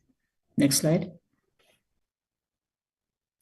And then in terms of disaster management, as well as climate change, resilient infrastructure, we are targeting 15 municipalities. Most of the municipalities are actually those that have been, over the long run, being affected by disasters and climate change, mainly in the KZN as well as the Eastern Cape provinces. But we will finish the committee with the details of the specific municipalities that we are targeting. And that also goes for the technical capacity assessment. We are targeting 5 municipalities. Next slide, please. I'm getting to the conclusion. In terms of capable and professional public service, the municipalities that we are, the municipal officials rather, that we are targeting for professional registration with statutory bodies is 20 officials for the 2025-26 financial year. And then in terms of the officials that we will be providing with that hands-on technical skills training is 700 officials. Next slide. And then this is the budget for Program 2. I think I've already spoken to the budget, but just to give a bit of a breakdown for Program 2, which is the largest program rather, within MISA, you can see that in the current financial year, the allocation is 237 in total, of which 174 goes to compensation of employees, which is quite a significant amount, and leaving only about 62 billion for operations, other expenses such as operational costs, facilities, and the like. And with the little that we have from this particular program, that's where we sometimes do interventions as per the requirements and the needs from some of the municipalities. That is why you'll see that we have done quite a number of projects in the form of drilling and equipping boreholes, in some instances refurbishing roads. We also assist with the pothole patching program. So this is the limited resource of 62 million that we can actually utilize to provide those interventions as and when necessary. But you can see that it's just a very insignificant amount given the magnitude of the service delivery problems that municipalities have. Let's Next round slide. up. Please Yes, round up. I'm getting there, Chair. Program 3, which is Infrastructure Delivery Management Support Services. This program mainly focuses on facilitating funding mobilization for infrastructure investment using alternative mechanisms. And our target for this financial year is 500 million. And we are also targeting 6 infrastructure projects, catalytic infrastructure projects for bankability, which we will then take to institutions like the Infrastructure South Africa, DBSA, the New Development Bank, and all other organizations that do infrastructure financing and investment. Next slide. Still under this program, the number of districts that will be supporting for infrastructure projects, specifically catalytic projects, is 4 districts. As indicated, we will provide the list of those districts. And in terms of supporting municipalities through strategic partnerships with both the public and the private sector, and even with non-governmental entities, is 4 municipalities, which will also provide a list of. Going towards the end, supporting municipalities to comply with SCM regulations. We are targeting 18 municipalities, and the 18 municipalities is mainly those municipalities the Auditor General has reported to have performed dismally in as far as procurement is concerned. And we're also working with the MIG colleagues within LGOS, where they furnish us with information about municipalities that have been perennially underspending on their MIG because of poor infrastructure practices. And then lastly, on the budget. This is the budget of this program. As I've indicated, we only have 24 million allocated towards this branch, with 18 million allocated towards the compensation of employees and only 6 million remaining for operational expenditure purposes. And lastly, Chair, the presentation was mainly meant to appraise the committee with the MISA strategic plan, as well as the annual performance plan, and also the resource considerations towards us implementing our APP for the current financial year. Thank you very much, Chair, and thank you, Deputy Minister. Thank you very much to Mr. CEO. Honorable members, if there are any questions or comments, we'll make this one short and then proceed to the next department. Honorable Mtetwa, I only see your hand alone there. Thank you. Thank you, Chair. May I greet everyone and protocol observed. May I ask the following question? 1, have we done as MISA an audit to check the companies that we are procuring to render these major projects? As to whom are we benefiting? Because there is a study of established companies that have compliance measures to build these projects are only limited companies. So I'm sensing that there is a collusion of companies who continuously are the ones who are rendering this project. And after having done all of this project every year in, year out, the municipalities don't become better in terms of them growing, but the money is like put into a funnel. It goes in and it goes out, and surely it does not remain in the municipality. Furthermore, there is a lack of accountability for the past failures. The question is, what has MISA learned from the underperforming municipalities over the past 5 years? And can you provide an audit of municipalities that have received support from MISA but remain dysfunctional? Because a proposal there is we must have a tracking tool showing before and after impact of MISA support per municipality and must be published annually for transparency. Another question is overly broad mandate without measurable targets. MISA mandate is extensive, yet presentation lacks specificity on exact deliverables and timelines. And the question is, how will MISA ensure its support is measurable and aligned with actual municipal outcomes, water, sanitation, and roads? Because the proposal there is to set aside a set district-specific key performance indicators linked to real service delivery outcomes, e.g. reduction of water leaks, road repairs, and completed. Budget allocation versus impact. Concern is that significant funds are allocated under technical support services and infrastructure service delivery management, but with no clear cost-benefit analysis. The question is, how will MISA ensure that budget translates into visible service delivery improvement for the poorest municipalities?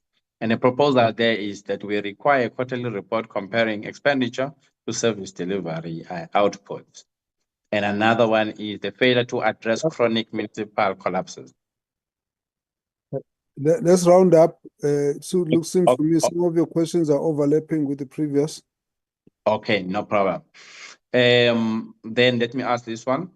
In terms of the well-performing municipalities and those that are not performing well, we see them still continually asking for MISA funding, and yet they are well established. Now, the question is, do you then allocate to them on the basis of the need in those municipalities or on the basis of performance? Because what eventually happens, the good performing municipalities, they are outperforming the poor ones. And eventually the money goes to those because they have means and structures and systems in place to attract these funds. And then those that are poor, they continue being poor and they end up not even attracting these funds. So if we can use a different approach into this, it will be commendable. Thank you.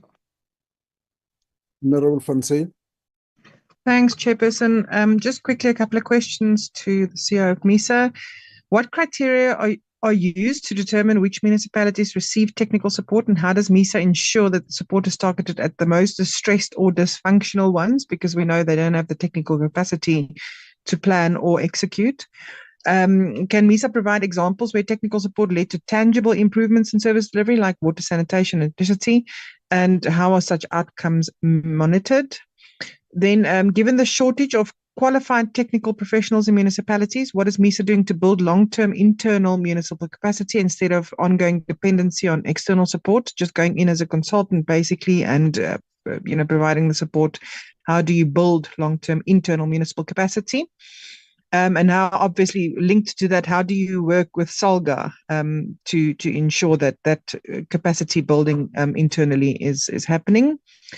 You also mentioned that the budget obviously is too little. The operational costs are very high, and that leaves very little for technical support or for money to spend on issues that affects service delivery. What are your solutions to this problem? Because we've only heard the negative, we've not heard solutions. Then on the Eastern Seaboard, I'm just thinking about how municipalities then being supported to comply with procurement legislation during infrastructure project delivery, especially in rural and low capacity municipalities. And we know that the Eastern Seaboard are mostly rural municipalities. I'm still struggling with understanding that. And then what is the timeline and rollout strategy for MISA's involvement in projects under the 6B indirect MIG support for distressed municipalities? We spoke about that earlier, so I'd just like MISA's bite on that. Thanks, Chair.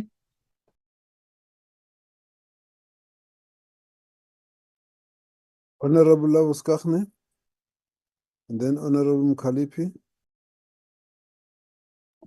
Thank you, Chair.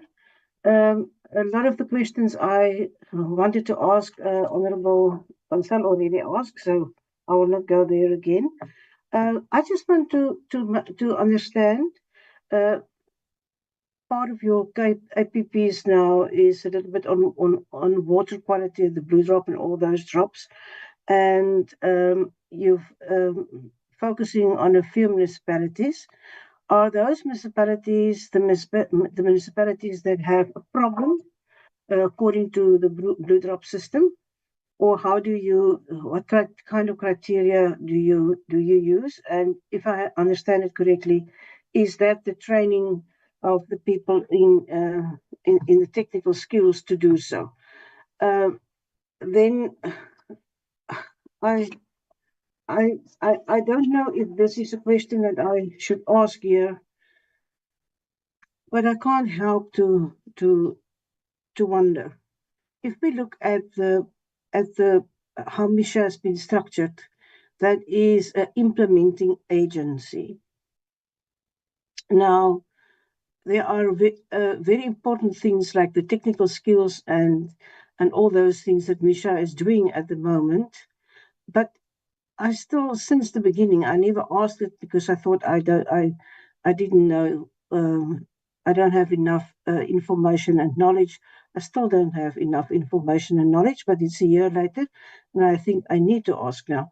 I don't actually understand why MISA is an entity and not a part of the department, because the money is being transferred from the department to MISA, and then MISA becomes the implementing agent and doing sort of things exactly nothing different, maybe focusing on different things and so on. But I really would like to understand at one or other stage the reasoning why MISA is an implementing agent or an entity and not a part of the department.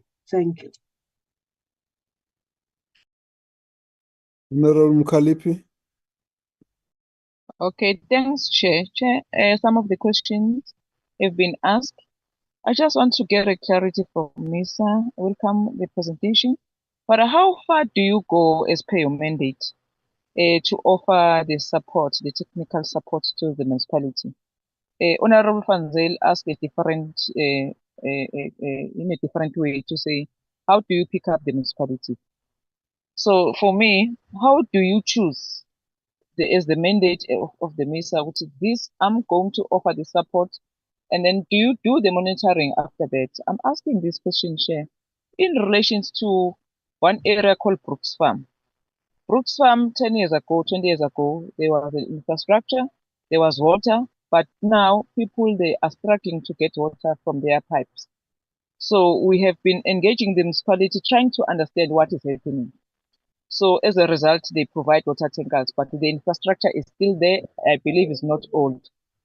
So now, until I persuaded the mayor of eThekwini, I said, no, please, can you also elaborate on this issue, Mayor, because we are new and we still have courage. Until the mayor instructs the Department of Water to go and check what is happening. Now there is water as we speak. So I want to understand the role of MISA in per municipality. How do you provide the support?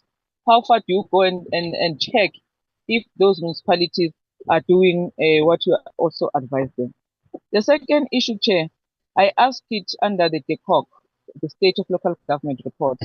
That is according to page 32 of the of their APPs, because it's referring to 2023 State of Local Government report. Is any updated report? Because we would like to know as the department, as the PC, according to their report, because it was last updated in 2023. Also, I also asked about the budget allocation, because it seems as if page 56 of their report of the APP and 53, there is an identical figures for the budget allocation for two programs, for two different programs. Is it a coincidence or is it a copy and paste? Thanks, Chair. Honorable Direko, followed by Honorable Sompa. Thank you, Chair. Some of the questions that I would want to ask have been asked by our colleagues. However, I have two questions. There are allegations that municipalities are employing people who are not qualified for their jobs, and which is a cause for concern because in some municipalities, the reason why municipalities are unable to provide services is due to lack of capacity building within the municipalities. So in the attempt of MISA to build capable and professional services for the identified municipalities, which approach are they going to use? And in case where there's no willingness from the part of the municipalities, what is it that MISA is going to do? Secondly, Chair, in terms of technical support that MISA has provided to different municipalities so far, is there any positive outcomes that they can confidently share with us? And thereafter, is there a monitoring and evaluation tools to ensure that their achievement in that particular municipalities are not reversed by that municipality after they have left that particular municipality? Thank you, Chair. Honorable Sompa, please come through. Thanks, Chair. Let me also welcome the report or the presentation. My question is, I see the first page of the presentation, they talk about 1,500 young people enrolled. So I just want to check which criteria do they use and which provinces that they have assisted in terms of these young people, because there are a lot of young people in South Africa who are unemployed. And then the other issue is about the 30 infrastructure projects prepared for bankability, something like that. I just want the clarity on that. I don't understand when they talk about it, what are they saying? And which are those municipalities? And then in terms of the municipalities, in terms of the MIC, which are the MIC, MIG, they say 55 municipalities. So I want to check, do you identify or the municipalities submit requests or what in terms of those? And then lastly, about the monitoring and evaluation. Do you just, like, I don't know, the former colleagues of us, they talk about monitoring and evaluation. Do you monitor and evaluate in terms of the implementation of those projects and whatever? And then, or you just say the municipality, we assisted this municipality and then you leave? Because it's very important to us to understand out of the numbers, we understand the numbers, but what we are concerned or what I'm concerned is about which provinces or which municipalities are you talking about? Thank you very much.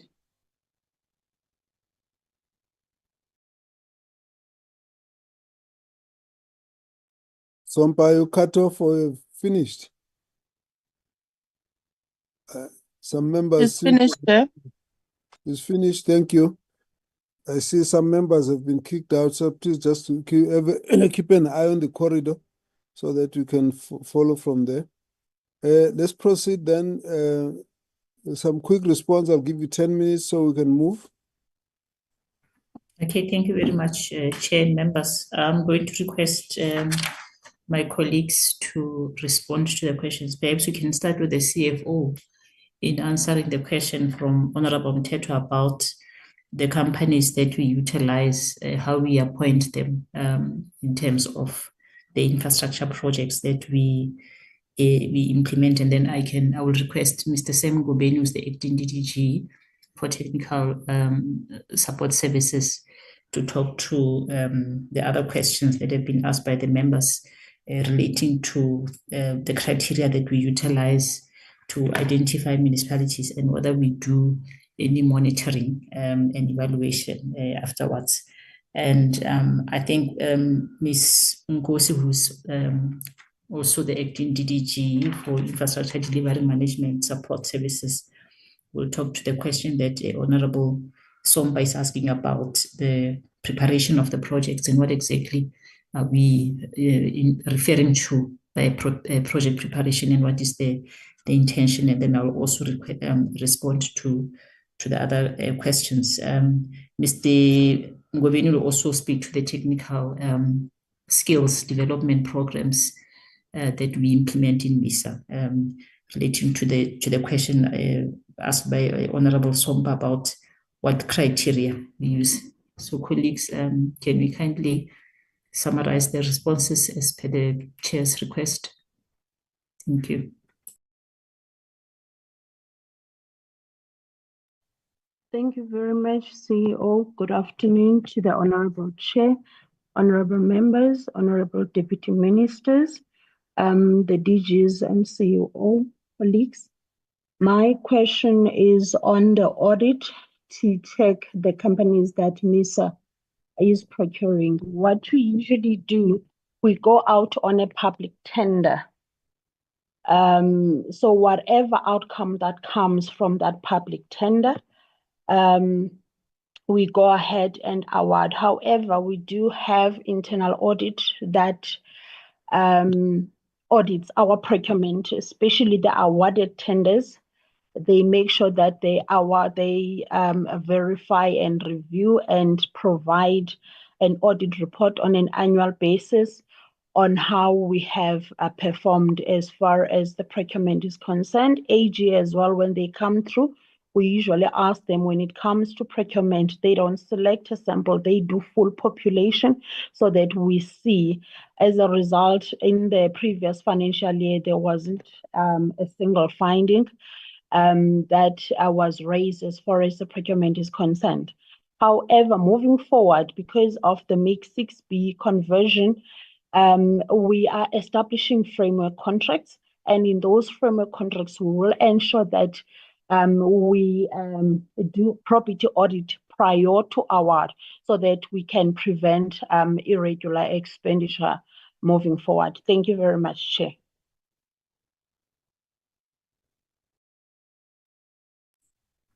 Thank you, through you, Chair. Can I request Mr. Ngobeni to come in? Thank you very much, CEO. Good afternoon, Chair, and honorable members, the DM, and all protocol observed. I will start with Honorable Somba's questions. The first one was, which criteria are we using to identify the youth who participate in our skills development programs? What we do with regard to the youth programs, we advertise nationally for everyone to apply, but we also, through our provincial officials, identify municipalities which are prepared to host the learners. And then we match the received applications with the direct request from municipalities for them to host either YGs, apprentices, experiential learners, and so on. And based on that, we conduct interviews as a selection process, and those that meet the minimum requirements in terms of both qualifications and performance in the interviews, we then enroll them in the programs. But I must as well indicate, Chair, that we in terms of representation, we have got presence in all the provinces across the country. Our main objective is to prioritize a request from your low to medium capacity municipalities, but we do as well receive requests from high capacity municipalities, including the metros. How do we identify municipalities for support? Like the CEO has indicated, there are several variables that are taken into consideration when it comes to identifying municipalities for support. For example, the state of local government report that we produce as the COCTA portfolio is used to identify poor performing municipalities for support. We also respond to requests or directives from Parliament. For example, there are municipalities about 35 that we're supporting, which are supported through the MIC, the Interministerial Committee. And then we also have got municipalities that were supporting based on findings from various sector departments, in particular the DWS. And then we also have direct requests that we respond to, which requests will be coming from the municipalities themselves, and quite often from the provincial caucus, requesting that MISA supports identified municipalities. So we do support those. Do we monitor and evaluate after having provided support? Not necessarily, but we do monitor during the course of providing the support. Because in terms of the MISA mandate, we're not mandated to regulate, we're not mandated to monitor, we're not mandated to implement. Our mandate is to provide capacity support, that is technical support. So we focus on that. In terms of which provinces and municipalities is MISA supporting, I think the CEO will speak to that in terms, just to indicate that we're prepared to provide members with a list of municipalities per province that we're supporting. How do we make sure that the achieved progress in municipalities that are supported with technical capacity is not reversed? Like I've already indicated, it's a little bit difficult, but through our capacity building initiatives, we provide capacity building support to the municipality so that we build internal capacity. Is there any positive outcome that MISA can show related to the support that we're providing? Indeed, I think just recently, we made use of the current projects that we're implementing through the Mix 6B in both Utukela and Mfuleni as some of those examples where we are making a difference. We also made reference to one project where we are intervening, that is Ferrobeck, wastewater treatment plants in Mpumalanga, where we were requested by the MEC in the province to intervene, and many others. We have got presence now requested by the MEC, for example, in Limpopo, where Polokwane is struggling with water. Similar request in Vembe. So we do indeed make impact in terms of implementing those projects that we are responsible for. But I think the CEO will indicate that turning around a municipality will require more than implementing a single project, but focusing on all the governance, administrative issues, financial management issues, and so on. CEO, you said I should also respond to I think the one on how far do we go, the CEO will respond. CEO, I think I have tried to respond to those that you wanted me to respond to. Thank you very much. Thank you. Through you. CEO. Okay, Ms. Nkosi, 5 minutes, if she can come in, then I will wrap up. You'll share 5 minutes, the two of you. Okay, thanks, CEO. Good afternoon, Chairperson, the members of the committee, and all protocol observed.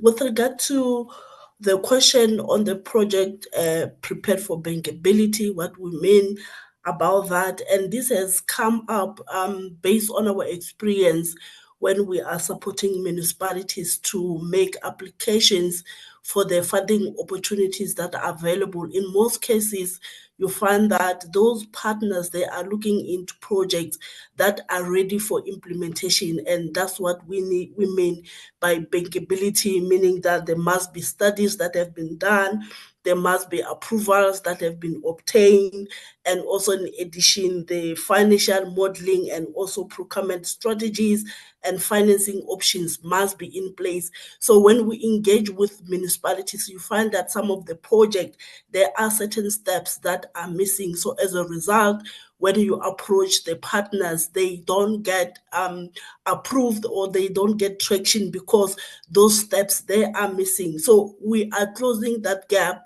to ensure that when we support them with regard to applications for funding options, at least they can be successful. The last question, CEO, that I also like to respond to is with regard to the support that we provide within the Eastern Seaboard with regard to how we support them on the procurement for infrastructure. So this is also linked to one of the indicators that the CEO has highlighted, that as MISA, we do support municipalities on the procurement of infrastructure.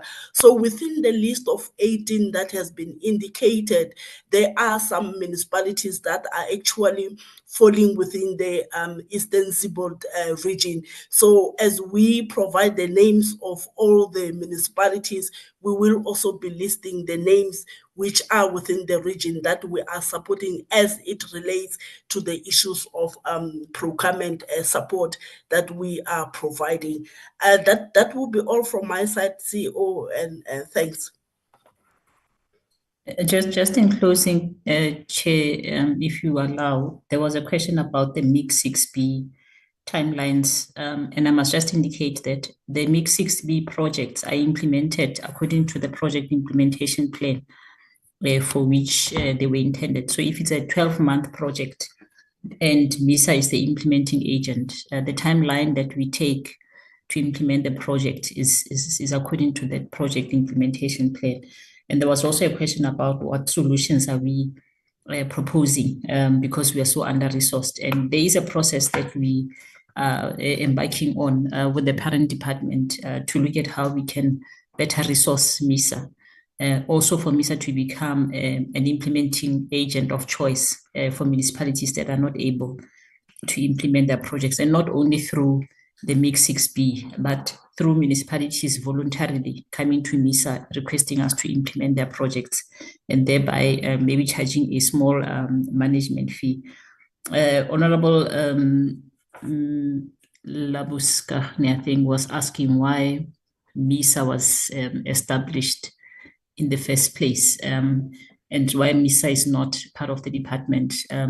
This came after a thorough assessment was done by the department more than 10 years ago, where there was a realization that municipalities have got serious technical capacity gaps, and that there was a need to establish a special purpose vehicle that would primarily focus on technical support to municipalities. And there was also, as a result of that program that was called Sienza Manji, that was taken over from the DBSA, where there were technical resources that were placed in different municipalities, but then all of them were brought together so that there can be one point of coordination for the municipal infrastructure technical support, and that is why MISA was then established.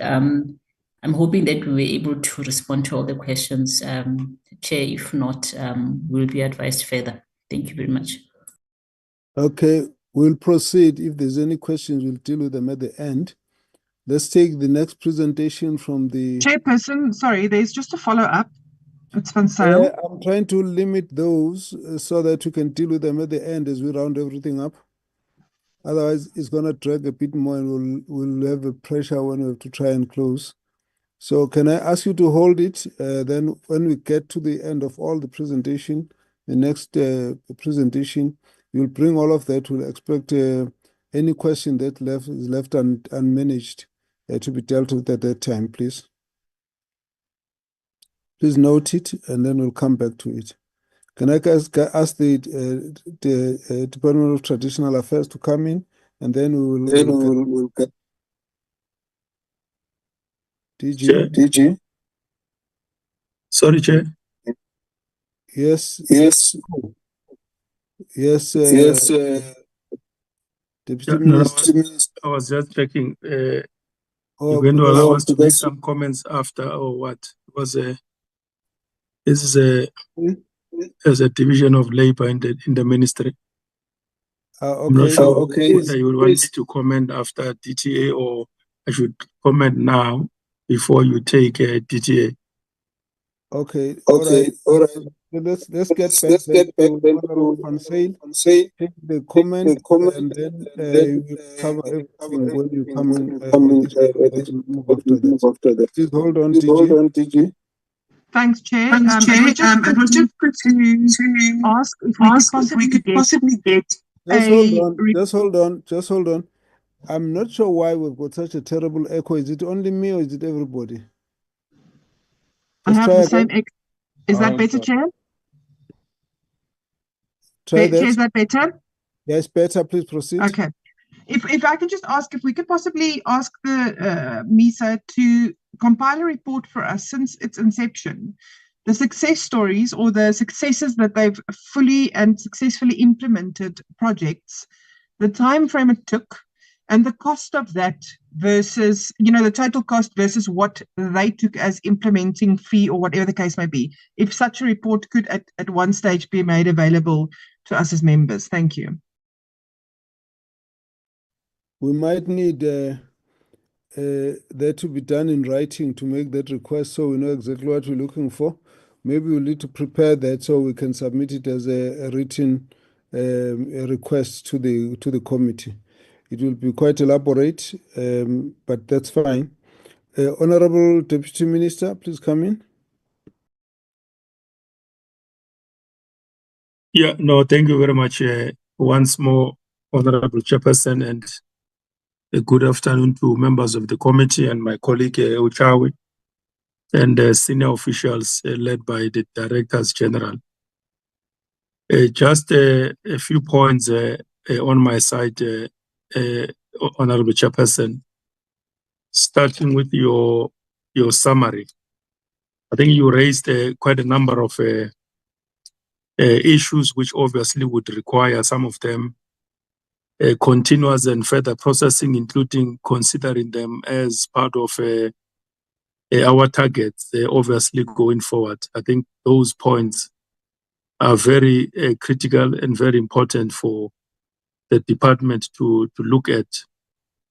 For instance, the matter that you raised on the issue of a possible expropriation of old buildings in cities, working together with municipalities and the Department of Human Settlements so that people can be housed in cities and those facilities can be best utilized for public services. I think all those matters are quite very critical. Equally important, I think it's very proper to also place it on record that in as much as you were able to make a follow-up to Malutia Pofung through the portfolio committee visit, we as well did engage those municipalities in those regions or districts, Malutia Pofung in particular as well.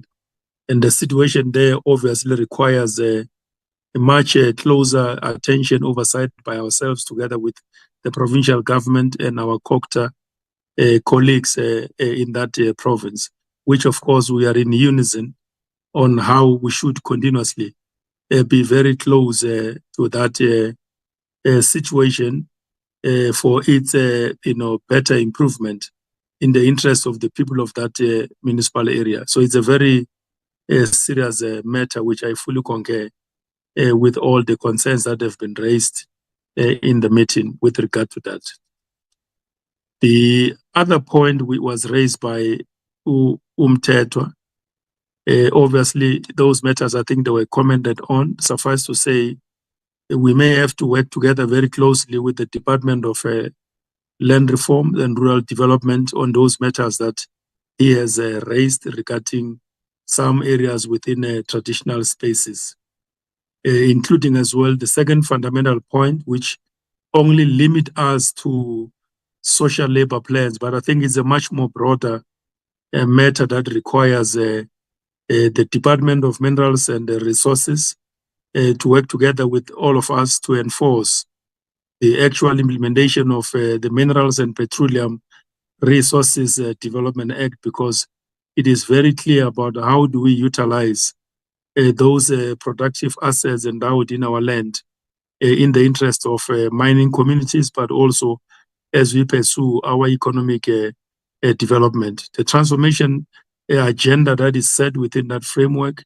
as we continue with the production becomes extremely important. So it's much more broader, and some of those issues are resident elsewhere in other departments, but with us it's about social labor plans, which also at times do become a bone of contention and a worry on our side, because it's like they are just listing a very minor projects for the sake of compliance in some cases. So it's a point which obviously would require a much more closer engagement ourselves together with colleagues in the other department.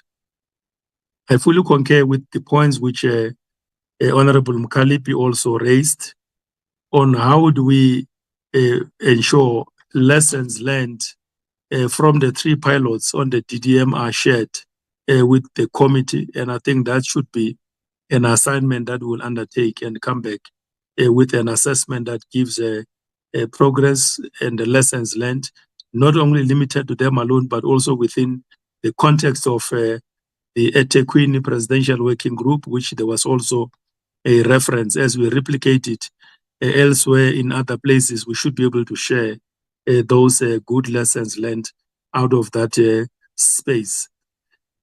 I think it will be very appropriate, Chair, for you to give us an opportunity at some point, depending on your schedule, to come back very early to make a presentation on the draft concept document, which have been adopted by the President's Coordinating Council, and it's on its way to Cabinet. We may have to be given that opportunity for us to come back and share that document with members of the committee, for them to be able to engage, but also go beyond level of the committee, engage their constituencies and everywhere else where we are dealing with our political work, to enrich it so that by the time it is finalized in March next year, 2026, it is a very consolidated document that will tell us of the way in which we want to see positioning of the local government system going forward. Equally, it will be proper for the committee, I suppose, and I think we will impress on our side with the leadership of SALGA and the cities network, so that they are able to appear before the committee and clarify their existence, but also the plans and activities they are undertaking on a continuous basis within the space of supporting municipalities here and there. I think Honorable Van Zyl raised also quite a number of few points.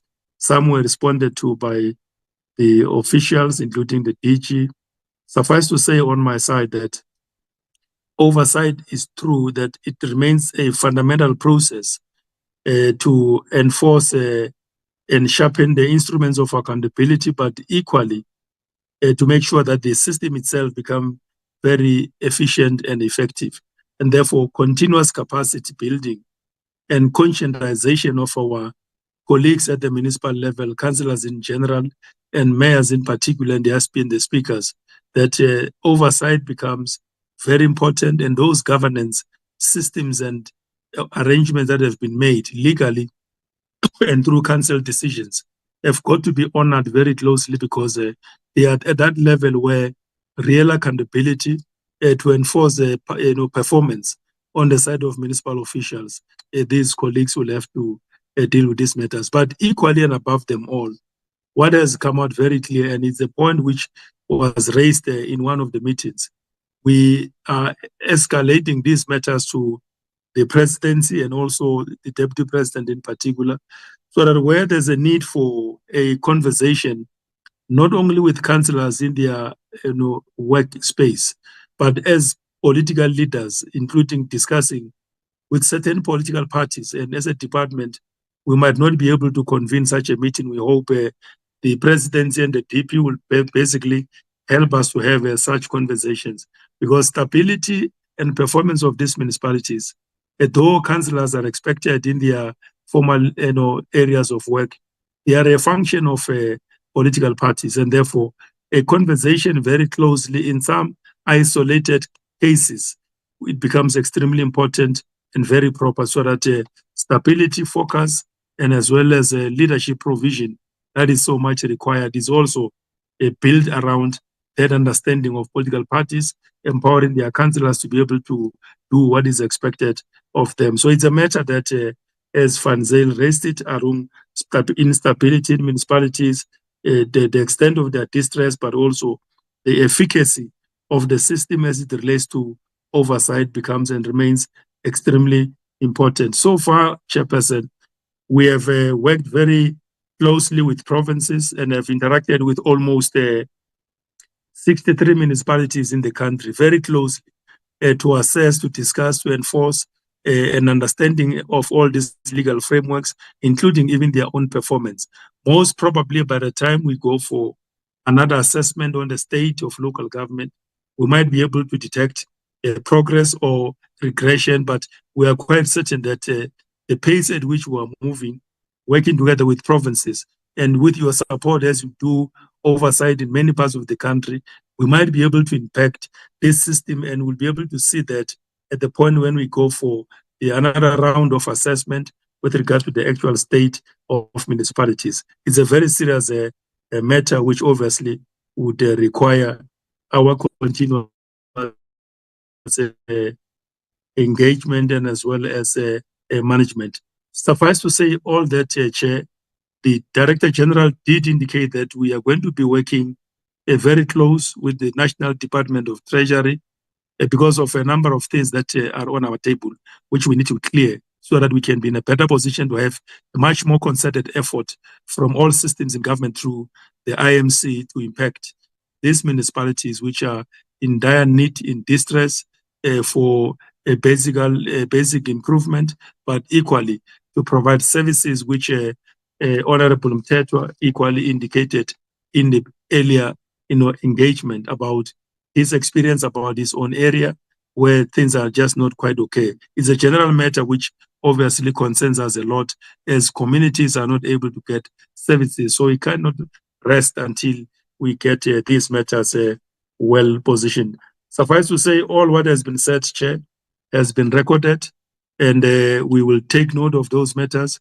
We will improve on our documents, but equally important, prepare ourselves for the second round of engagement as we inform the public about the work that we do, including even the points which Honorable Daiposh raised earlier on. I think they've been noted. Not only that, including Lapis Kachnes views and comments, we also take note of all what has been raised in the meeting, Honorable Chairperson. So far, I would end it there and appreciate all the views, the advices, and the counseling you continue to give us as a committee, as a department, I mean to say, to be able to preside over this system with that level of caution and consciousness. Thank you so much, Honorable Chair.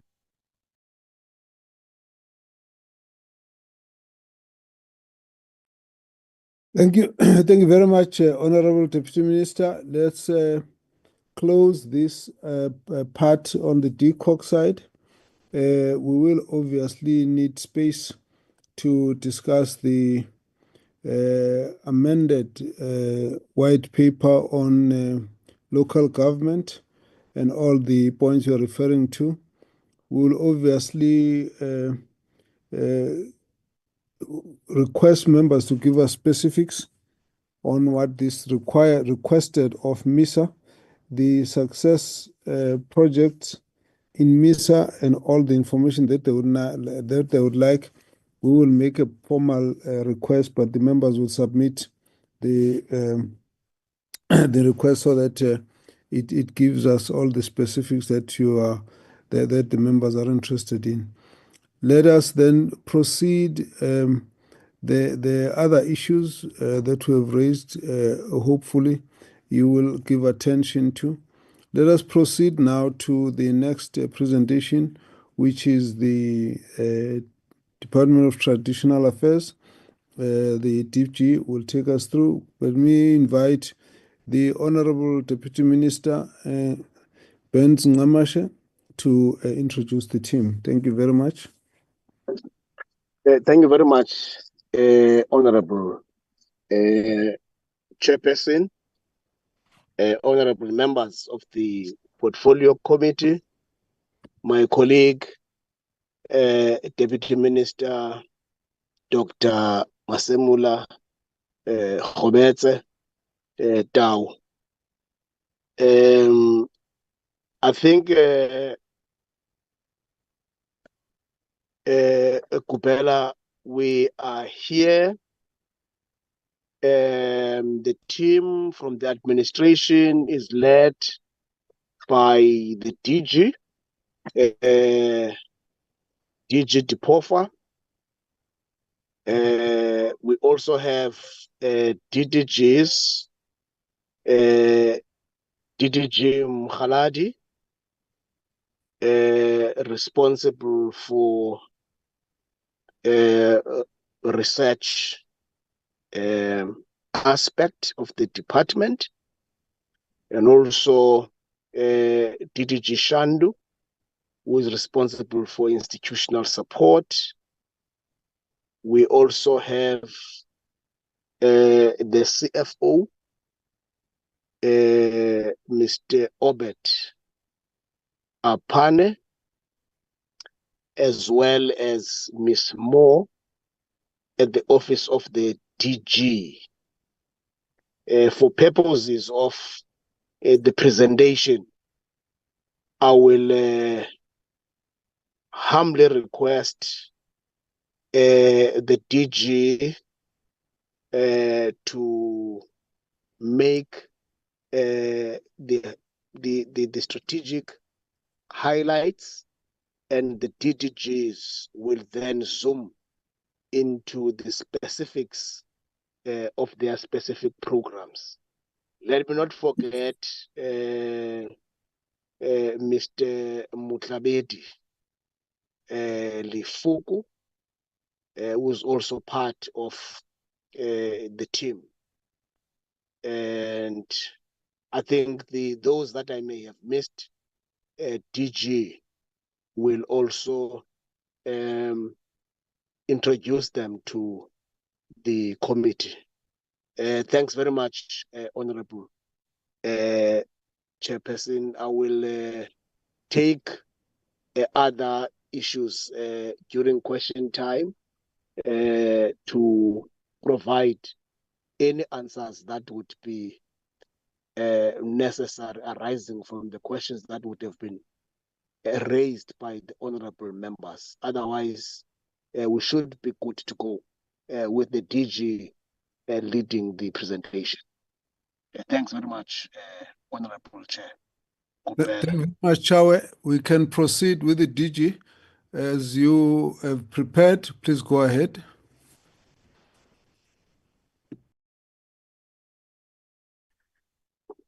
Thank you very much, Honorable Chair of the committee, and good afternoon to the honorable members of the committee, to the deputy ministers, to all my colleagues and the advisors to the minister. I will request, Honorable Chair, that I switch off the camera to save on bandwidth. And given what seems to be time pressures, I'll also just try to see how we can run through the presentation so that the other colleagues can come in during the discussions and questions.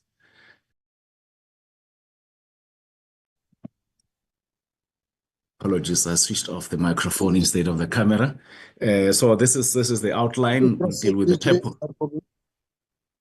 Yes, so we'll deal with the purpose, make some introductory remarks, and then we'll focus on the strat plan itself and the APP, and then we'll talk about the budget. And as honorable members would see, our budget hasn't improved in any material manner from the previous years. So it's still a very constrained financial environment in which the department operates, and some recommendations.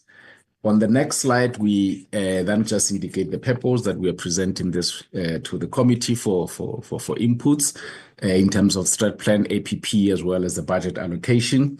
The next slide deals with the introductory remarks, perhaps just to pull out two main points there. The first bullet, that this is the APP and the strat plan that were tabled on the 4th of April, 2025. We aligning this to the medium-term development plan with particular reference, if you look at bullet 4, to strategic priority 3, building a capable, ethical, and developmental state.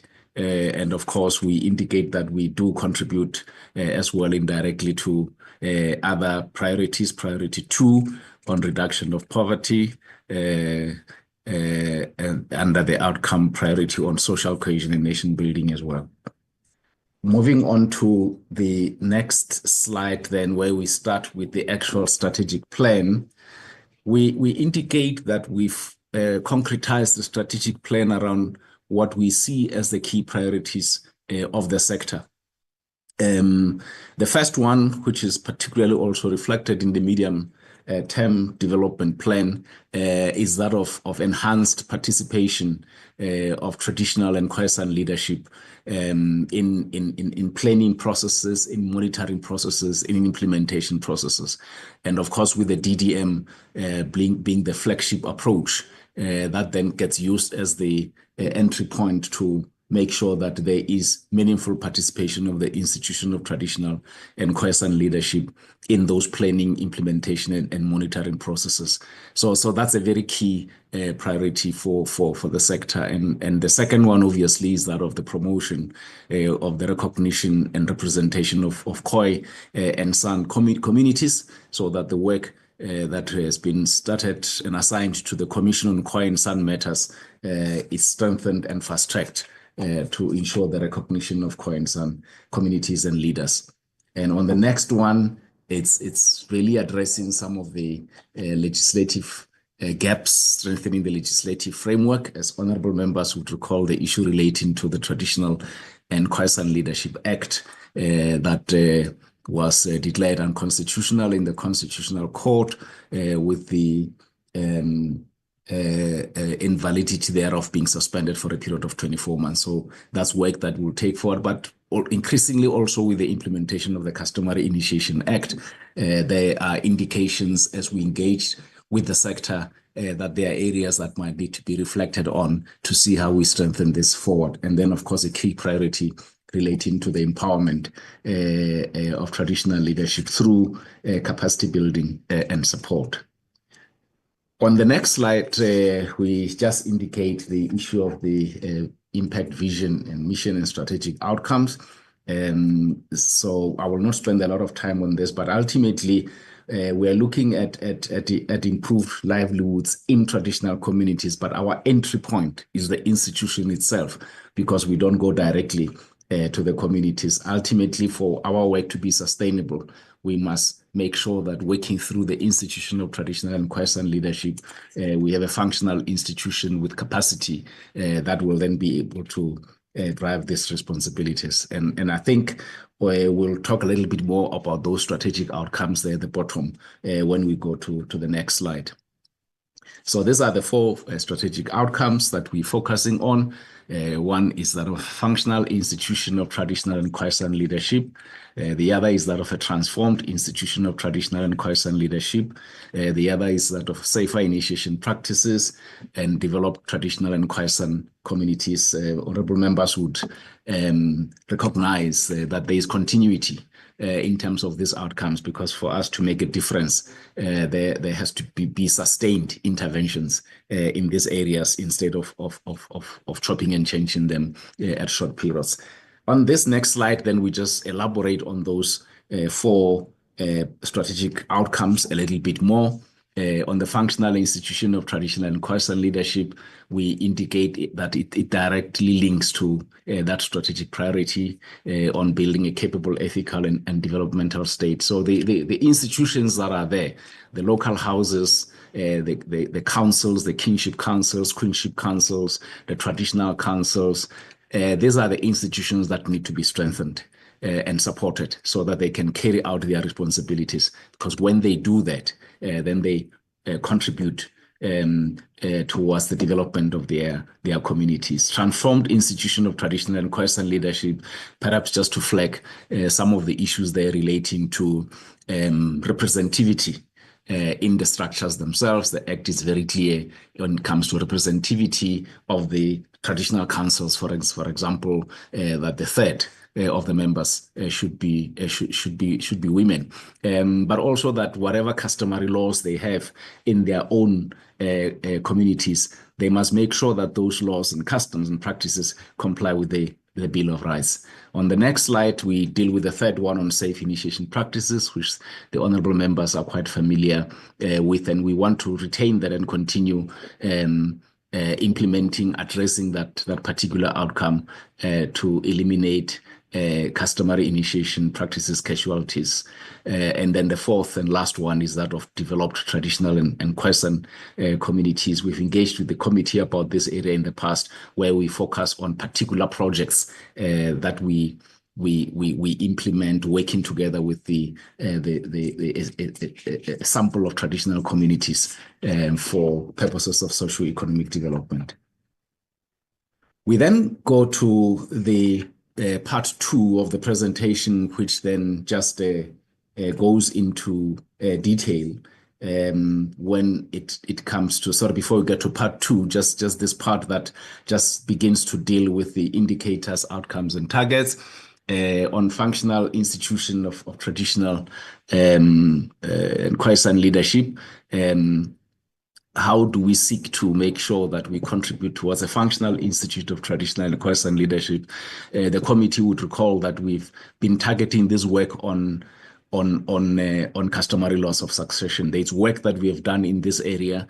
There are reports and genealogies that have been done that are going to be handed over during the course of this year. But we want to take that forward and make sure that we do with all the kinships and principal traditional leaderships, because by having this loss of succession, we contribute towards raising the chances of stability in the institution of traditional leadership and obviate disputes when the time for succession comes.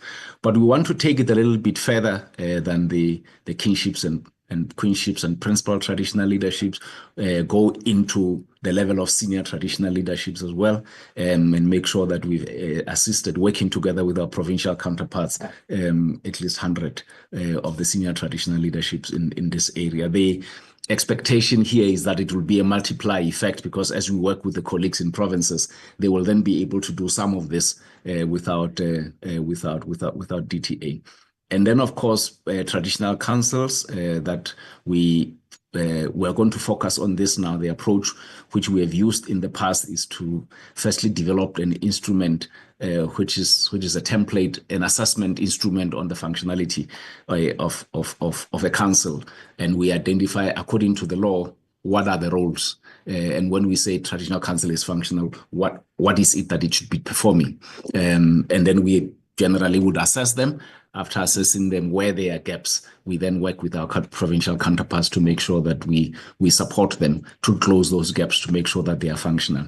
The next one is on the houses. The houses, we have done it already, the instrument. We have developed the instrument before, and we've piloted that instrument. So we'll be able to go into full implementation now during the course of this period, the 5-year period, to make sure that all the 30 local houses of traditional and Khoisan leadership are taken through this functionality assessment. The gaps that are identified, we work with our provincial counterparts to make sure that we close those gaps. On the next one, on transformed institution of traditional and Khoisan leadership, and here we want to, as a key focus, look at the percentage of Khoisan leadership and community applications that have been finalized by the Commission and recommended to the Minister. We have seen over the last 3 years that it's a fairly slow process, but it remains firmly on the table to make sure that we work with the Commission to have as many applications as possible concluded. Safer initiation practices. We've been looking at baselines and the trends in terms of the decrease in the number of illegal schools. So we're going to stay with this as well to make sure that the illegal customary schools are reduced. But just to explain here that whenever there are illegal initiation schools, they get closed down. But just the mere fact that you have them cropping up in the first place, that's the challenge that we want to deal with, to make sure that over and increasingly the number of illegal schools, besides them being closed, but the number of illegal schools that crop up, that number continues to go down and down over this 5-year period. And then, of course, there's the issue of the amputations. We have also monitored trends in this regard in terms of how provinces are doing to reduce the trends. We want to target that and make sure that we reduce them drastically. Unfortunately, there is always an outliner here and there, where by the time the the challenges are discovered in the particular initiation school, an amputation has taken place already. But again, we want to make sure that we reduce them drastically by March 2029 during this 5-year period. The same as initiation deaths, we've tracked the patterns here. The minister has been very specific here that we want to work towards a zero deaths in initiation schools. We've tracked the trends here. Again, we want to reduce this drastically, and there are building blocks that the minister and the deputy ministers have already started to put in place, particularly in the Eastern Cape, where I think between January and February, there were about 5 meetings that were held by the minister and the deputy ministers in the of the country as well. But over time, then that will help to reduce the number of the death rates to zero as we build on those building blocks. The last one, which is on developed institutional, traditional and quiescent leadership, we target those traditional councils, 100 that we will work with, and the idea is to make sure that working with them, there are socio-economic development projects that are implemented as part of Section 24 of the TKLA, where there are partnerships that can be implemented for the benefit of the local communities. 100 is the target there. Local houses will take all the 30 local houses to make sure that they are also involved in socioeconomic development programs in their areas of jurisdictions. And then, of course, work with individual traditional leaders to make sure that through the implementation of the Municipal Structures Act, the IDP processes, the DDM, there is direct involvement in the planning, implementation, and monitoring of programs of government. That then takes us to the APP itself. In the APP, those are the 3 programs. The Honorable Deputy Minister has already spoken to them: administration, research policy and legislation with DDG Mohaladi, institutional support and coordination with the DDG Shandu.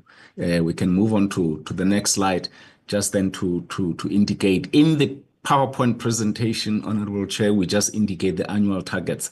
But in the actual narrative APP itself, there's a section that takes the annual targets and breaks them down into quarterly targets so that the honorable members would see what we intend to achieve in terms of the targets per quarter in the APP. So we start off with administration, where we continue to have this compliance and internal controls plan that we have in the department. We have 2 of those plans. The first one is this one that looks at organizational performance information compliance management.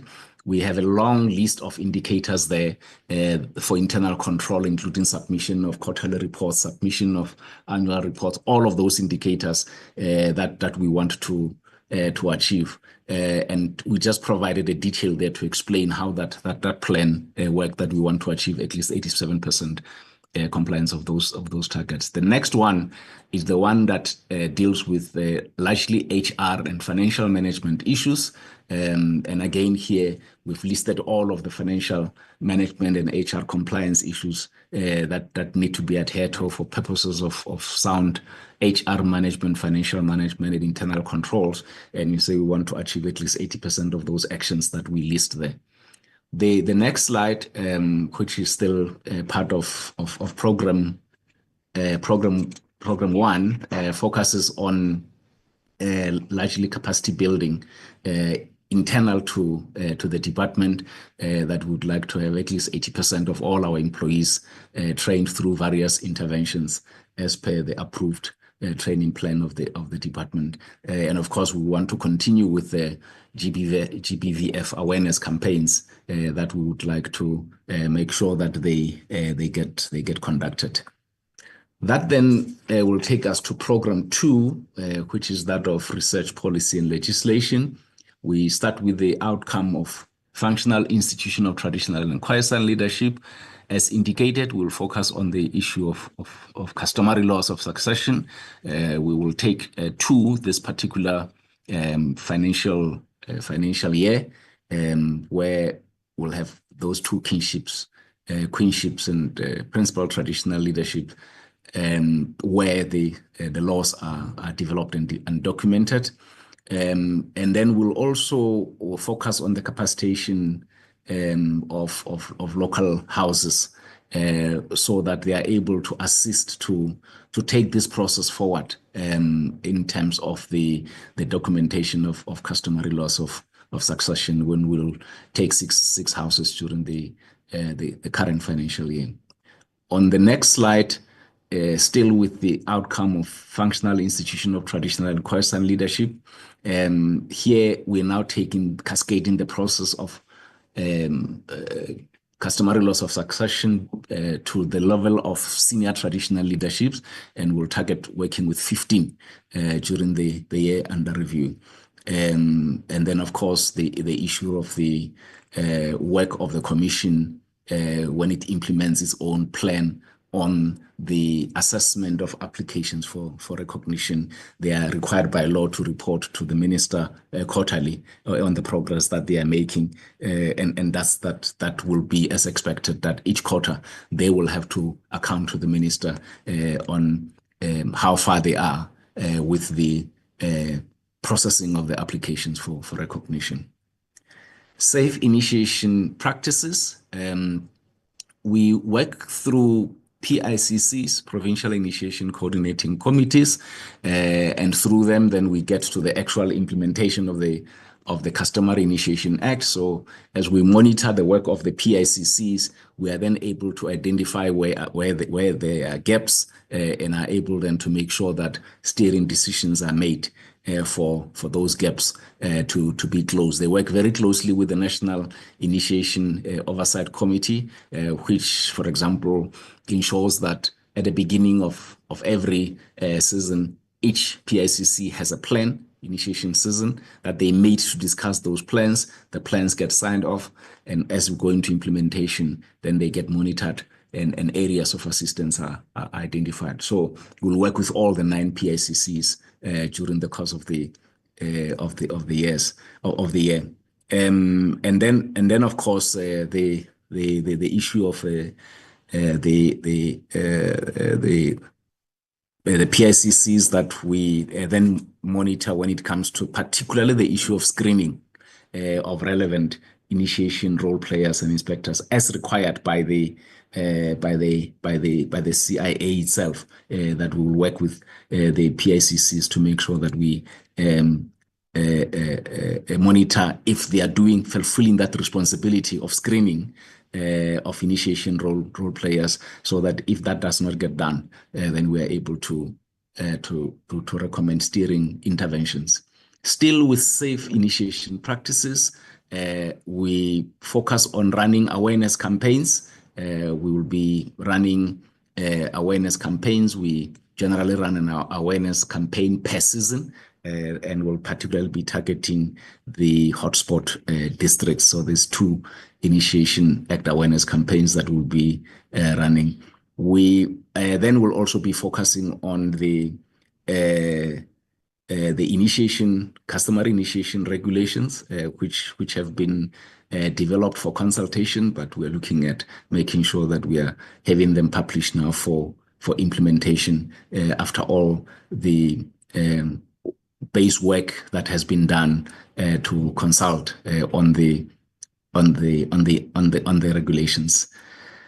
We've also developed ministerial determinations on the fees paid for customary initiation. We have indicated to the committee in the past that this is an attempt to work against commercialization of the customary initiation practice, so that there can be certain norms when it comes to the fees that get charged. So those determinations have been developed already. They have been published circulated and published for comments, but we are looking at publishing for actual implementation during the course of this financial year.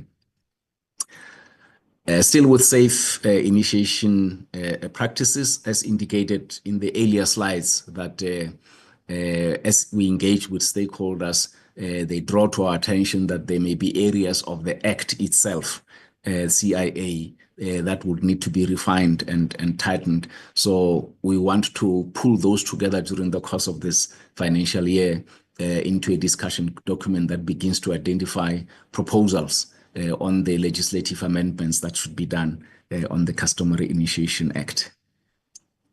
And the next slide is the last area, outcome.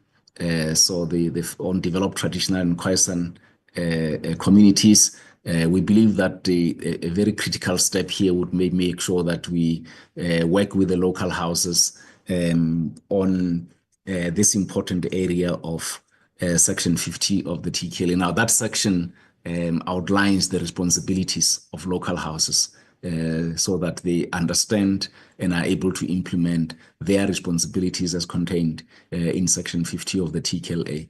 And then, of course, when it comes to their participation in municipal governance as contained in Section 81 of the Municipal Structures Act. So we'll work with 50% of the local houses during this financial year, which is 15. And then the number of traditional councils that are supported when it comes to socio-economic development partnership agreements, our target will be for us to take 15 during the course of the financial year and work with them directly so that they are able to implement socio-economic development partnership agreements. On the next slide. Now on this next slide, now we obviously going into continue with the third program on institutional support and coordination. Working with local houses, we will also build their capacity on IDP and DDM participation processes, because the medium-term development plan says that their participation in the planning and development and implementation processes and monetary processes should be improved over the medium-term period. And so we'll have to work with them to make sure that they are workshopped and facilitated to participate in these processes. And we say that we'll work with 50% of the local houses during the current financial year, which is 15 of them. With the Traditional Courts Act now nearing implementation period, the Department of Justice and Constitutional Development has been focusing on the development of regulations to support implementation of the Act. So our expectation is that working with the Department of Justice, we have to focus now in terms of capacity building on the training of the sector on the implementation of the Act. And the first step there would be to make sure that there's a solid training manual that has been developed and ready for implementation. Still with program 3 and focusing on continuing our work on capacity building during this financial year that has just come to an end. We piloted working together with the National Disaster Management Center to provide training on disaster management. We would like to continue with that work during this financial year and target 10 houses of traditional and Khoisan leadership, which will then be capacitated in their roles when it comes to disaster risk reduction and disaster management.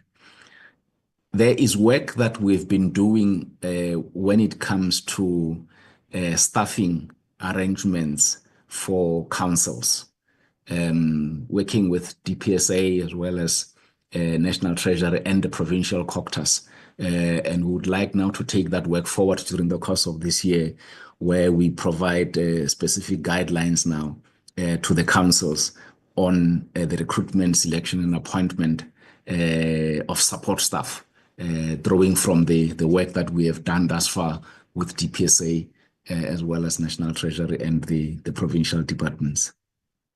This then leads us to the last and third part, Honorable Chair, which is on the budget figures.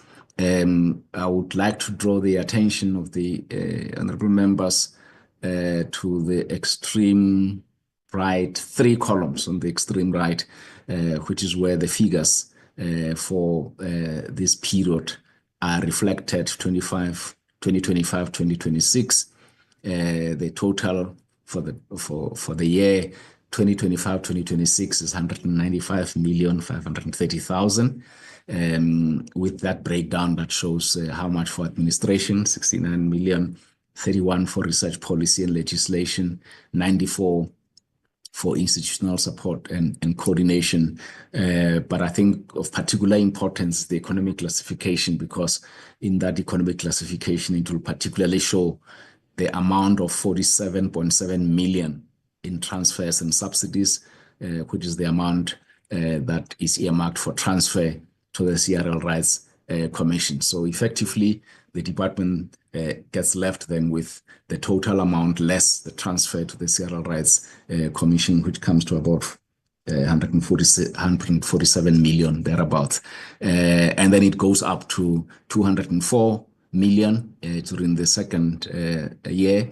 And then in the outer year, 2027, 2028, it goes up to 214 million. But again, with that breakdown, that shows the transfer to the CRL Rights Commission, which goes up to 52 million by the time we get to the outer year.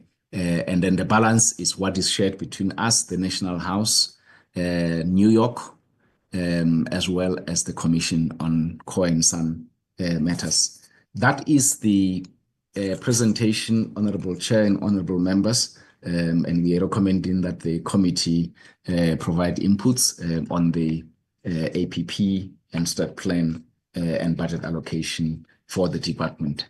Thank you very much, Honorable Chair.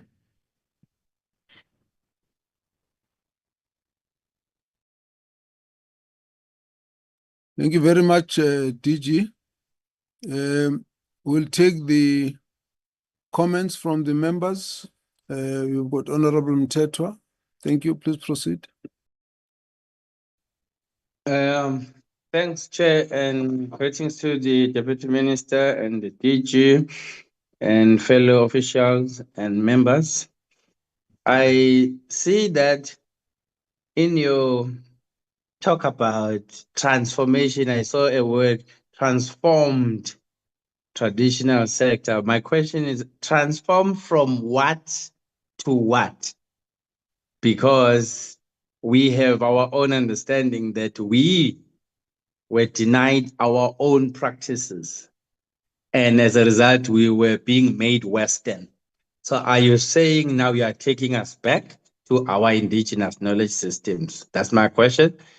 And I don't see the issue of Roman, Dutch, and British law. In 1885, the London and British Convention subjected Black kings under a white guardianship. And that is still being done even today. The kings we are talking about, they are not originally where they used to be.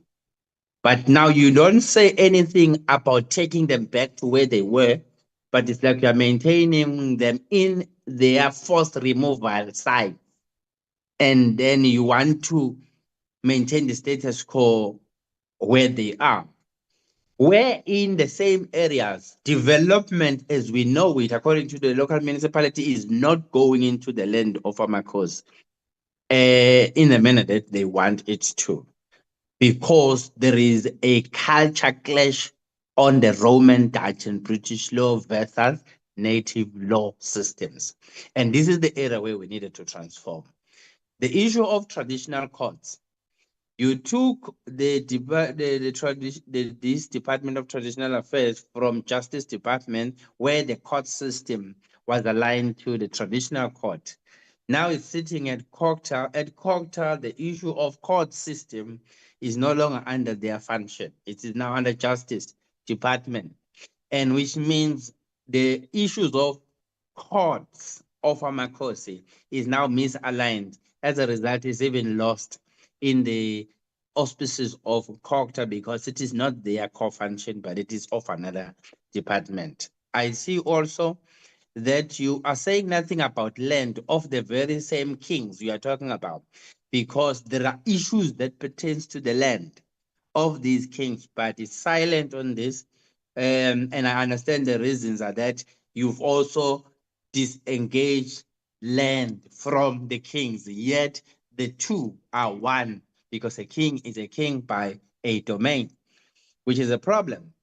I see that we are silent about what the white population or community are doing to classify themselves and establish their own white enclaves in a form of Orania and Klein-Fontaine. But the kings, when they want to group and package themselves where they are self-sufficient and run their own affairs, they are not allowed to do that because they are told it's unconstitutional. But Orania, they are also not contributing to municipal services in terms of paying taxes and all of that, but they are staying alone. And these are issues we need to harmonize to say, how do we do that? And in the same areas where you find this white enclave, is the land where the kings in this department have claim issues over those white enclaves, but those are silenced because of the culture clash between the white and black kings. And then, so we need to also align that part. And I see that we don't want to restore the order of Amakosi as we know it, because surely it is not according to the British, surely it's not according to the Dutch, surely it's not according to the Romans, but we are told it our law is unconstitutional, has been rendered unconstitutional.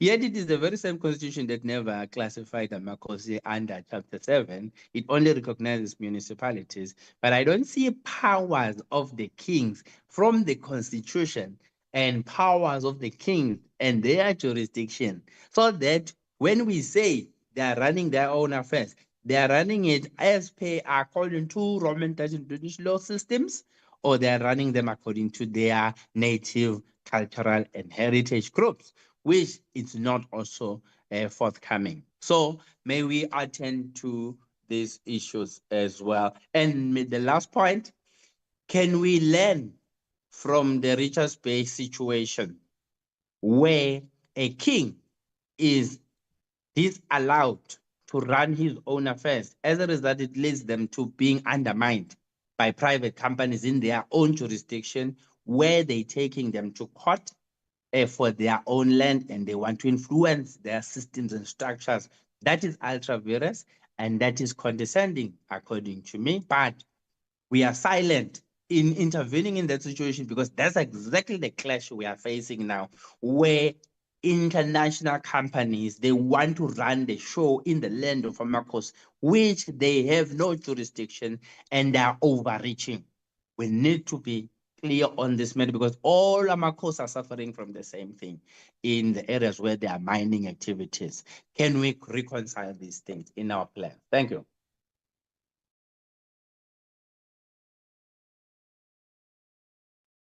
Honorable Taiposh, followed by Van Zyl and then Damase. Thank you. Thank you, Chair. Am I audible? Yes, audible. Okay. Thank you. You see, thank you for the presentation. Thank you, Honorable Deputy Minister, for the attempt to put something meaningful together. But this cannot be meaningful if we are not involved. Again, the submissions for amending the TKLA, right? The date is closed. We have heard nothing about our submissions. There's nothing, we're not being consulted again. The same like the first time. To Stand Act. And then you put there just 2 officials. Now I see the presentation talks about kings and queens for the Khoisan. I don't know what informed that. But again, and I feel like Honorable Zwelake that just spoke feels, you don't know the Khoi and the San. You don't know the customary laws. We need to take a step back before you can ask people to apply for recognition. And the recognition which you and the government think is suitable. The recognition hasn't been discussed with us. You haven't, you haven't asked us, where do you come from? What did you have? And now you want to give us recognition and there's not even land attached to that recognition. It's for that reason that we cannot accept. We still cannot accept this bill because, I mean, we haven't seen the new one. But again, when I read it, what you're presenting, there's no talk about land, nothing. We need restitution. That's what we need. We were forcefully removed. We were murdered. We were genocided. You cannot write a law to rectify that. A stupid Act 3 of 2019, you think will rectify what we suffered emotionally and internally. It doesn't work like that. The day that you people realize what you've done to the Khoi and the San Nation, you know, it'll rain in heaven. Because it seems like you still do not realize what you've done to my poor people. You've killed them. You murdered them. You raped their women. You raped their mothers and their grandmothers. You took their land by force. And now you think this stupid bill, Act 3 of 2019, is going to resolve it, is going to fix it. No, it's not going to, because even after all the submissions that went in, nothing happened. We had this conference, 3-day conference in Johannesburg not too long ago, in February. After the conference, we were supposed to put superstructures together. What happened? Nothing. Not a single piece of communication. Now you come and tell me this on a presentation, and I must accept it. We cannot accept it, sir. It's nothing personal. It's not against you. It's against our government, which have no comprehension as to what the Khoi and the San Nation suffered. The day you realize what we have suffered, what we have lost, is the day, again, that I say it'll rain in heaven, because maybe you'll have some empathy for us and you will not give us a stupid act like this and ask me, who you came here, you found here, ask me to apply for recognition. Whilst you have murdered my grandfathers and grandmothers before me, Honorable and took their land, and took their minerals, and took everything else. Honorable Taibosh, I think you should hold there a bit. Honorable Taibosh. Sir, can I just say, we are not being taken seriously, all right, No, as a Khoi and the San Nation. No, No, we are not. Can I say, sir, I don't want you to protect these people. Wait, I'm not protecting these people. I think you must just look at where you are. I look where I am, sir. I want you to know, wait. If they were genuine, sir, they will not proceed with this thing. Honorable Taibosh, you are getting completely off the line, okay? All right. Your complaint is about the bill that's coming. Your complaint is about the recognition process. But if I were to ask you the question, who of the people in front of you murdered your grandfather? Who murdered your ancestors? Who raped? No, this is not meant. Don't get off the line. Don't get off the line. I hear you. I hear you. Okay. Make your point, but I hear you. I see what you mean. Okay. I see what you mean. All right. For that matter, sir, the colonizers, let's put it like that, all right, have done this to us. Today's government is putting this thing in front of us, and they have no idea what our families have gone through, all right. And I just want them to take a step back and say, hold on, have we really considered fully what these people have lost, what they've gone through? You know, I must ask you, sir, and I must say this in what you call it. We are preparing for a private members bill. In fact, it's written. We're submitting it this week to stop the TKLA. I don't know if it's the right way that we're doing it, but we were advised to do a private members bill, and that's what we're doing in the hope of getting somebody to sit down and say, you know what, we need the Truth and Reconciliation Commission for these people first before we can give them a bill for them to ask for recognition, to be recognized, so that, and I mean, still, right? These people must now apply. To apply for this thing, you need resources. These people have got nothing. They live in absolute poverty. Where are they going to get the documentation? Where are they going to get the history and what they must produce to apply for recognition? They don't have money. Where are they going to get the paper? Where are they going to get all these things? No, there's nothing made for that. No provision was made for that, right? But you expect these people to come to you and apply for recognition, Mr. Minister, whilst these people have had nothing for the last 30 years. They have had nothing, not a single thing. And then we continue to want to work with a bill that doesn't even talk about land, that doesn't talk about restitution, that doesn't talk about the truth, that doesn't talk about restoration. Those are the kind of things that we need, sir. We don't need Act 3 of 2019. Thank you. Honorable Taiposh, the way you have addressed your question will create confusion and a problem, and a lot of what you've said is unacceptable. The members who are here are not your colonizers. Okay, so the government that is in power now is not your colonizers. The issues that are incorrect that need to be dealt with are an issue that you and your committee and the departments must deal with and discuss. Now, some of the issues you are referring to are issues that we should be asking the minister to come and talk to us about and say, the last time we were discussing this issue, this is what needs to be done. Now, if that's what we are saying, that is fine. If you're criticizing the bill, that is fine. But the way you have gone on is not the right way. I think we need to do that, and I don't want us to get to a point where someone now, both in the department and the ministry, must now want to respond to those issues. I rule that there will not be a response to those issues because no one is going to address the issues as you're putting them. They are not actually in the right order. So let's leave that out. We understand what your issues are. You want to make proposals, let's deal with the proposals.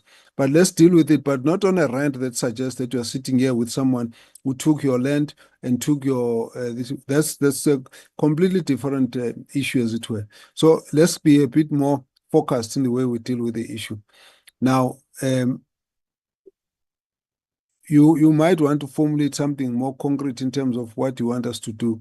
If we have to ask the minister to come back and give us an update since the last conference, which we were all part of, and when we left, there was no objection, there was nothing new that was left unsaid in that conference. If there are things that have not gone right or have not been completed, then you need the minister to come and discuss with us. But even then, the way we would approach that matter, we approached it in a manner. If I look at the presentation, sir, nothing has all the changed. people participated. So I think we must just be realistic when we deal with the issue. We understand we are, sir, but that's what I'm saying. When I look at the presentation, nobody have applied their minds. Nobody have applied their minds if I look at the presentation.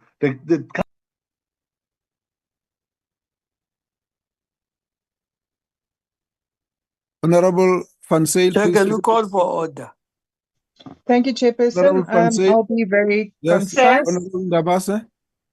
Chair. Just wait a bit. Honorable Ndabase, can we proceed with Van Zyl? All right, Honorable Van Zyl, let's proceed. Thank you, Chairperson. Under Program 1 for the department, they've mentioned about the compliance management plan. How will the department ensure full implementation and what consequences are in place for persistent non-compliance with reporting obligations to Parliament and the Auditor General? Then secondly, given the repeated underspending in some areas in prior years, how does the department intend to improve alignment between budget allocations and actual implementation in 25-26? Then the last one under Program 1 is what mechanisms are in place to detect and prevent financial mismanagement, particularly in provincial partnerships with traditional institutions. I'm just reminded of the traditional leader going on a spending spree of buying diamonds for his girlfriend, as an example. Then under Program 2, with 429 illegal initiation schools recorded in 2024, what additional regulatory enforcement powers are being proposed to prevent their operation going forward? Secondly, what role will the National Initiation Oversight Committee play in curbing initiation deaths, and how does the department intend to fund its activities sustainably? Then, Chairperson, just on the last two questions for Program 3, the first one being, given the constitutional obligation for cooperative governance, how will the department avoid creating overlaps between municipal and traditional government's mandates under the DDM that's proposed? And then lastly, regarding disaster management training, how is the department ensuring that traditional leadership structures integrate with municipal disaster frameworks to prevent duplication or delay in emergency response? And that is concise, Chairperson. Thank you.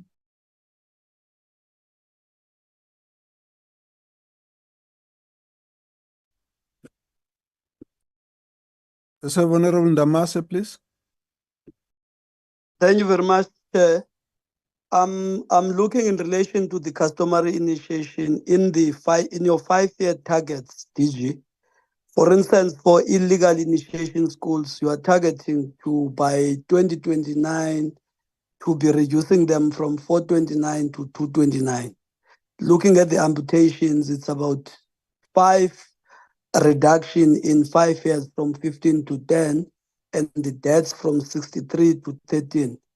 My question is, can you take us into confidence in terms of what's the rationale behind those targets? Because one would assume that you would target elimination of all those 3 issues that you have raised there in relation to customary initiation.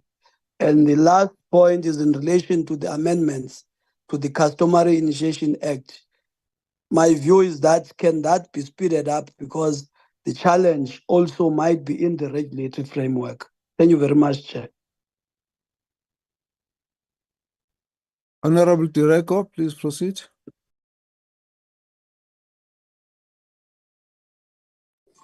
Thank you, Chair.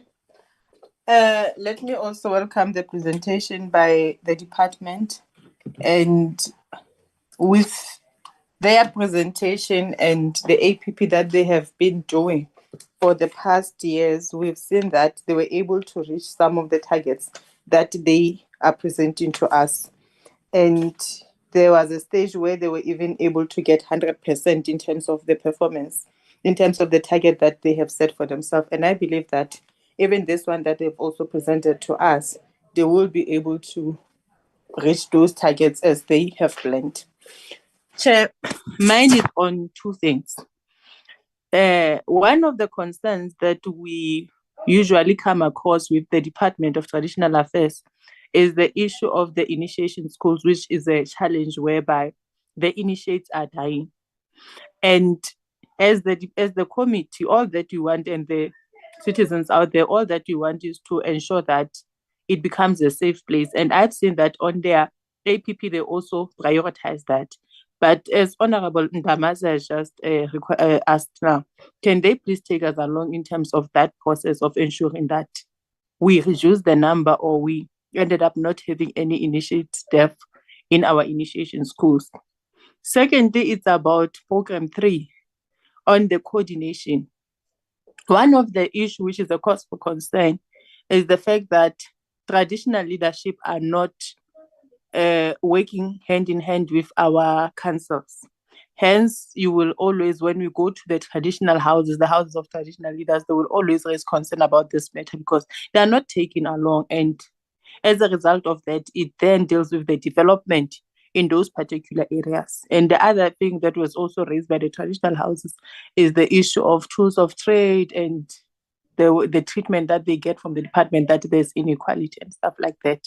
So I believe that in program number 3, they will be able to address those. And the department please take us along on that one of ensuring that there's a good working relationship between the councils and the House of Traditional Leaders. And lastly, Chair, we must also indicate that as much as we're raising issues and we're frustrated as members of the committee, there are things that belongs to Parliament, there are things that belongs to the department. Even if the department can come with a draft bill, which we are not satisfied with, it's us who are going to decide whether that bill goes through or not, because it's only Parliament that adopt the bill to become an act. So we can also blame the department for the role that belongs to us. And the issue of Khoisan is a cause for concern. We went there to the 3-day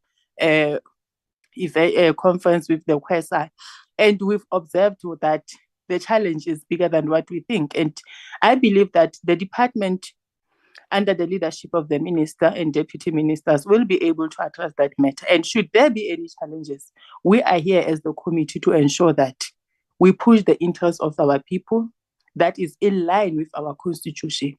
And it can't be that even in 2025, we're still blaming the department about the establishment of municipalities. We are the one as parliament that made the law. And we are the one that came with the current system that is here. So if there's anything that we feel that the department is doing and is contradicting the law, then we can raise that matter. But if they're within the time frame, within the law that we have adopted as parliament, we can't blame them. Thank you, Chair. Thank you very much. DM and DG, I just want to plead with you. Your targets on initiation, on customer initiations are wrong. They're going to give us a problem because we're going to fight between ourselves and yourselves. When in reality, that's not where the issue is. Now, the targets are simple. How many illegal initiation schools do we want to allow? 0. Now, if we give a target of something less, we are creating a different impression. How many amputations do we want to see? It's 0. Should we wait for 5 years to do that? I don't agree with you. What we should be saying is that we need to do 0 because the strategy and the program to reduce them to 0 is going to depend on what the target is. If we are going to say there's an amount that's of amputations that is tolerable, we have a problem. If we want to say that there's a number of deaths, they don't need to be 20, but if there are only 10, that would be fine, then we've got a problem. So you're going to have a problem with interpreting your targets if you put them the way you have put them. I think the easiest thing is to get all of those targets to be 0. Let's go out and fight to try and bring them to 0. Now, if you don't get 0, that's your percentage failure. It's not that you can say we were able to reduce deaths by 5. That's good. It can't be good. People are dead. So we cannot have the targets the way that they are. But if you keep them like that, then it means the committee and yourself are going to have a continuous fight because we'll never accept them and we're going to keep fighting you and criticizing you for being tolerant on something that is completely unacceptable. So there isn't anything. Now, you see, you're approaching them from a very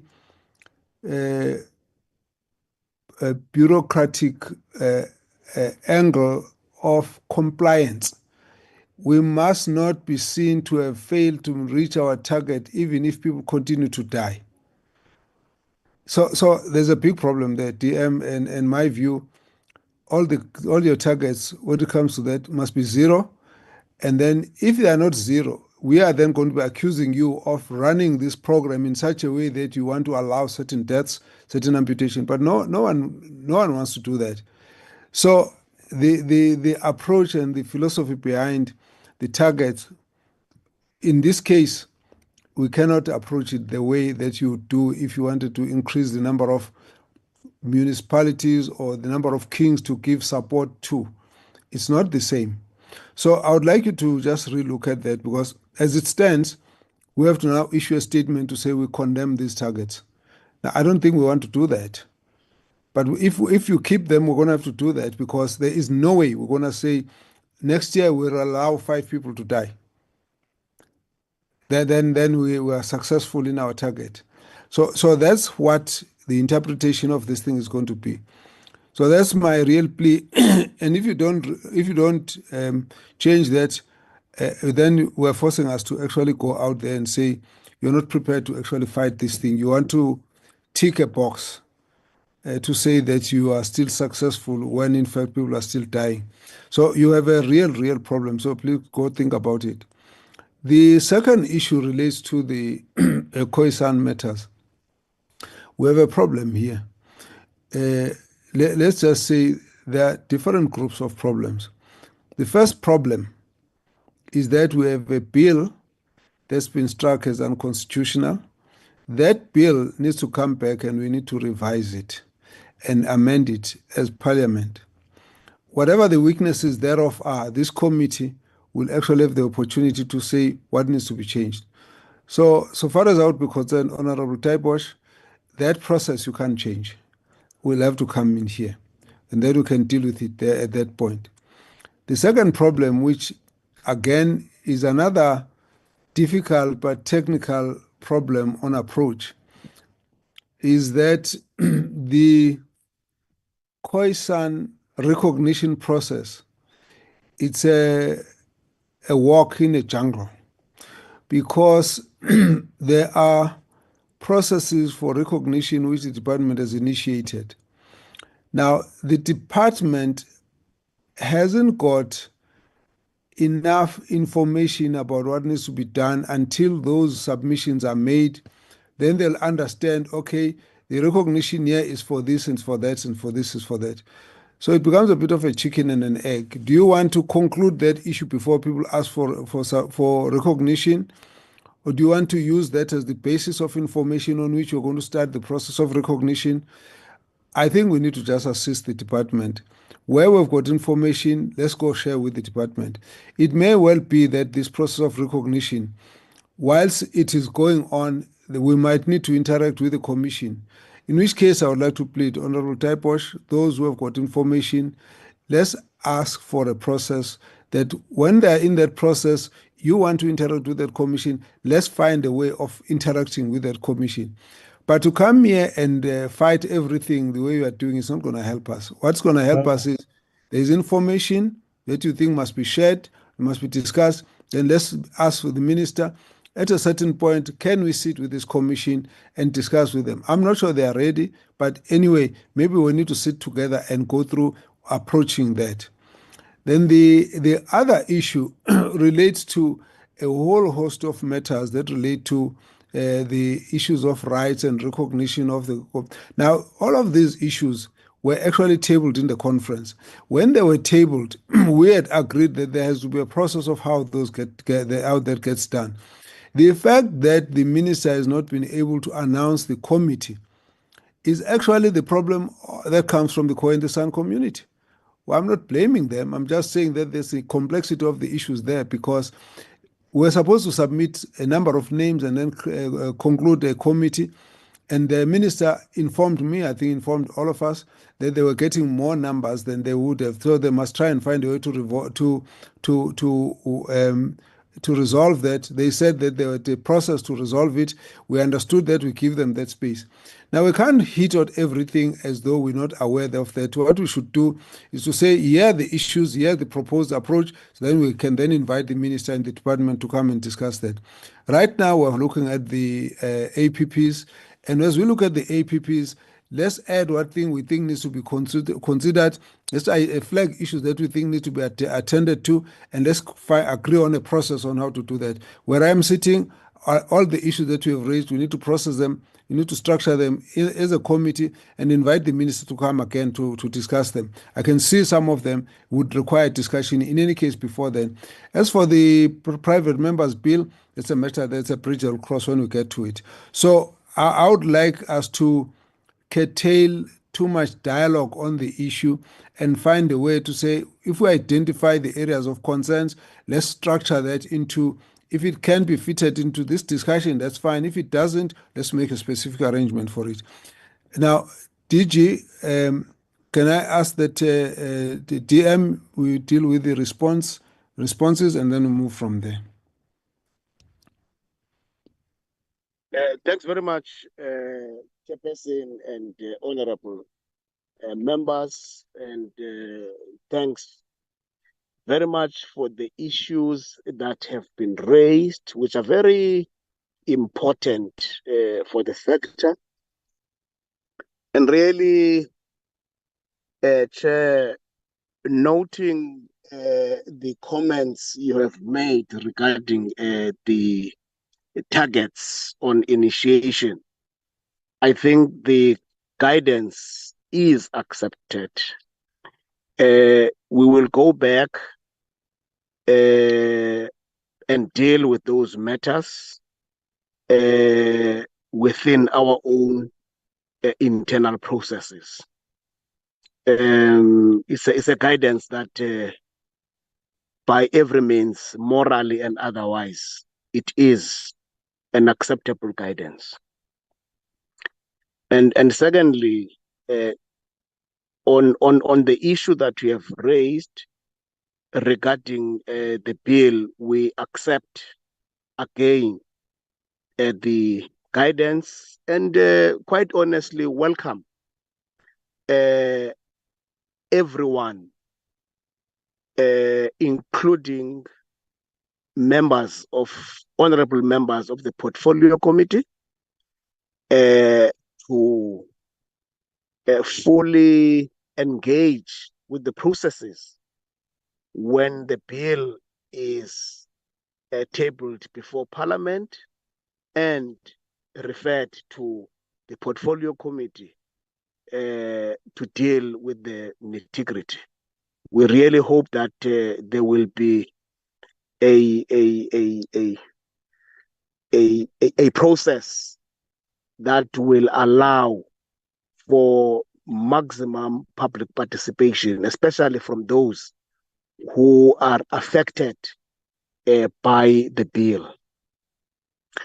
And I think, again, Chairperson, I really want to thank you for your intervention, because it will be helpful if members of the portfolio committee, particularly with great respect to the honorable member, Honorable Taibosh, if he can put the inputs in a more coherent way in writing, I'm sure it will give the necessary focus that you requested. We would be very much keenly waiting for that kind of input, because the issues raised are very important, and we really want to make sure that we don't leave anything behind, and we don't leave any stone unturned. Chairperson, in line with what Honorable Whip, Honorable Deregi, I think, Chair, what I can say is that I'm trying to be as euphemistic as is possible. Let me put it this way. You know, my own observation, I would rather say emotional intelligence and a psychologically sound temperament is what sets leaders apart from rank and file or ordinary masses of our people. And I would urge that when we deal with matters of this nature, we always ensure that we keep to the decorum and the focus. Thanks, Chair, for that guidance. And at all material times, we will make sure that we stick to that. I really want to commit, Chair, with all honesty, that the matters relating to the support to our kingships, issues around the functionality of the institutions of traditional and quiescent leaders, we will do everything that will demonstrate to everyone who is part of those constituencies that we are really serious about ensuring that these institutions are reflective of the values that promote the culture of our people, and also affirm their sense of functionality, as well as affirming their sense of authority without being paternalistic. We all know the history from which we come at different epochs, colonial era, apartheid era, and we understand exactly the damage that has been experienced by our people. And I want to assure members of the Portfolio Committee that as a department, we are very much committed to ensuring that all those injustices of the past will be addressed so as to ensure that we bring the institution of royalty at par with other institutions, including the status and level at which the customary law is applied. Because Section 39, subsection 3 of the Constitution makes it very clear that customary law should be looked at in the same way as we look at Roman Dutch law as well as English common law. It must not by any chance be looked down upon. In fact, if there's anything, it must always be promoted. It is also consistent with the provisions of Section 211 and 212, and also as it relates to traditional courts. That's exactly consistent with the provisions of Section 166E of our Constitution, read together with item 16 of Schedule 6 of our Constitution. So as a department, we are quite aware of what needs to be done to restore the dignity and integrity of our traditional courts in ways that affirm their authenticity, and that also restores the confidence and trust that our people have always shared in their own indigenous institutions. And I think at this stage, Honorable Chair, I will request the DG to deal with the more specific questions that have been raised. Thanks once again, Chair.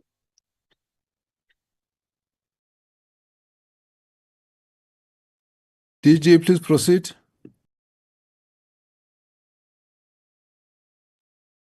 Thank you very much, Honorable Chair, Honorable Deputy Minister, and the members. Let me speak to a few of the issues, and if time still allows, Honorable Chair, the DDGs and the CFO will come in as well. There are some specific questions that were asked by the Honorable Van Zyl. Firstly, there was a question on consequence management when it comes to compliance issues. So yes, there is consequence management. I'll give you an example, Honorable Van Zyl. So one of the issues that we deal with in terms of compliance is with respect to financial disclosures as required by the law. So we are in that period now, for example, where all members of the senior management service are required by law to have disclosed their financial interest by the end of the financial, by the end of the month. And we do an assessment ourselves, and that also gets complemented by the assessment that gets done by the Public Service Commission in terms of the non-compliance, where there are areas of non-compliance. And we then follow up with disciplinary action where there's been non-compliance. So as we produce our annual reports that get tabled in Parliament, some of the areas that we report under the HR section will reflect some of these areas. So that's how we approach it, where there are areas of non-compliance. I think in terms of controls for financial management, I think the plan itself, that compliance plan, it's actually our framework for compliance, for controls for financial management, because it indicates all the things that we have to attend to. But in addition, it is supported by existing systems and structures, such as our own management structures. We follow what is generally referred to as a combined assurance approach, where we specify different levels of assurance providers, different levels of assurance providers, which will include management, the accounting officer, it will include the audit committee, then it will include the executive members of the executive authority. So we have a complete combined assurance plan that we have in the department that is part of our internal control processes that we have in the organization. But I should just explain that the resources that we have, the budget that gets voted for in Parliament, doesn't get given to individual senior traditional leaders. So where there would have been a mismanagement of funds by an individual senior traditional leader, which they may have obtained, whether it's from a municipality or from a sponsor or from a partner, that falls outside this internal controls mechanism, because it's not money that comes into the control of the department.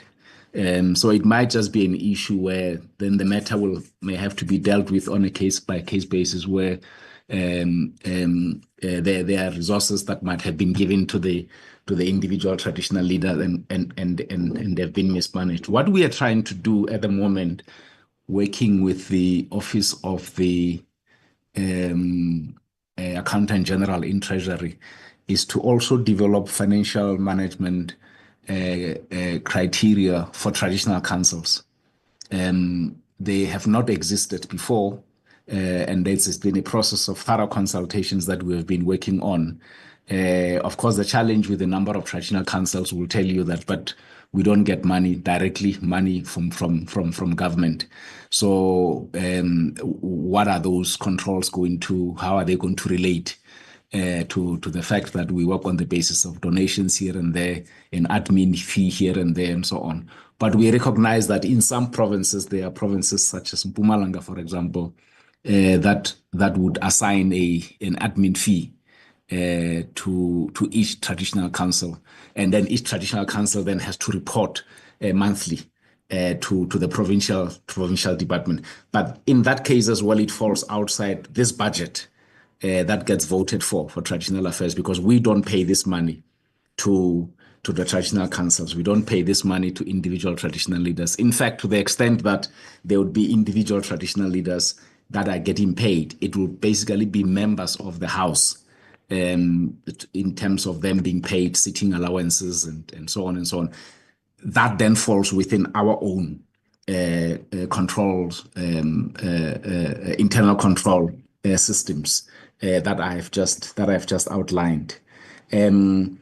I think regarding the issues that relate to cooperation and in good relations, and I'm going to ask Chairperson if you would allow just the DDGs to speak to, because I think there are specific issues relating to partnerships with municipalities, overlaps in the DDM, and DDG Mashandu will be able to speak to that, because we have developed a guideline on the participation of local houses in the DDM.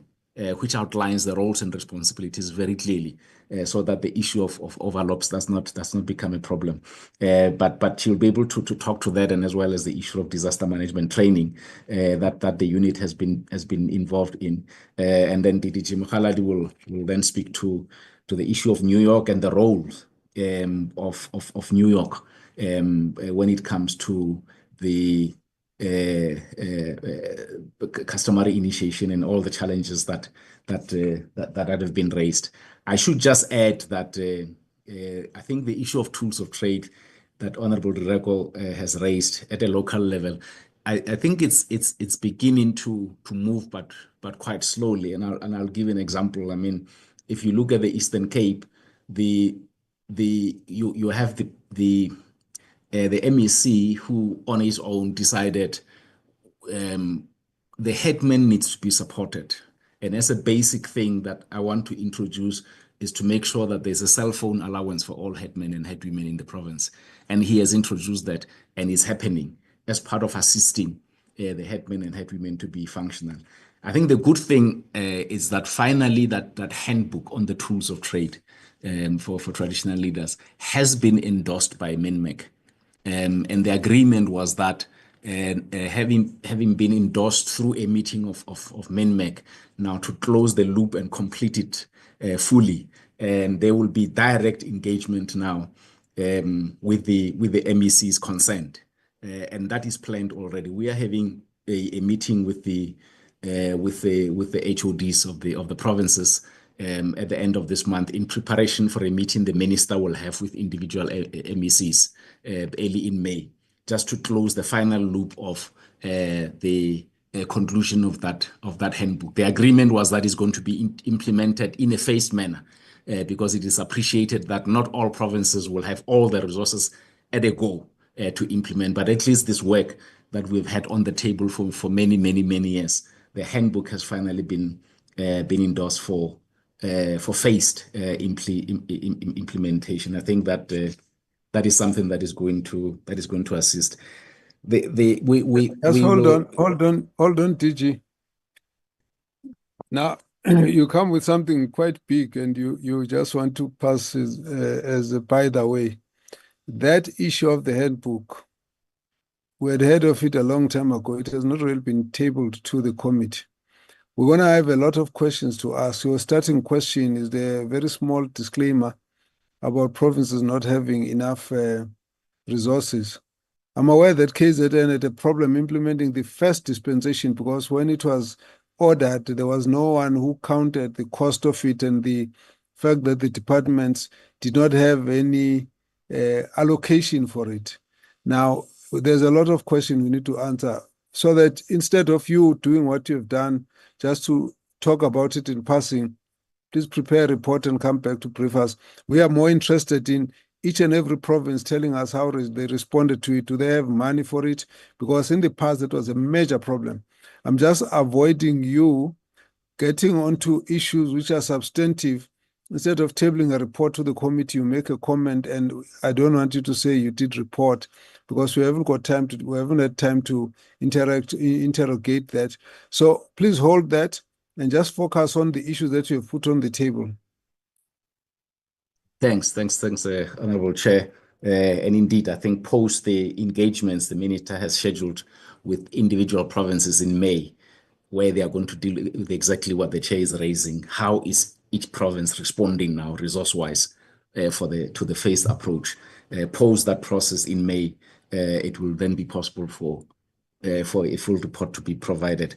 I just wanted to indicate that we've been provided now during the course of today with the ruling that the Honorable Mteto was referring to on Richards Bay. So we'll be studying that as proposed, that we should draw lessons from that, and we will certainly do that to make sure that we draw lessons from that. I think maybe also just in terms of the issue raised by Honorable Mteto around the transformation. In the presentation, we try to be specific in terms of which aspects of the transformation are we talking about. So, for example, if you look at the constitution of traditional councils, there is the issue of representativity. Representativity, firstly, in terms of members of the community, but also representativity in terms of women in particular.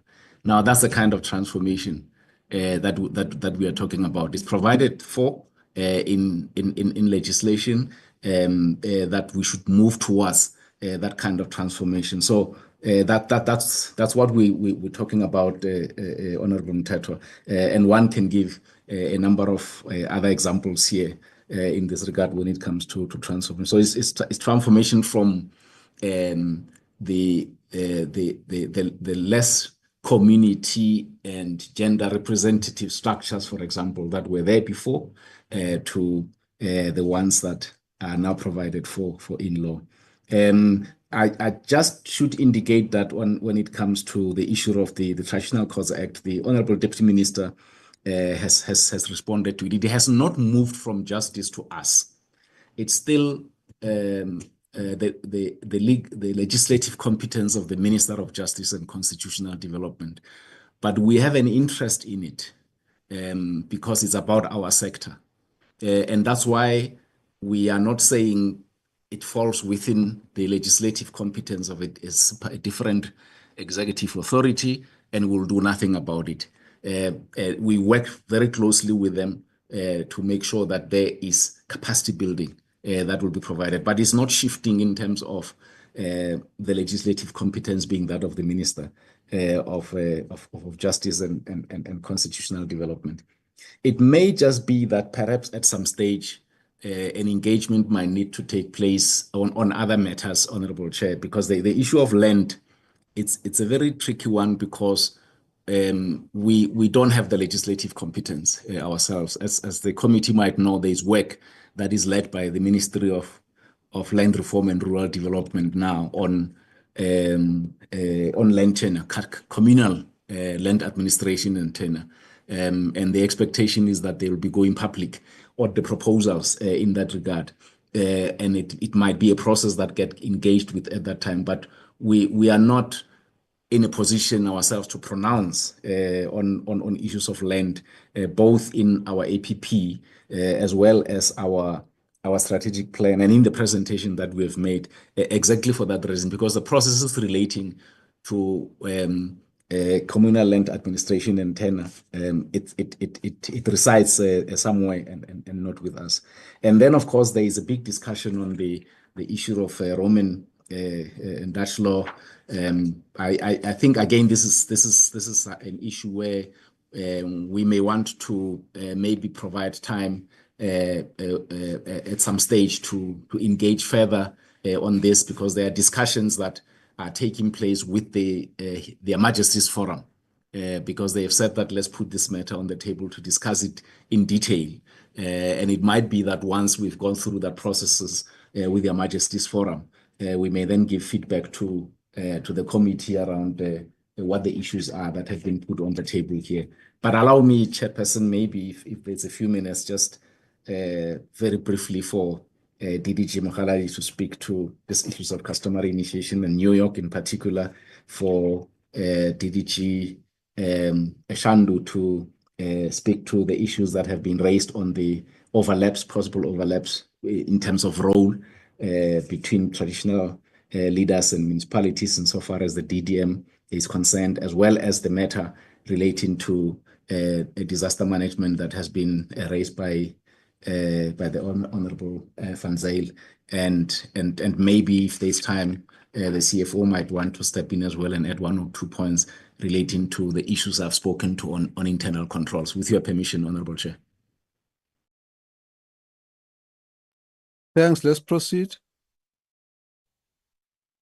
Good afternoon, Honorable Chairperson, Honorable Members, Honorable DMs, DGs, and everyone in the meeting.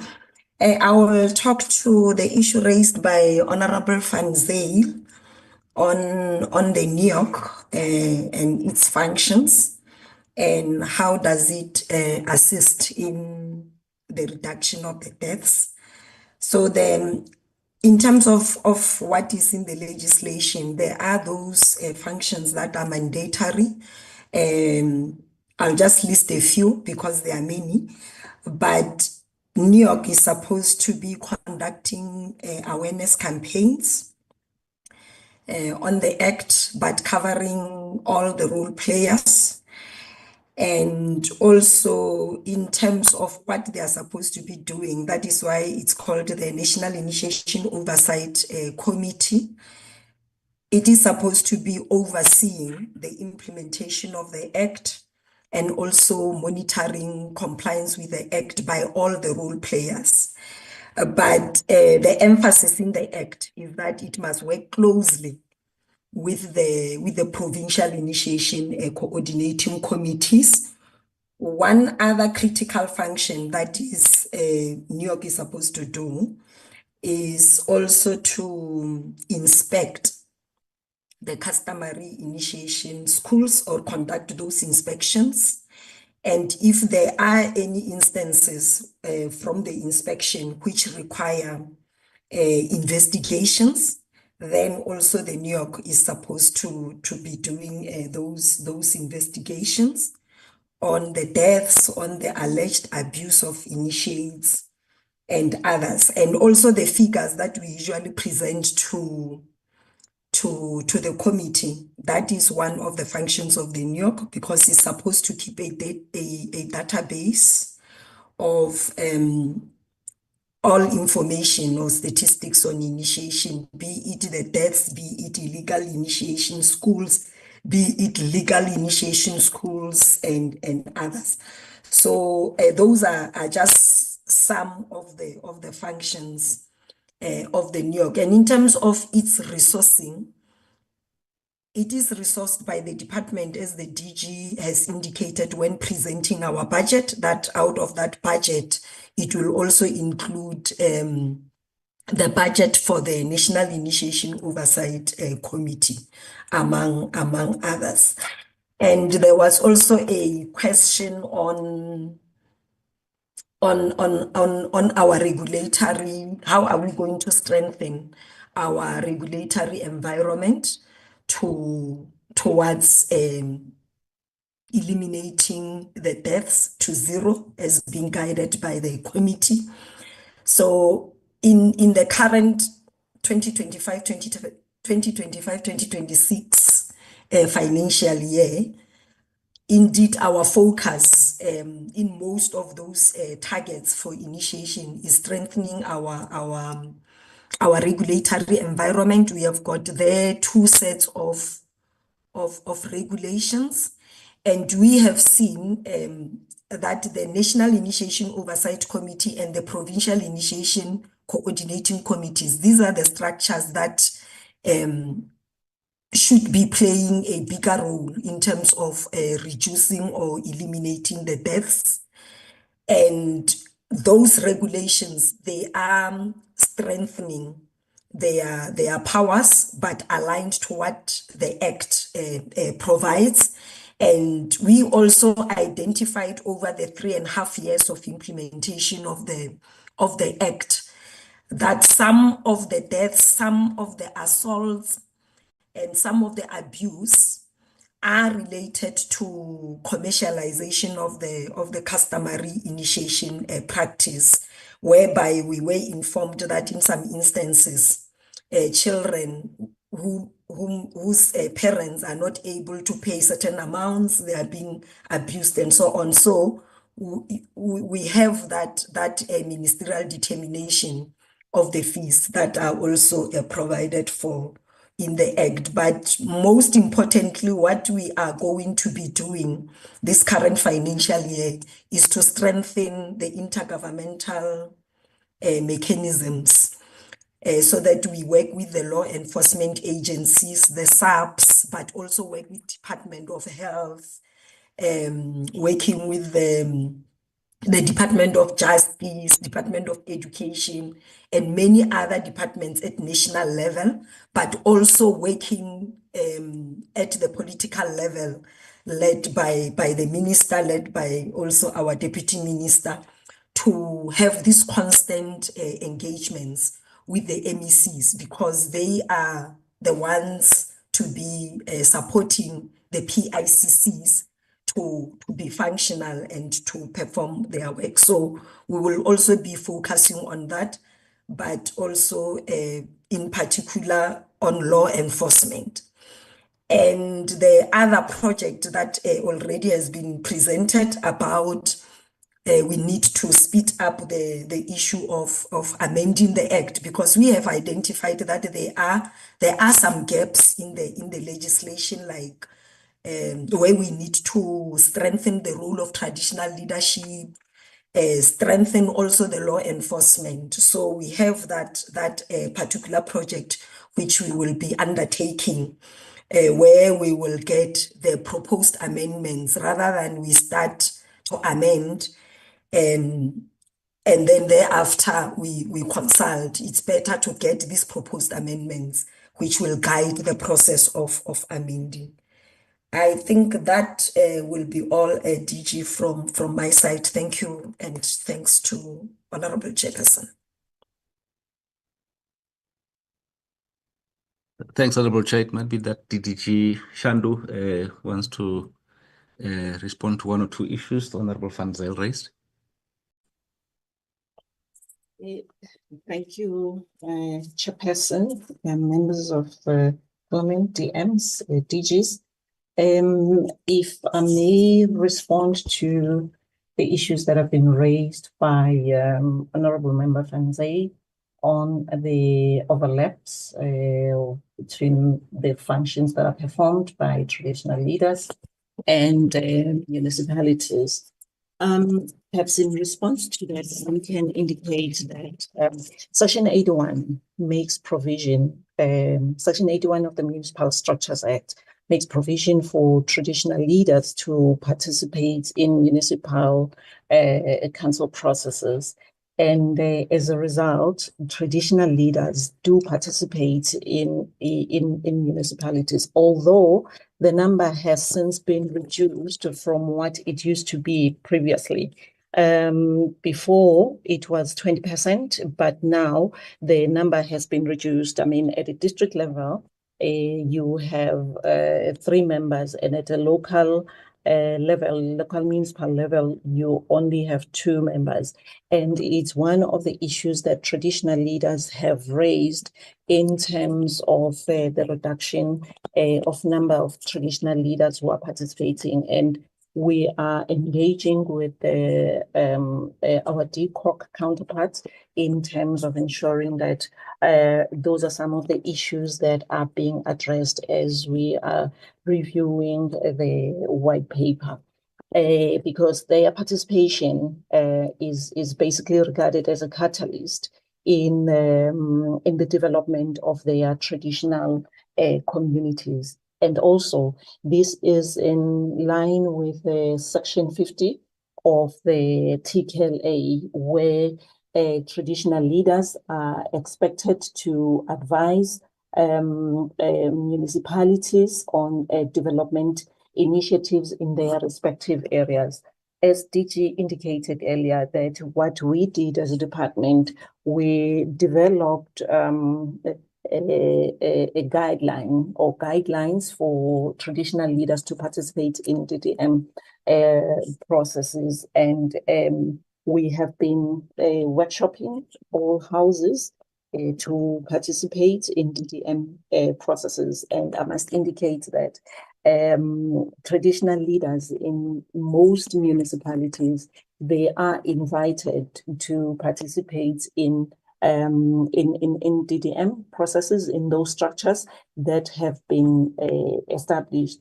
The reason being, they would have to make sure that the needs of their communities are incorporated in their one plans as municipalities.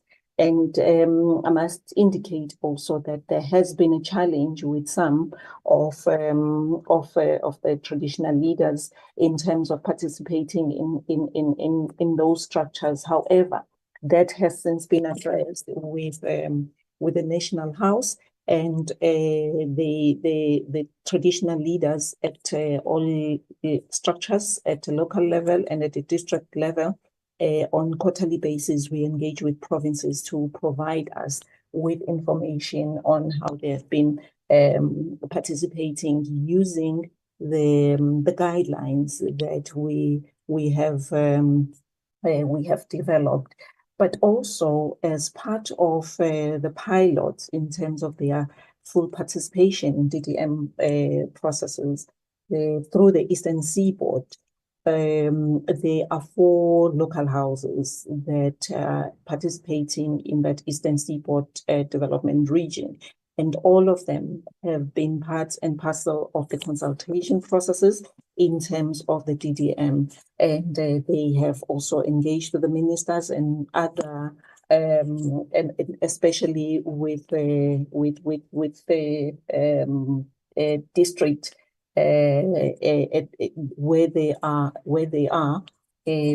also submit their needs, and there is continuous engagement with traditional leaders at that level. So in terms of the duplication that the member is talking about, what is happening is that traditional leaders, they identify the needs of the communities and they provide or they submit it to the municipalities through those structures that have been established. And if there is a duplication, it's very minimal, but otherwise we're trying our best, both at national, engaging with provinces to make sure that that duplication is limited. In terms of traditional leaders, integrating traditional leaders in municipal disaster management, what has been happening, yes, there has been training, and this is as a result of the legislation, which then requires that traditional leaders participate in disaster management issues, and that's why we are training them. We have started with that process. We will continue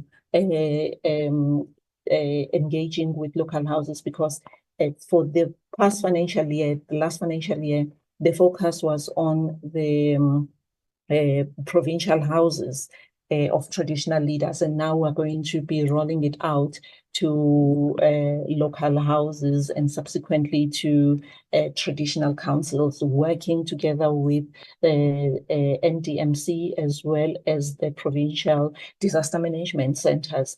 We have been engaging also with our NDMC counterparts in that regard. The reason and the ultimate objective would be to also for them to be included in the database whenever there is a disaster that is taking place. At least those that have been identified in traditional communities, they get information quickly and they communicate with the relevant communities. So that's what we are doing, and we will continue again in this coming financial year, training those traditional leaders, the houses of traditional leaders, as well as members of the TCs in their participation in disaster management.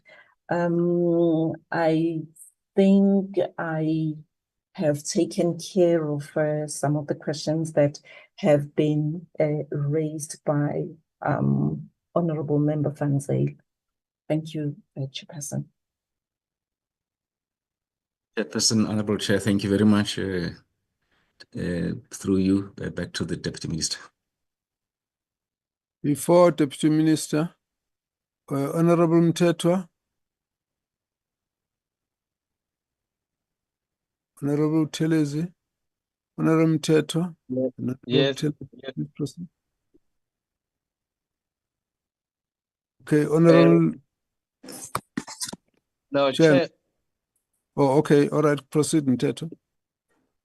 Yes. No, I think I was actually raising that issue on behalf of Honorable Van Zyl, which I sent to you. Otherwise, I have no more issue to raise. Okay. I thought you wanted to raise it, but it's fine. Oh, yeah. Okay. Okay, may I raise it then if I'm allowed? Yes, please. Okay. The Honorable Member Van Zeyk has asked me to raise the issue that he is having. He's saying after the closing date of the 29th of May 2025 for application for COI and SAN leadership under the Commission of COI and SAN matters, how long will Minister be able to respond and announce the successful application that was approved for COI and SAN leadership? That was the question. Honorable Shenge. Thank you, Honorable Chair. I just wanted to ask one thing, Chair, which I think is really sticking out all the time. That much as all these concessions have been made, as far as the participation of the traditional leaders is concerned, I really would like to appeal through the deputy ministers and the DG who are here, and of course through them to the minister, to say there is urgency, to say, parallel to this, we need really a clear definition of an unpacking of the duties, roles, and responsibilities of traditional leaders once they are in these councils. I think this was one sticky point which my father fought for until he passed away. He said he was in Parliament until he was 95. Really, that was one of the key things for which he said he wanted to be around. So if there could please be an urgency to that, because the thing that is not acceptable is for them to be there in this meeting, to take part, and all the barriers have been removed. But when they get there, then they are just expected to bask. And there are very fundamental important things which need to be also defined clearly, including voting and participating in the true sense of the word. And I think, Chair, the sooner this word is removed, traditional leaders may attend these meetings, the better, because it really then tells you that, it's neither here nor there, their participation. So for all that, really, I would like to request through the gentlemen who are here, up to the minister, please urgently unpack the duty concomitant with removing the barriers of attendance. The Amakosi need to understand these three duties, roles, and responsibilities once they are sitting in this council, so that they are not just sitting there as statues. Thank you, Chair. Honorable Taiposh. Thank you, Shenge. Thank you, Chair. Chair, I just want to apologize for my emotions to the deputy ministers and to yourself and to all the. It is just, Chair, we've been doing this thing for such a long time with the deputy ministers, with COCTA, with the ministry, and we have been highlighting. But for them to come back with that presentation that they have today, which doesn't say anything different, not to think different, they're happy to go ahead with this bill the way it is. Even after we've handed in the amendments, nobody said anything about those. And I was wanting to see if there would be at least a change or something that says, no, the amendments have been handed in. We now need to sit down and discuss these amendments. And it seems like the amendments meant nothing. And those are the kind of amendments that we have documented. So I apologize for my emotions. And I just think that maybe the ministers needs to think and before they come back to us with this thing is very serious. It's a very complicated thing. You said it one day, a very long time ago. The minister said it, but but nothing else is happening around it. So apologies, gentlemen. But yeah, I can't help it. It's very close to my heart and very near and dear to my family and my people. Thank you. Thank you very much. I think as a matter of guide on this matter, let us say, Deputy Minister, you will note the issues raised. What we will need is another session, one that's going to help us with the minister and department giving us a kind of brief of the way forward. The first question is asked by Van Wyk, when the recognition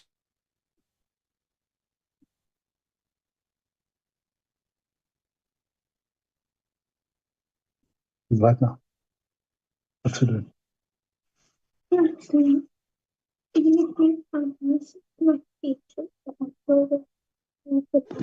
Honorable Taibush, you are not muted. Sorry. We have also lost the chair.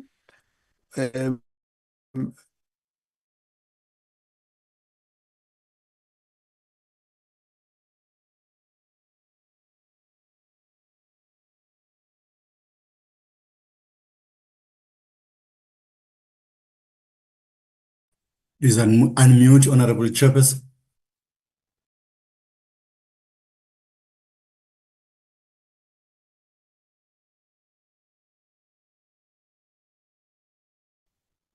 It seems like we have lost the chair. Let me just call him to check. Honorable Damasi.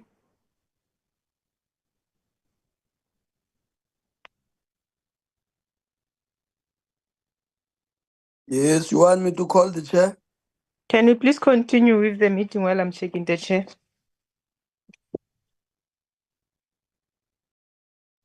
No, you continue with the meeting, Direko. The person has called the chair.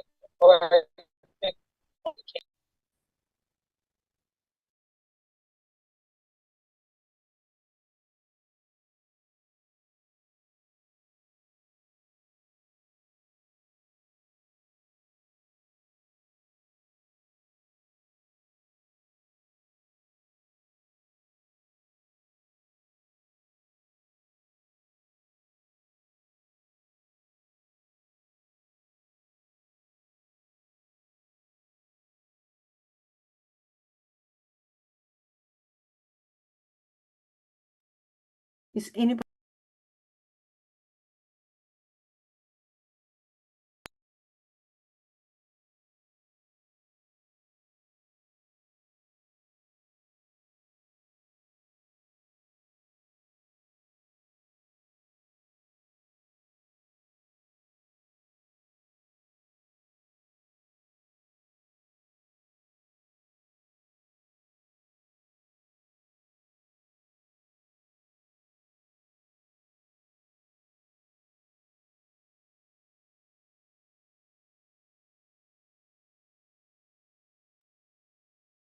Can anybody hear anyone?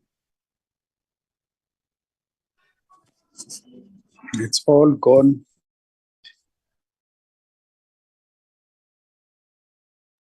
Apologies, members. Can hear each Chairperson, the chairperson has a bit of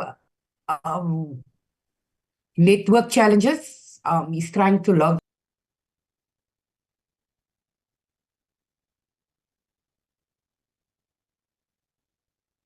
But where's Direko?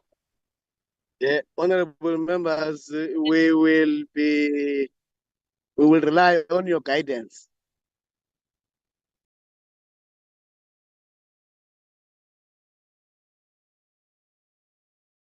Can somebody call the chair and hear? Yeah, Direko must continue with the meeting. And see if we will be able to reconnect, or do we end this meeting and continue on Thursday, or what are we going to do?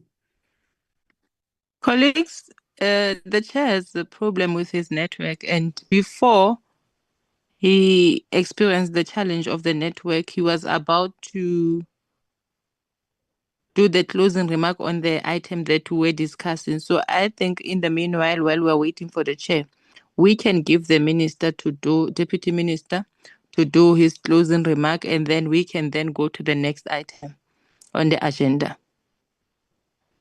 Agree. Deputy Minister.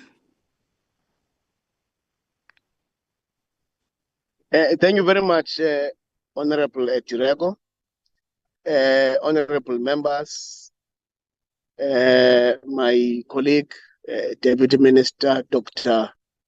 Masemula, and our DGs, the advisors, the ministry. I think Honorable, let me say, acting chair, as of now, all that we can say is that one, we have had quite clearly the guidance and counsel that was provided by the committee, especially on the issues, as I said before, around the targets. And at least I can confirm that fortunately, at least from the ministry, it's something that we also made reflections on. And it is something that we believe it is still within our capabilities to make sure that we are aligned with the aspirations of the committee. The team, as led by the DG, will act accordingly so that we are able to ensure that we eliminate any matter that will send signals that are not consistent with what we want to achieve. Secondly, we noted, Chair, the counsel provided by the chair on the issue around the ministerial handbook. We will make sure that we deal with it accordingly, not just as a by the way, but more substantively to say this is the process, this is where we are, and these are the contents. And of course, how are we going to roll it out? And thirdly, we have noted the question around the efficiency of the processes as they would relate to the announcement of the outcomes from the Khoisan Commission's work. Indeed, we have met with the Commission. We have raised the issue of efficiency and agility. And we have also had an appreciation of some of the challenges that they are facing as a commission. And we are addressing those challenges so as to ensure that we don't compromise their ability to be efficient and agile without compromising the quality of the expected work as well as the outcome.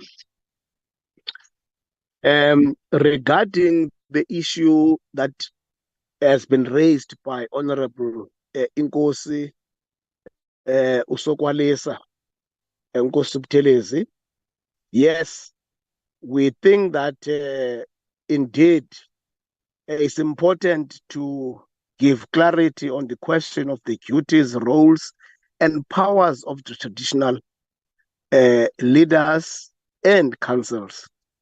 And of course, we look at various options because when it comes to the powers, especially in municipal councils, will it be about delaying powers where, for instance, as traditional leaders, in an instance where traditional leaders feel that on a particular item, there is still a need to canvass the views of communities, then a delaying period which is one of the normal practices of 30 days or 60 days, to allow community participation.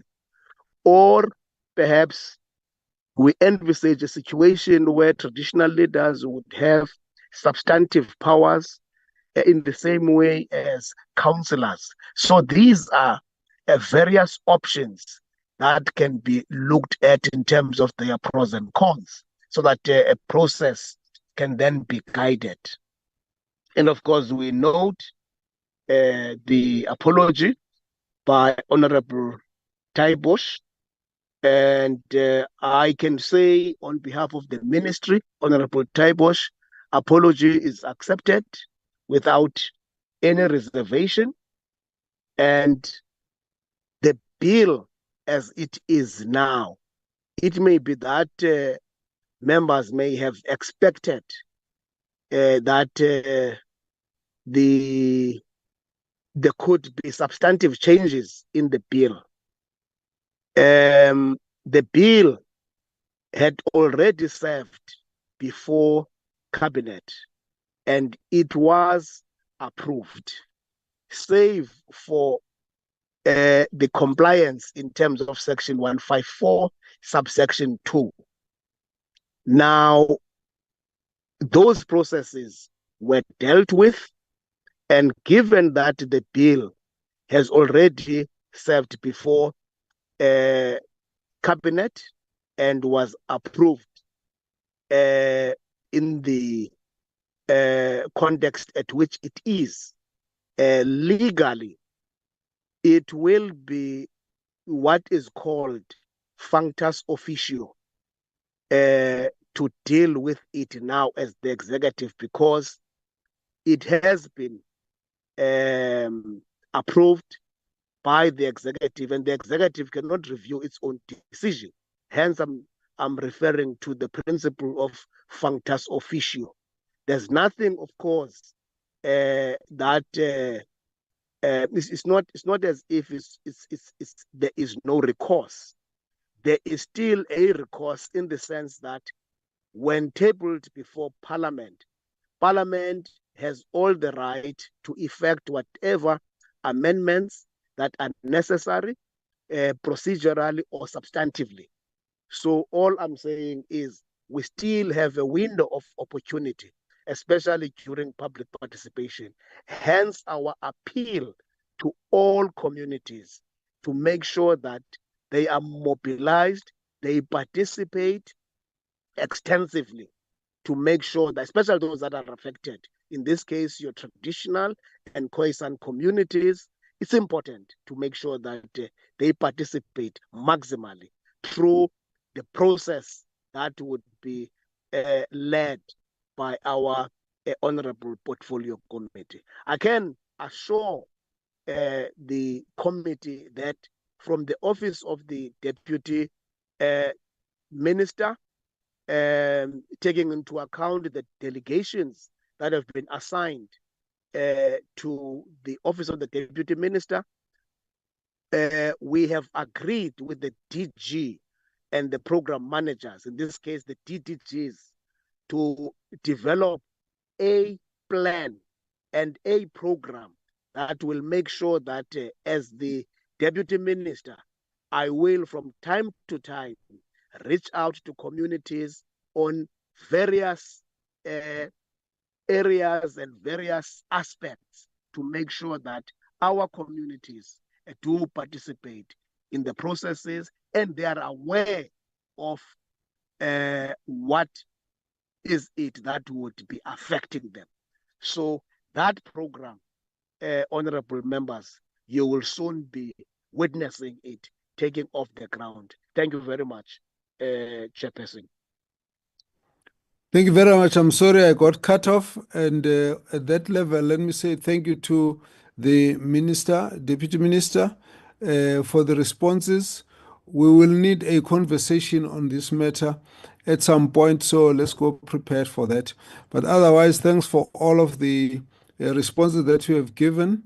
And let me then say, at this point, we will thank the DCoG and the DTA, the whole Cocta family, We shall be then excusing the deputy ministers and the directors general and the officials from COCTA at this point where the meeting is concluded the presentations. We just need a couple of minutes as a committee to round up the meeting and close off. So we want to say thank you, the ministers, deputy ministers, and the DGs and the officials may actually exit the platform at this point. Thank you very much. Then in terms of our Kabazela. Thanks, yeah, Kubela. Thank you. Mobof. ciao, siyabonga. Thank you very much, Kobetsa and all the DGs. Thank you. Now, in terms of our agenda, honorable members, there are 2 items which are remaining. One is about the program going forward. Let me just say that we will have a meeting on Friday, which will take the remainder of the APPs that relate to Demarcation Board, CRL, and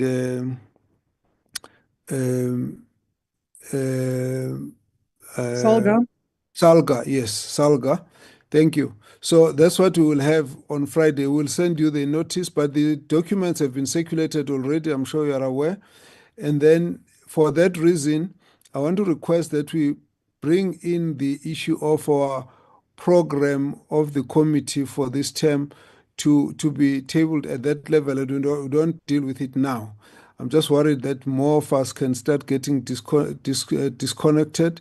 So from that point of view, we will deal with that issue of the program on Friday.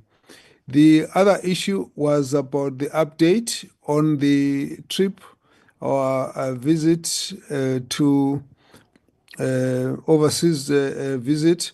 Now, I had the last discussion with the chairperson of the House chairperson, who has indicated that there's a meeting tomorrow to discuss some of these issues, and then once they are done, they'll send us a formal communication having looked at the budget and all the other issues. So that matter stays on the agenda as a matter of update that will come at the end. We'll see where we are on Friday. We'll report what is there at that time. So, honorable members, Honorable Van Zyl. Thank you, Chairperson. Sorry, just on our program, can I understand correctly that everything is shifting to Friday because we had a session for Thursday afternoon to engage Salga and Friday for CRL and the MDB. So Thursday afternoon is no longer happening. Just a clarity, please. Oh, no, maybe my mistake. Let me just check, Sherin, in terms of the structure of the Friday, will it accommodate both or we have to convene on Thursday? Let's just hear quickly. Yes, sorry, Chairperson. We're meeting with Salga on Thursday afternoon between 2 and 5, and then Friday for the morning, we will be getting presentations from the MDB and the CRL Commission. Thank you. My mistake, sorry, that's my mistake. So let's say the program stands as it was, Thursday afternoon and Friday we will continue. So whatever would be needed to be discussed at that point in relation to our program will come in onto the slot we'll find. If it's not Thursday, it will be Friday, but we'll deal with it at that point. Members, any other comments?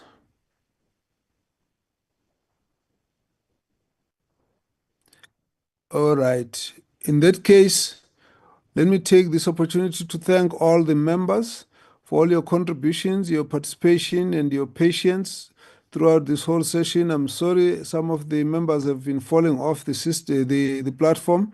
I hope we'll be able to catch up. But having said all of that, I want to say thank you. At this point, this meeting is adjourned. So, good night. Enjoy your evening, all the members. At this point, the meeting is adjourned. Meeting. Thank you, Chair.